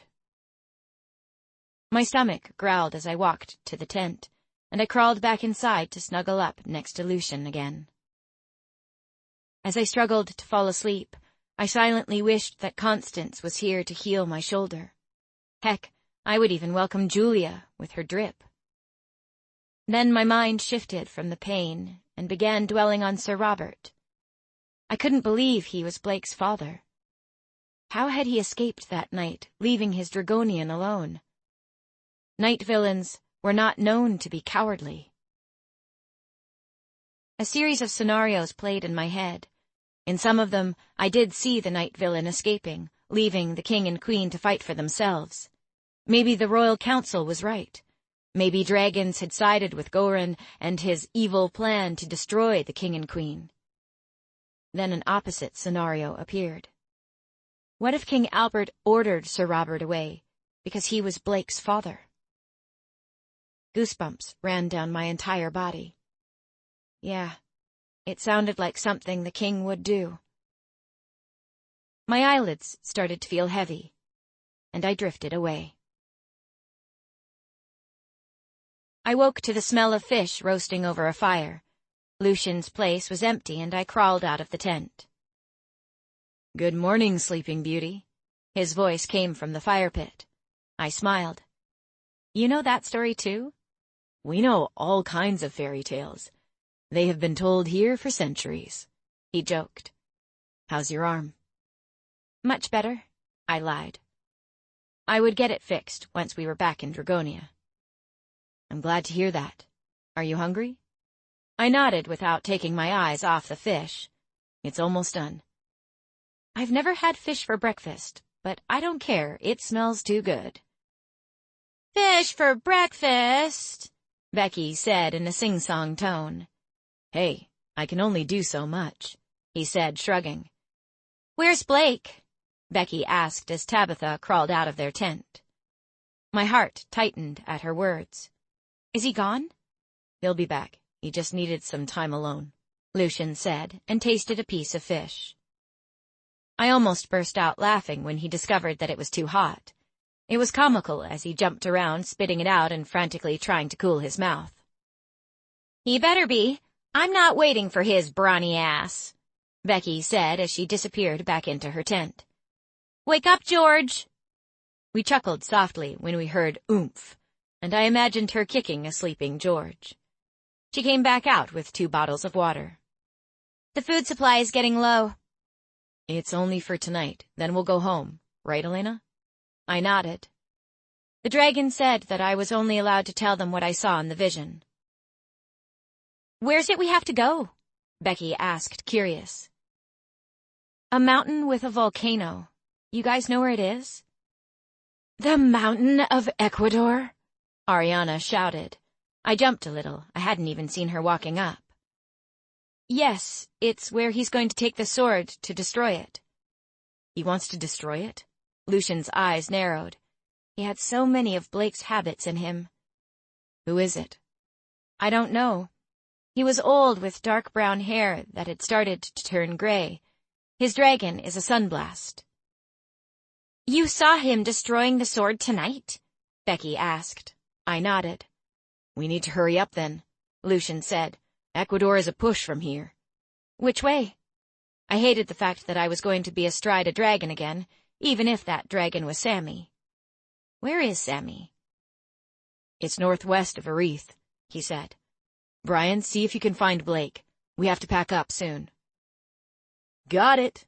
Brian yanked off his jeans and exploded into his dragon form. His wings made such a thunderous noise that we all covered our ears with our hands. I unfortunately could only use one hand. It was weird how everyone else went back to what they were doing, pretending that they hadn't just witnessed a human transforming into a dragon. I still watched Brian flying in the distance. I guess I needed to get used to the idea that it was normal to see dragons sharing the sky with birds. Master Longway was right about how easy someone like me could lose her mind. As I stood thinking, Sammy emerged from the surrounding woods. Her hair was soaked, and she had a towel in her hand, which I assumed meant she had gone for an early morning swim in the river. She came over to me and gave me a small hug. We all dug in when the fish was ready. Lucian must have woken early to catch all of them. I didn't know if I should tell him about my conversation with Blake last night. Brian came back and morphed the minute he landed with Blake not far behind him. I looked away as both of them pulled on their clothes. They hungrily took the plates Tabitha dished up for them. Blake glared in my direction, and our eyes met for only a second. I felt bad about last night, and I knew I shouldn't have said those horrible things. He was right. I had a lot to learn, and I hoped he could forgive me for what I'd said. We finished breaking down the campsite after breakfast. So, where do we go? Blake asked. Ecuador.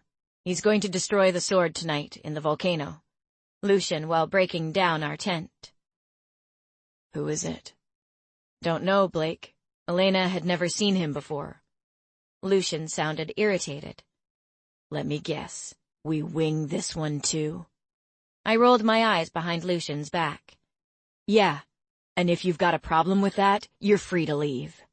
Lucian! And he just looked at me. I begged him with my eyes. They had been best friends, for crying out loud. I hope you're right about this, Elena. Blake snapped at me and closed the bag he carried with him. The 5 dragons started to take off their clothes again, and I looked away. The people of Paegeia were so at ease with naked bodies. It was something I still needed to get used to. I listened to them changing, and then the beating of their wings as they flew away, except Sammy and George. I took a deep breath as Lucian helped me onto Sammy's back. I really didn't like flying, and held on to Lucian again. I shut my eyes and yelped as Sammy took off. I didn't open them, but concentrated instead on her breathing. Her body expanded every 3 seconds, and the sound coming from her wings made me wish that I had an iPod, like Becky. The trip wasn't as far as the one to the sacred cavern, but it was a stretch, as Lucian had said. He tapped my leg, and I opened my eyes. In front of us was the picture I'd seen in the mill pond. It was Ecuador. 31. Sammy started slowing down beneath me, following the other dragons as they made their descent. I held Lucian's chest as tightly as I could with my good arm, and buried my face between his shoulder blades. I kept my eyes shut, trying to soothe my rolling stomach. We landed with a hard thud, although I knew Sammy did try to make her landing as graceful as possible. She transformed back into a human after we'd slid off her left wing, and were back on solid ground. The dragons dressed quickly, while the rest of us spent time discussing a plan of action. This mission was getting more dangerous by the minute, but the thought of returning home with the sword somehow made everything seem worth it. Blake and the others joined in the discussion once they had all dressed. Elena, what side is he coming from, and when? Blake started asking important questions. I looked around and compared our surroundings with those I had seen in the sacred cavern. It showed nightfall. We're in the exact right spot. Are you sure? Ariana asked. She had that set to her jaw that told me she didn't trust me one bit. Yeah, positive. If I'm not mistaken, the volcano is just ahead about 2 miles. I pointed into the direction, and Brian sprinted down the path. He was the only dragon able to get close to a volcano. Okay. We have to corner the Dragonian here. We can't let him get past the PONR. Blake said. What is PONR? I whispered to Lucian. Point of no return. Where's the sword, Elena? Blake asked quickly. He was carrying it close to him. It was covered with some sort of fabric bound with string. Pondering this information, Blake gave us our first goal. So we have to find a way to snatch it from him. I doubt that he'll be compelled. You're wrong, I interrupted, and Blake's expression changed from being sure about his plan to a huge frown. He gazed at the ground for a minute. Are you sure? His voice broke, and he cleared his throat with a cough. Walking to the volcano, melting away to accomplish the task, I would say he's compelled. Melting away? Becky mouthed, and I nodded. She shivered. What is it, Blake? Lucian asked. It's not good. He started to pace around, clutching his hair. If Goran controls him, he'll see everything, including us. There was a sense of alarm in his tone. A frown creased his forehead, and I could tell Blake was thinking really hard to come up with Plan B. Is that bad? I asked. It's very bad, you crazy lunatic, Tabitha yelled. You've led us to our deaths. Tabitha, back off. Becky jumped in, and Sammy uttered something that sounded like a swear word. I didn't like Tabitha's tone one bit, but had to admit she was really brave for sticking with us this long. Usually snow dragons disappeared at any sign of danger. Tabitha's got a point, but we've made a choice, Blake said. We can't transform Lucian. We have to fight in our human form. Elena, to get back to your question, yes, the mission just turned into something suicidal. If Goran does compel the Dragonian, we are going to fight him directly. None of us are ready or trained for that. We all fell silent. Fighting Goran wasn't on the agenda, and running seemed like the only option. Blake, I will change. Sammy sounded terrified. Sammy, if Goran controls the Dragonian, he'll see through his eyes. If he knows that we're dragons, he'll use magic. We will all die. We have to stay hidden. Let him think that we're humans. I can't control it yet, she shouted frantically. You can't change, Samantha. Tears rolled down her cheeks. I really suck in transformation class. I always turn when it gets too scary. Try, he pleaded with his sister. She nodded, and Becky's arm curled around her shoulder. I can't fight Goran, Blake. Ariana had tears in her eyes, too. He walked over to Ariana and cupped her face in his hands.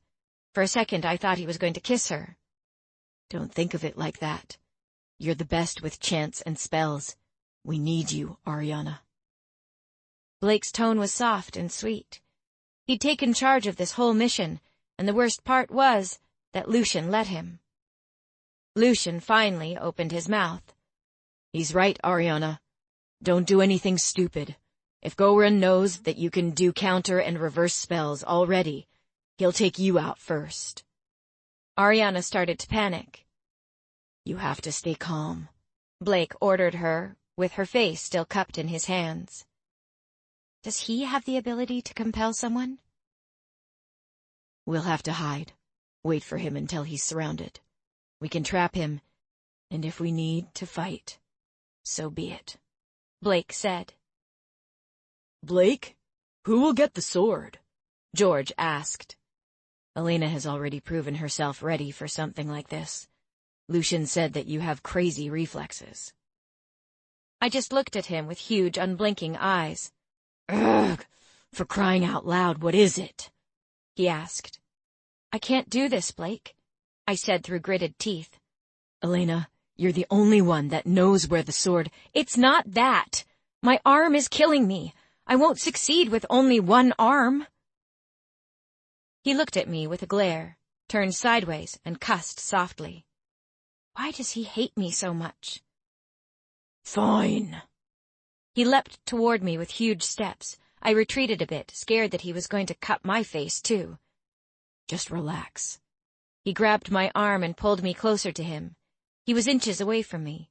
I could feel heat radiating off his body. He uncovered my shoulder and unbuckled the belt strap that had started to cut into my neck. What is he doing? Don't look at me, he grunted. I looked at Lucian, who was now glaring at Blake. My heart bounced as Blake touched my shoulder. I tried not to make a sound, but it was painful, as a warm heat burned my skin. What the hell? I wanted to see. As I analyzed the burning sensation, it reminded me of the time Constance healed my elbows after Art of War, but it was nowhere near this excruciating pain. I said don't look, he yelled again. My head snapped back to Lucian again, and the warmth grew hotter.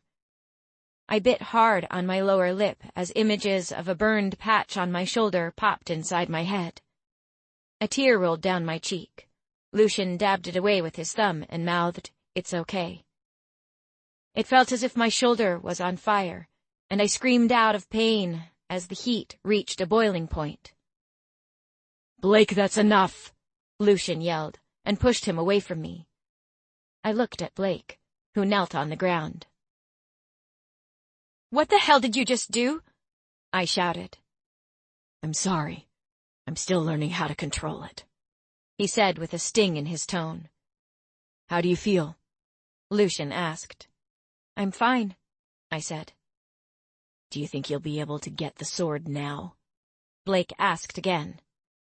I rolled my shoulder around. The pain was gone. I nodded and took a deep breath. It shouldn't be that difficult. Then why does it feel as if I'm going to fail miserably? "Why didn't you heal her arm earlier?" Lucian lashed out. Blake turned around with his index finger inches from Lucian's face. "Don't start with me." George and Brian stepped in between them and spoke softly to Lucian and Blake. "Lucian, just drop it," Ariana said. "Her arm is healed, so please, can we just get back to the mission? I really want to go home, and we need a solid plan." Lucian's jaw was set. He was angry and just glared at Blake. "You? Stay away from me," he said to Blake, who laughed. "Blake," Ariana said and gestured for him to carry on. "Fine. Once Elena gets the sword, Sammy, you morph and get Elena the hell away from here. The rest of us will take care of the Dragonian." "Okay," Sammy said in a faint whisper. "Please, just try not to blow your cover," Blake begged his sister. "I said I will try." "It might work," Lucian said after a long silence. "Of course it will," Blake said. The conversation changed over to who would be teaming up with whom after Sammy and I had fled with the sword. "What if his sunblast comes after us, Blake?" I asked. He kept quiet. "Don't worry about that, Elena." Brian winked at me. "Brian's got it covered." "Brian, he might be fully grown," Blake said. "Brian doesn't care. He's going to struggle to get past Brian." Blake started to chuckle and the two high-fived each other. "Idiot," Becky said in a sing-song tone and rolled her eyes. "That's good, Elena," Lucian whispered. "What?" "You're starting to think like a Dragonian in battle." He smiled reassuringly.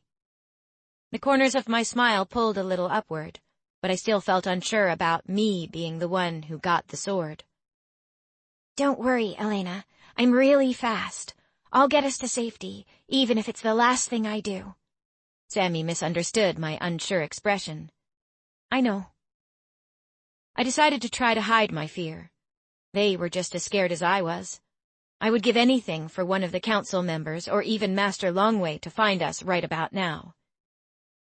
Becky said that fin-tailed dragons were champions against all evil, and Master Longway would fight with us. This really wasn't a task for teenage wannabe Dragonians. We waited patiently for the Dragonian and his dragon to land, as Blake guarded the entrance. I stared at him the entire time, thinking that he didn't seem to be scared of anything. He was brave. I was glad Lucian had told him about the mission. I did feel safer with all of them here. What would I have done if it was only me? You know, he can see just as far in his human form. Lucian spoke into my ear. His night vision is crazy good. When we were children, we used to play hide-and-seek at night. It was his favorite game, and he loved it when he was it. It didn't take him too long to spot us in our hiding places. Lucian's grin was satisfied as he told me memories of their friendship. He really missed the way it used to be between them. I looked back at where Blake stood as he watched and waited for the Dragonian. I noticed him sprinting down the path. That was the sign, and he dove for his hiding place behind a bush. There was no turning back now. Becky was with Sammy, trying to keep her calm, and I prayed she would stay strong. I couldn't bear to think about what would happen if she transformed. I put my hand in front of my mouth, trying to silence my breath, as the Dragonian and his dragon landed. The Dragonian I saw in the mill pond jumped off his sunblast and landed perfectly in a crouched position. When he stood straight, I could see that he was still in a trance. Goran was his puppet master, and he led the Dragonian straight to the volcano.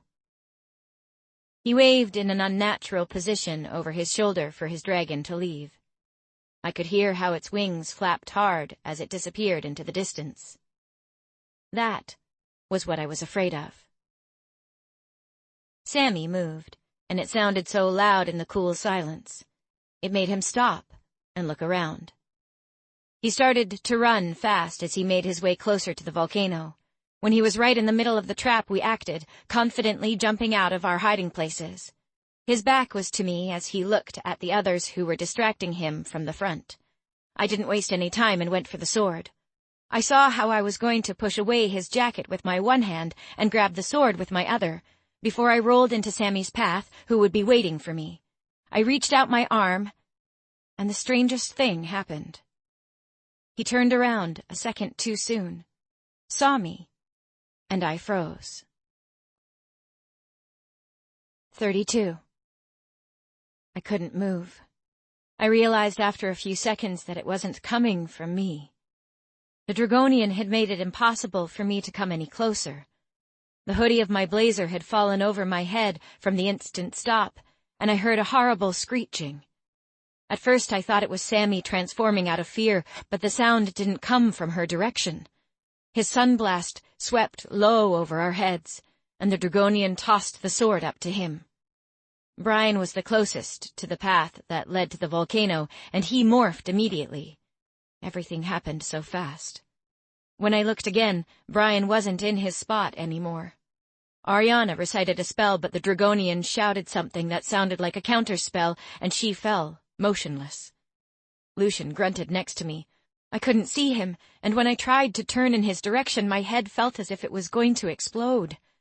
Becky and George both stood in awkward, frozen positions.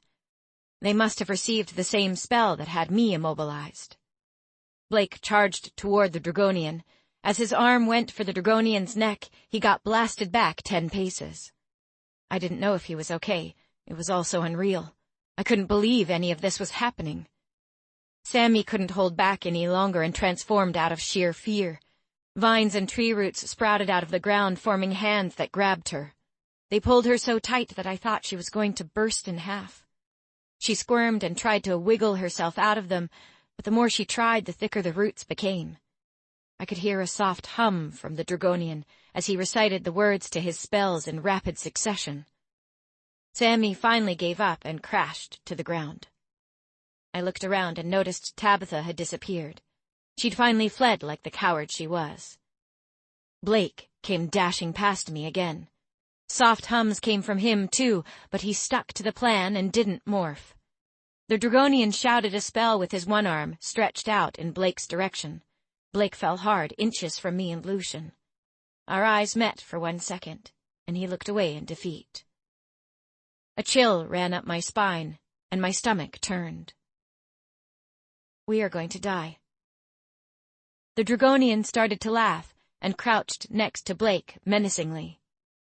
You really think you could stop me, boy? Blake grunted. I hoped the Dragonian wasn't hurting him.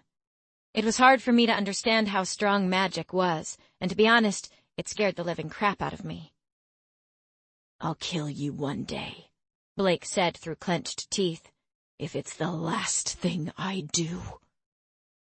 The Dragonian laughed. He stopped and looked at Blake's arm as he lifted Blake's sleeve with his thumb and forefinger. My, how exciting," the Dragonian said in a flat tone, but the laughter was real. It made my skin crawl. "The Rubicon tried to save the day. It doesn't suit you, Blake Leaf." Blake growled again, and I could just imagine how defeated he must feel right now. There was nothing else he could have done. "You're so full of anger," the Dragonian whispered to him. "I revel in the knowledge that deep down inside I know that you like it too." Even though he spoke softly to Blake, I still was able to hear the last part. "You won't kill me, boy. You want to know why? Because when you turn, you'll be mine." He laughed again, as if this was his favorite game. "Just think what we'll be able to do together. No one will ever get in our way."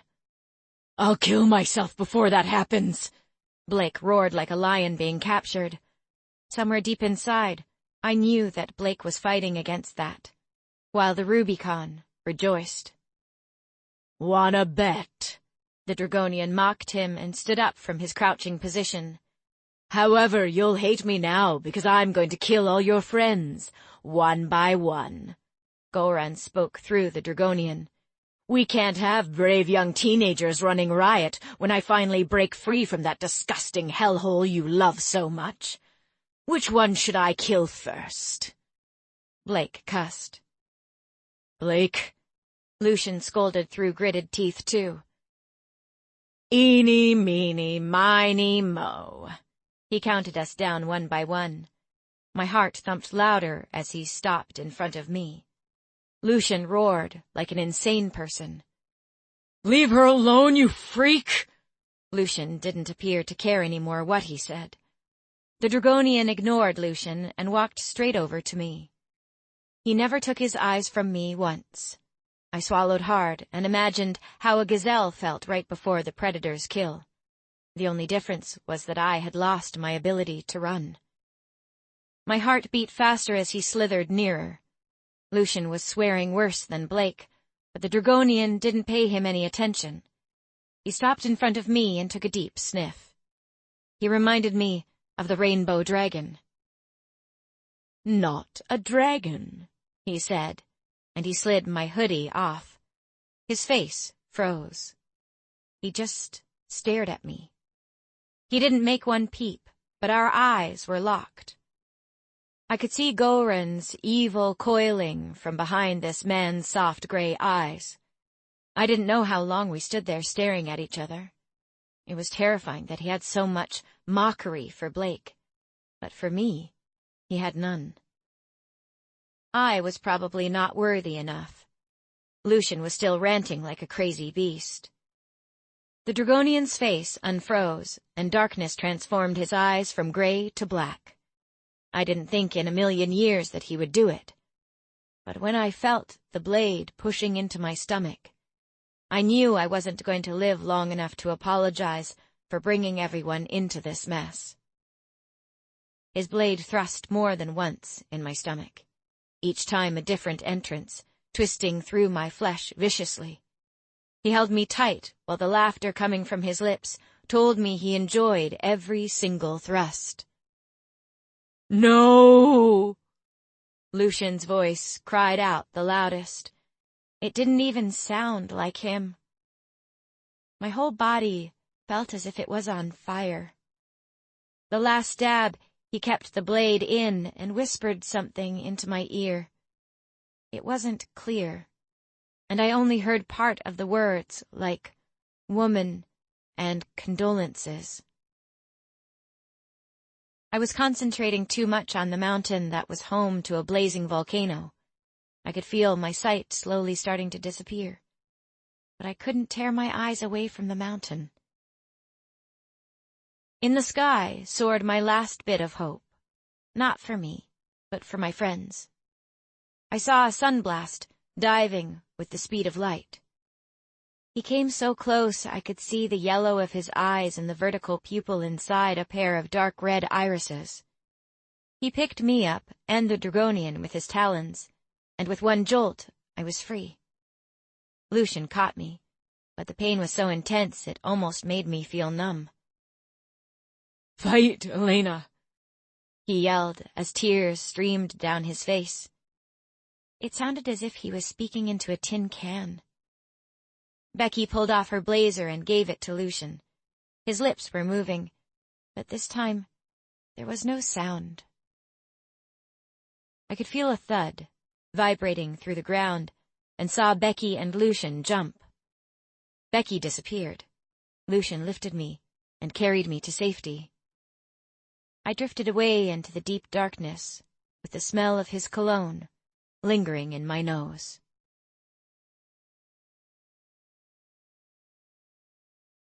When I opened my eyes, I saw the same familiar fan spinning above me. I'm still alive? I felt as if I was going to lose my mind and wanted to get up, but my fragile body wouldn't let me. Constance was right by my bedside. Is this for real? Am I alive? How can it be? Where are my friends? What happened? My eyes must have told her I was freaking out. Relax, Elena, Constance begged while she fidgeted with the drip. I felt drowsy and everything faded out again. When I opened my eyes the second time, I found Master Longway right next to me, sleeping. I'm alive. I could tell it was dark by the dimmed lights and the silence around me. My throat was dry, and my restlessness must have woken him. "Easy, Elena." "Water." It came out as a hoarse whisper. He poured me a glass, and I took a few sips. "How do you feel?" "Like I got stabbed with a knife." He huffed and looked really pissed off. He had all the reason in the world to be. I bet if I wasn't lying here, he would have morphed into his dragon form and fried my ass on the spot.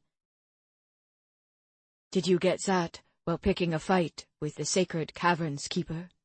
he asked, pointing to my wrist. I frowned. Why is he asking me that? Doesn't he know? An alarm went off in my head, which shook my entire body. All I could think about was what could have possibly happened to my friends. I can't be the only survivor. I'll never be able to live with the burden. What happened? I tried to get up. "Relax. The others are fine." Swear? I demanded. "By my dragon's oath, I promise you, they are fine. Now calm down." I nodded and laid back into the soft pillows. Why don't you know what happened then? They took a vow of silence. His tone indicated that he was frustrated, and the way he was grasping the bridge of his nose with his index finger and thumb confirmed it. He sounded tired, too. What? I couldn't believe my ears. Why? They don't want to talk until you're awake. How did I get here? He swallowed hard and closed his eyes. We just found out that the 9 of you were missing. A couple of us were going to search for you when Chang spotted Blake coming in really fast. He missed the entrance and crashed through one of the walls. Constance was scared that his heart was going to explode. There was so much blood. She wanted to treat him, and that's when we found you clutched between his front paws. I struggled to swallow. Blake saved my life. I never thought in a million years that Constance would be able to save you, Elena. You had lost a serious amount of blood, but here you are. Is Blake? I couldn't say the word. He's all right. He was down for 2 days, but now you would think that nothing serious ever happened. I couldn't believe he'd actually carried me, flying so fast that his heart could have exploded. The other council members have been breathing down my neck, asking me for answers, which I don't have. King Helmut tried to force it out of Lucian, not to mention the way Sir Robert threatened Blake, and Samantha. The only thing they did deliver was a new King of Lion weapon. The Queen's axes you had." He frowned. "Chang's theory turned out to be more than just an overactive imagination. You can be glad that it carried some of King Albert's blood, Elena. Otherwise, none of you would have been here. Now, please enlighten me to all the details. I think I have waited long enough." He didn't sound pissed off, but there was something in his tone that told me he was done waiting and playing stupid teenage games. I shivered just thinking about having to relive what had happened. "It's my fault." "What is?" he answered with a softer tone. "This mission? It was crazy, but for some reason I was more terrified of what would happen if the wall was destroyed." He took a huge breath. "Chang told me about the sacred cavern, and the prize at the end when you finished." His head jolted up. "You went inside the cavern?" Disbelief mixed with shock was all over his face. "Yeah," I said. "Elena, you're telling me that you are the sixth person that made it out alive?" I nodded again and didn't understand why it was so hard for him to believe this. He always said, the darker your mark, the more you will accomplish. "I have the scar," I said, unsure. I mean, he was an ancient, and he should know what the scar looked like. "I didn't think you would have made it out alive. Do you know what could have happened if you didn't?" He raised his voice again. My lower lip quivered. He sighed deeply. I swallowed my tears and carried on. "I had to know where the sword was. The council didn't make any progress, and at first I was going to do it alone, but then Becky told Lucian, and Lucian told Blake. It got out of hand. And where I was planning on a one-man mission, it became 9. "Which only 8 returned back alive from." "What?" My heart skipped a few beats before it started to drum inside my ear. "Brian—" He couldn't finish his sentence, and just shook his head. 33. Brian's death would be on my conscience for as long as I lived. It was my fault he was gone, and no amount of tears would bring him back. This mission had been a pretty dumb mistake. I should never have gone after that stupid sword in the first place. No matter how brave Master Longway thought I was in the end, I felt like a failure.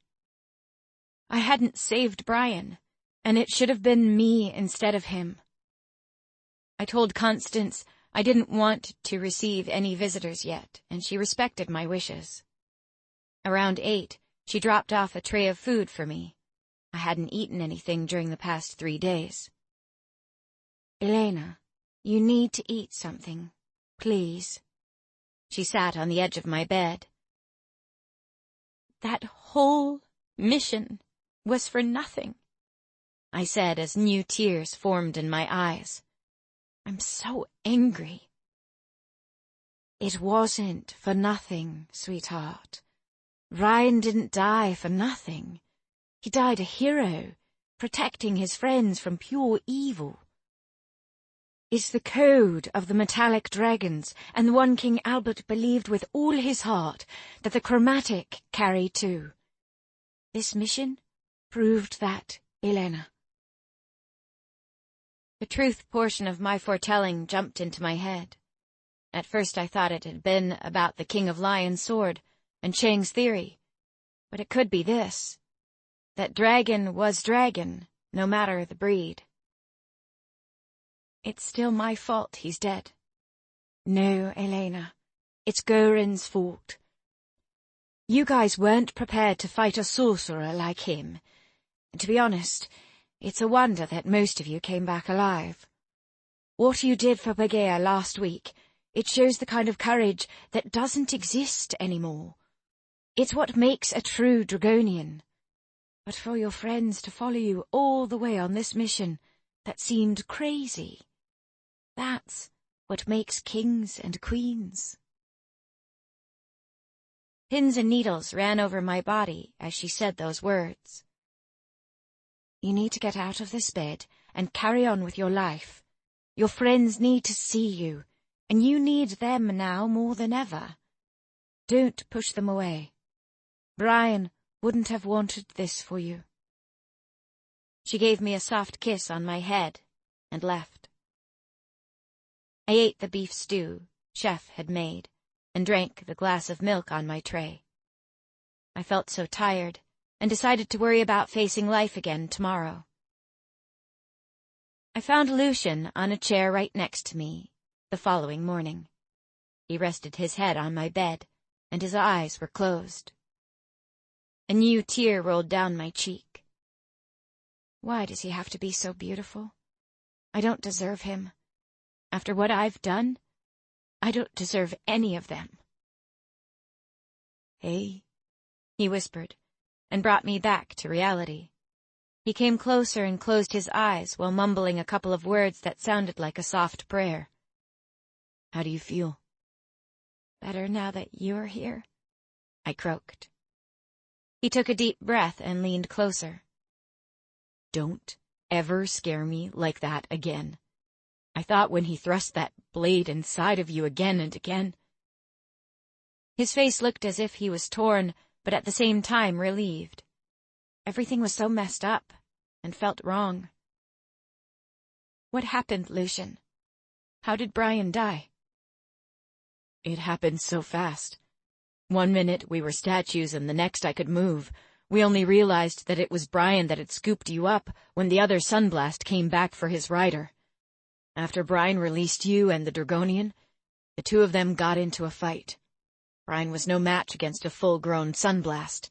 They collapsed near one of the sites, set an entire forest on fire, or so George told us. His eyes sparkled with fresh tears as he closed them, trying to stem the flow. Strain appeared on his face, making it look as if Lucian experienced some sort of inner turmoil. Hey, it's okay. I'm fine now. He shook his head. When the Dragonian got up from the fall, I knew we weren't going to make it. Only when Blake picked up one of your axes and threw it at the Dragonian did we realize what you had. The sword's ability causes its victims to explode. Queen Catherine's axes make them turn into dust. They took them away, sweetheart. I'm so sorry. Of course they took away my axes. Did Blake really save my life? He nodded. I owe him my life. You don't owe him anything, Elena. Blake's back to the egotistic son of a bitch he always is. I smiled and closed my eyes. It was silent for a while. Thanks for fighting to live, Lucian whispered in my ear. Why didn't you tell Master Longway what had happened? It's not our story to tell. But your father... He put his index finger on my mouth. Shh, he'll get over it. He gave me one of Blake's lopsided smiles, and it vanished just as fast. Something wasn't right. What happened? Nothing unexpected. His smile returned. Tell me. You've been through enough, Elena. I'm not going to burden you with a stupid story. I huffed as I quickly put two and two together. It's your dad, isn't it? His gaze fell to the floor. Is he forcing you to break up with me? My voice broke. Lucian's head jolted up. No, Elena, I don't care what my father wants. You're my choice. Lucian, your father is the king of Tith. He could be the Pope for all I care. We're not living in the 16th century anymore. I'll choose whom to love. You really think it will be that easy? If your father disowns you, you will have nothing. I don't care, he said, sounding like a spoiled brat. You have no idea what it is to have nothing. So don't tell me that you'll be okay with it. When you do discover 10 years from now that you don't love me, you'll blame me for everything. I yelled and grabbed my stomach where the Dragonian had stabbed me. It wasn't healed properly, and I should have given it more time. Lucian was at my side and helped me to lie back on my pillow. Just take it easy. That will never happen. How can you even think that? He sat on my bed and looked at me with gentle eyes. I've never felt the way I do with anyone. Don't worry about my father. He'll never disown me. He'll come around once he gets to know you better. I wasn't so sure about that. I knew the king would only see a troublemaker who didn't think before she acted. He would see me as a person who would get his son killed, because Lucian would always follow me. I didn't tell him that. "You really love me?" I whispered. With all my heart. Recovery was hard, but I got there. Becky, Sammy, and Lucian visited me every second they could. Becky was a tough girl, but Sammy? She cried so much when she saw that I was okay that Constance had to give her something to calm her down. The way they acted, you would think that Becky was the dragon and Sammy the human. Still, they were the best friends a girl could ask for. I was another 4 days in the infirmary, and all I could think of was my foretelling. It felt good knowing that I had fulfilled it. It was the choice I had to make. One dangerous enough that found its way scrawled into the Book of Shadows. I realized that the truth prophesied was actually multiple things. 1, that a dragon offspring could become a Dragonian. 2, to learn that any sword or weapon could be turned into the King of Lion. You just needed blood from the true royals who didn't exist anymore. And last, that King Albert's theory about the chromatic dragons was true. I couldn't wait to see the ink of my foretelling turn red. Only then could I breathe again and carry on with my life without interference. Life at Dragonia went back to normal. It spread instantly that I was the 6th person who had made it out of the cavern. The status was cool for a while, but the moment the Vidan wanted to see me again, I hated everything about it. Classes went back to normal, but not for me. Most of them still sounded like Greek. My tutoring lessons also carried on, and Latin became my worst nightmare once again. They hadn't been kidding when they said that Blake had gone back to his old arrogant self. He was mean whenever I pronounced the words wrong. The one thing I did love was that we didn't talk about the mission at all. It was in the past, and like me, I think Blake wanted to keep it in the past, too. But I felt that I needed to do one more thing before I buried it completely. "Thank you," I said during one of our lessons. He ignored my statement and carried on explaining the rules of grammar. "Thank you, Blake," I said again. He just looked at me with no humor on his face, stared at me for a while, then carried on. I sighed, frustrated. I gave it another 10 minutes and said thank you again. Stop it, Elena. There's nothing to thank me for, okay? I would have done it for anybody in that group. He sounded mean. "What happened to, 'You've got all my respect when you get out of there'?" He huffed. "To be honest, I didn't think you would get out of there, so I lied. Sue me." "I thought dragons lived by their oaths," I snapped back. "Those rules don't apply to me," he said. I was so angry I kicked his shin, got up, and left. "Elena!" He was down rubbing and complaining. I didn't care if it hurt. He was an asshole, and it was our last tutoring lesson anyway. My choice. The following week, Chang struggled to teach me history as he kept becoming sidetracked and begged me to tell him what was inside the cavern. At a stage, he even tried to guess, which was really tempting, but I didn't break my promise. Lucian's class was another story. He wasn't the slave-driving demon anymore, and I dubbed his sessions as make-out time. All I know was that I would never leave him, so I hoped he meant every single word when he said he loved me. The tabloids were full of Blake, Ariana, Lucian, and Brian, with headings like "Long live the chromatic" and "Axes turning evil to dust."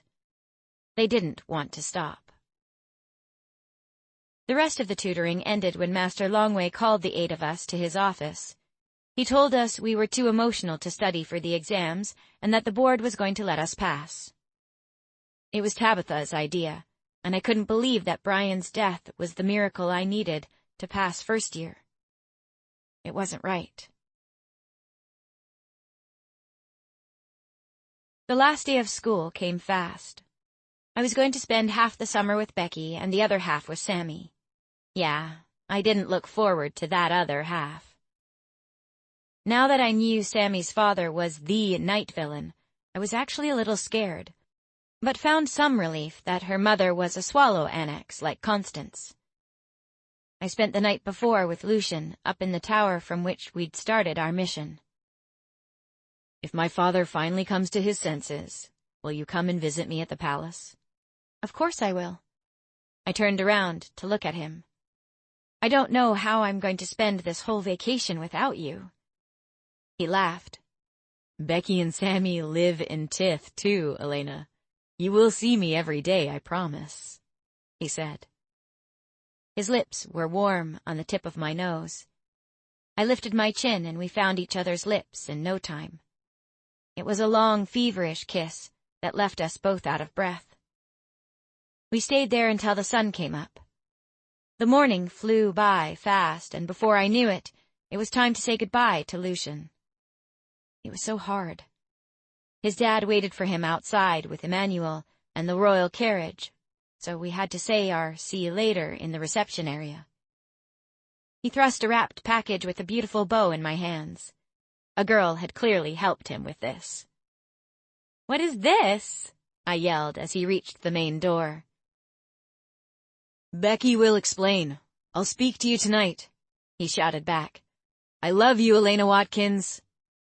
The other students in the reception made fun of his last line, but he waved it away. He didn't even wait for an I love you back. As I went back to my room to pack my bag, I opened the wrapping and couldn't believe my eyes as I looked down at the cam phone nestled in my hand. "You got your first cami," Sammy said. "This is so awesome." "May I?" Becky held out her hand, and I gave it to her with a new feeling of excitement deep inside my core. "It is the new Raindrop 5. It must have cost a fortune." "Please, Lucian doesn't know what that word means." Sammy rolled her eyes and took it from Becky. She slid it open and yanked hers from her backside pocket. She spoke her name into the device and repeated it a few times before lining up the two phones next to each other. When she had a satisfied grin, she put hers away. "Sammy Leaf." She spoke for the last time into the speaker of my cami, and her phone started to ring. It had a techno beat to it, and she jumped up and down in the same spot, pleased with herself. "When you want to call me, just say my name. I'm the second in your contact box." I can guess who the first is. "I promise I'll phone you at least once a day, Sammy Leaf." "You guys," she cried animatedly, "I'm going to miss sharing a room with you." "I'm going to miss that too, Sammy," Becky said. "Don't forget, 12 o'clock my house tomorrow afternoon, and don't be late." "What, no George?" Sammy echoed. "He's gone for 3 weeks to Acapulco, and I don't know what I'm going to do with myself." "George is going to the other side?" "Yeah, he's so excited about it. It was a big surprise. His mom and dad wanted him to keep it a secret. I wish I could go with him." "Stupid wall," I said, sulking. There were so many places I wanted to visit myself. We helped Sammy with her luggage and loaded it on one of the carriages Tabitha and Blake already occupied. "These 3 weeks are really going to suck," she whispered. We giggled and I gave her a big hug before she climbed into the carriage and left. Becky's mom picked us up at 3. She waited near the forest, next to a silver Audi. Becky ran to her and jumped into her arms. Her mom was really beautiful. She had big dark eyes and brown hair just like Becky. The only problem was she seemed too young to be a mother. I also noticed that they shared the same eye for fashion, and she wore a nice top with jeans and knee-high boots. She kissed Becky's face fiercely, and I giggled when Becky complained, wiping her face with her hand. "I have missed you so much," her mother said. "I missed you more." "You've got to tell me everything about this mission, Becky." Her eyes were full of excitement. "Oh, crap, Elena!" Becky suddenly realized that I was there too. "Mom, this is Elena. Elena, the perfect mom." "She's such a drama queen, but she's right about the perfect mom," she said. I reached out my hand for her to shake. "Oh, please, come here." She pulled me in a long, warm hug. A beautiful smile appeared on her face as she let go. She looked over at Becky. "Get in the car, we still have a long drive back home." She started the car, and the stereo boomed the same stupid song about a miracle.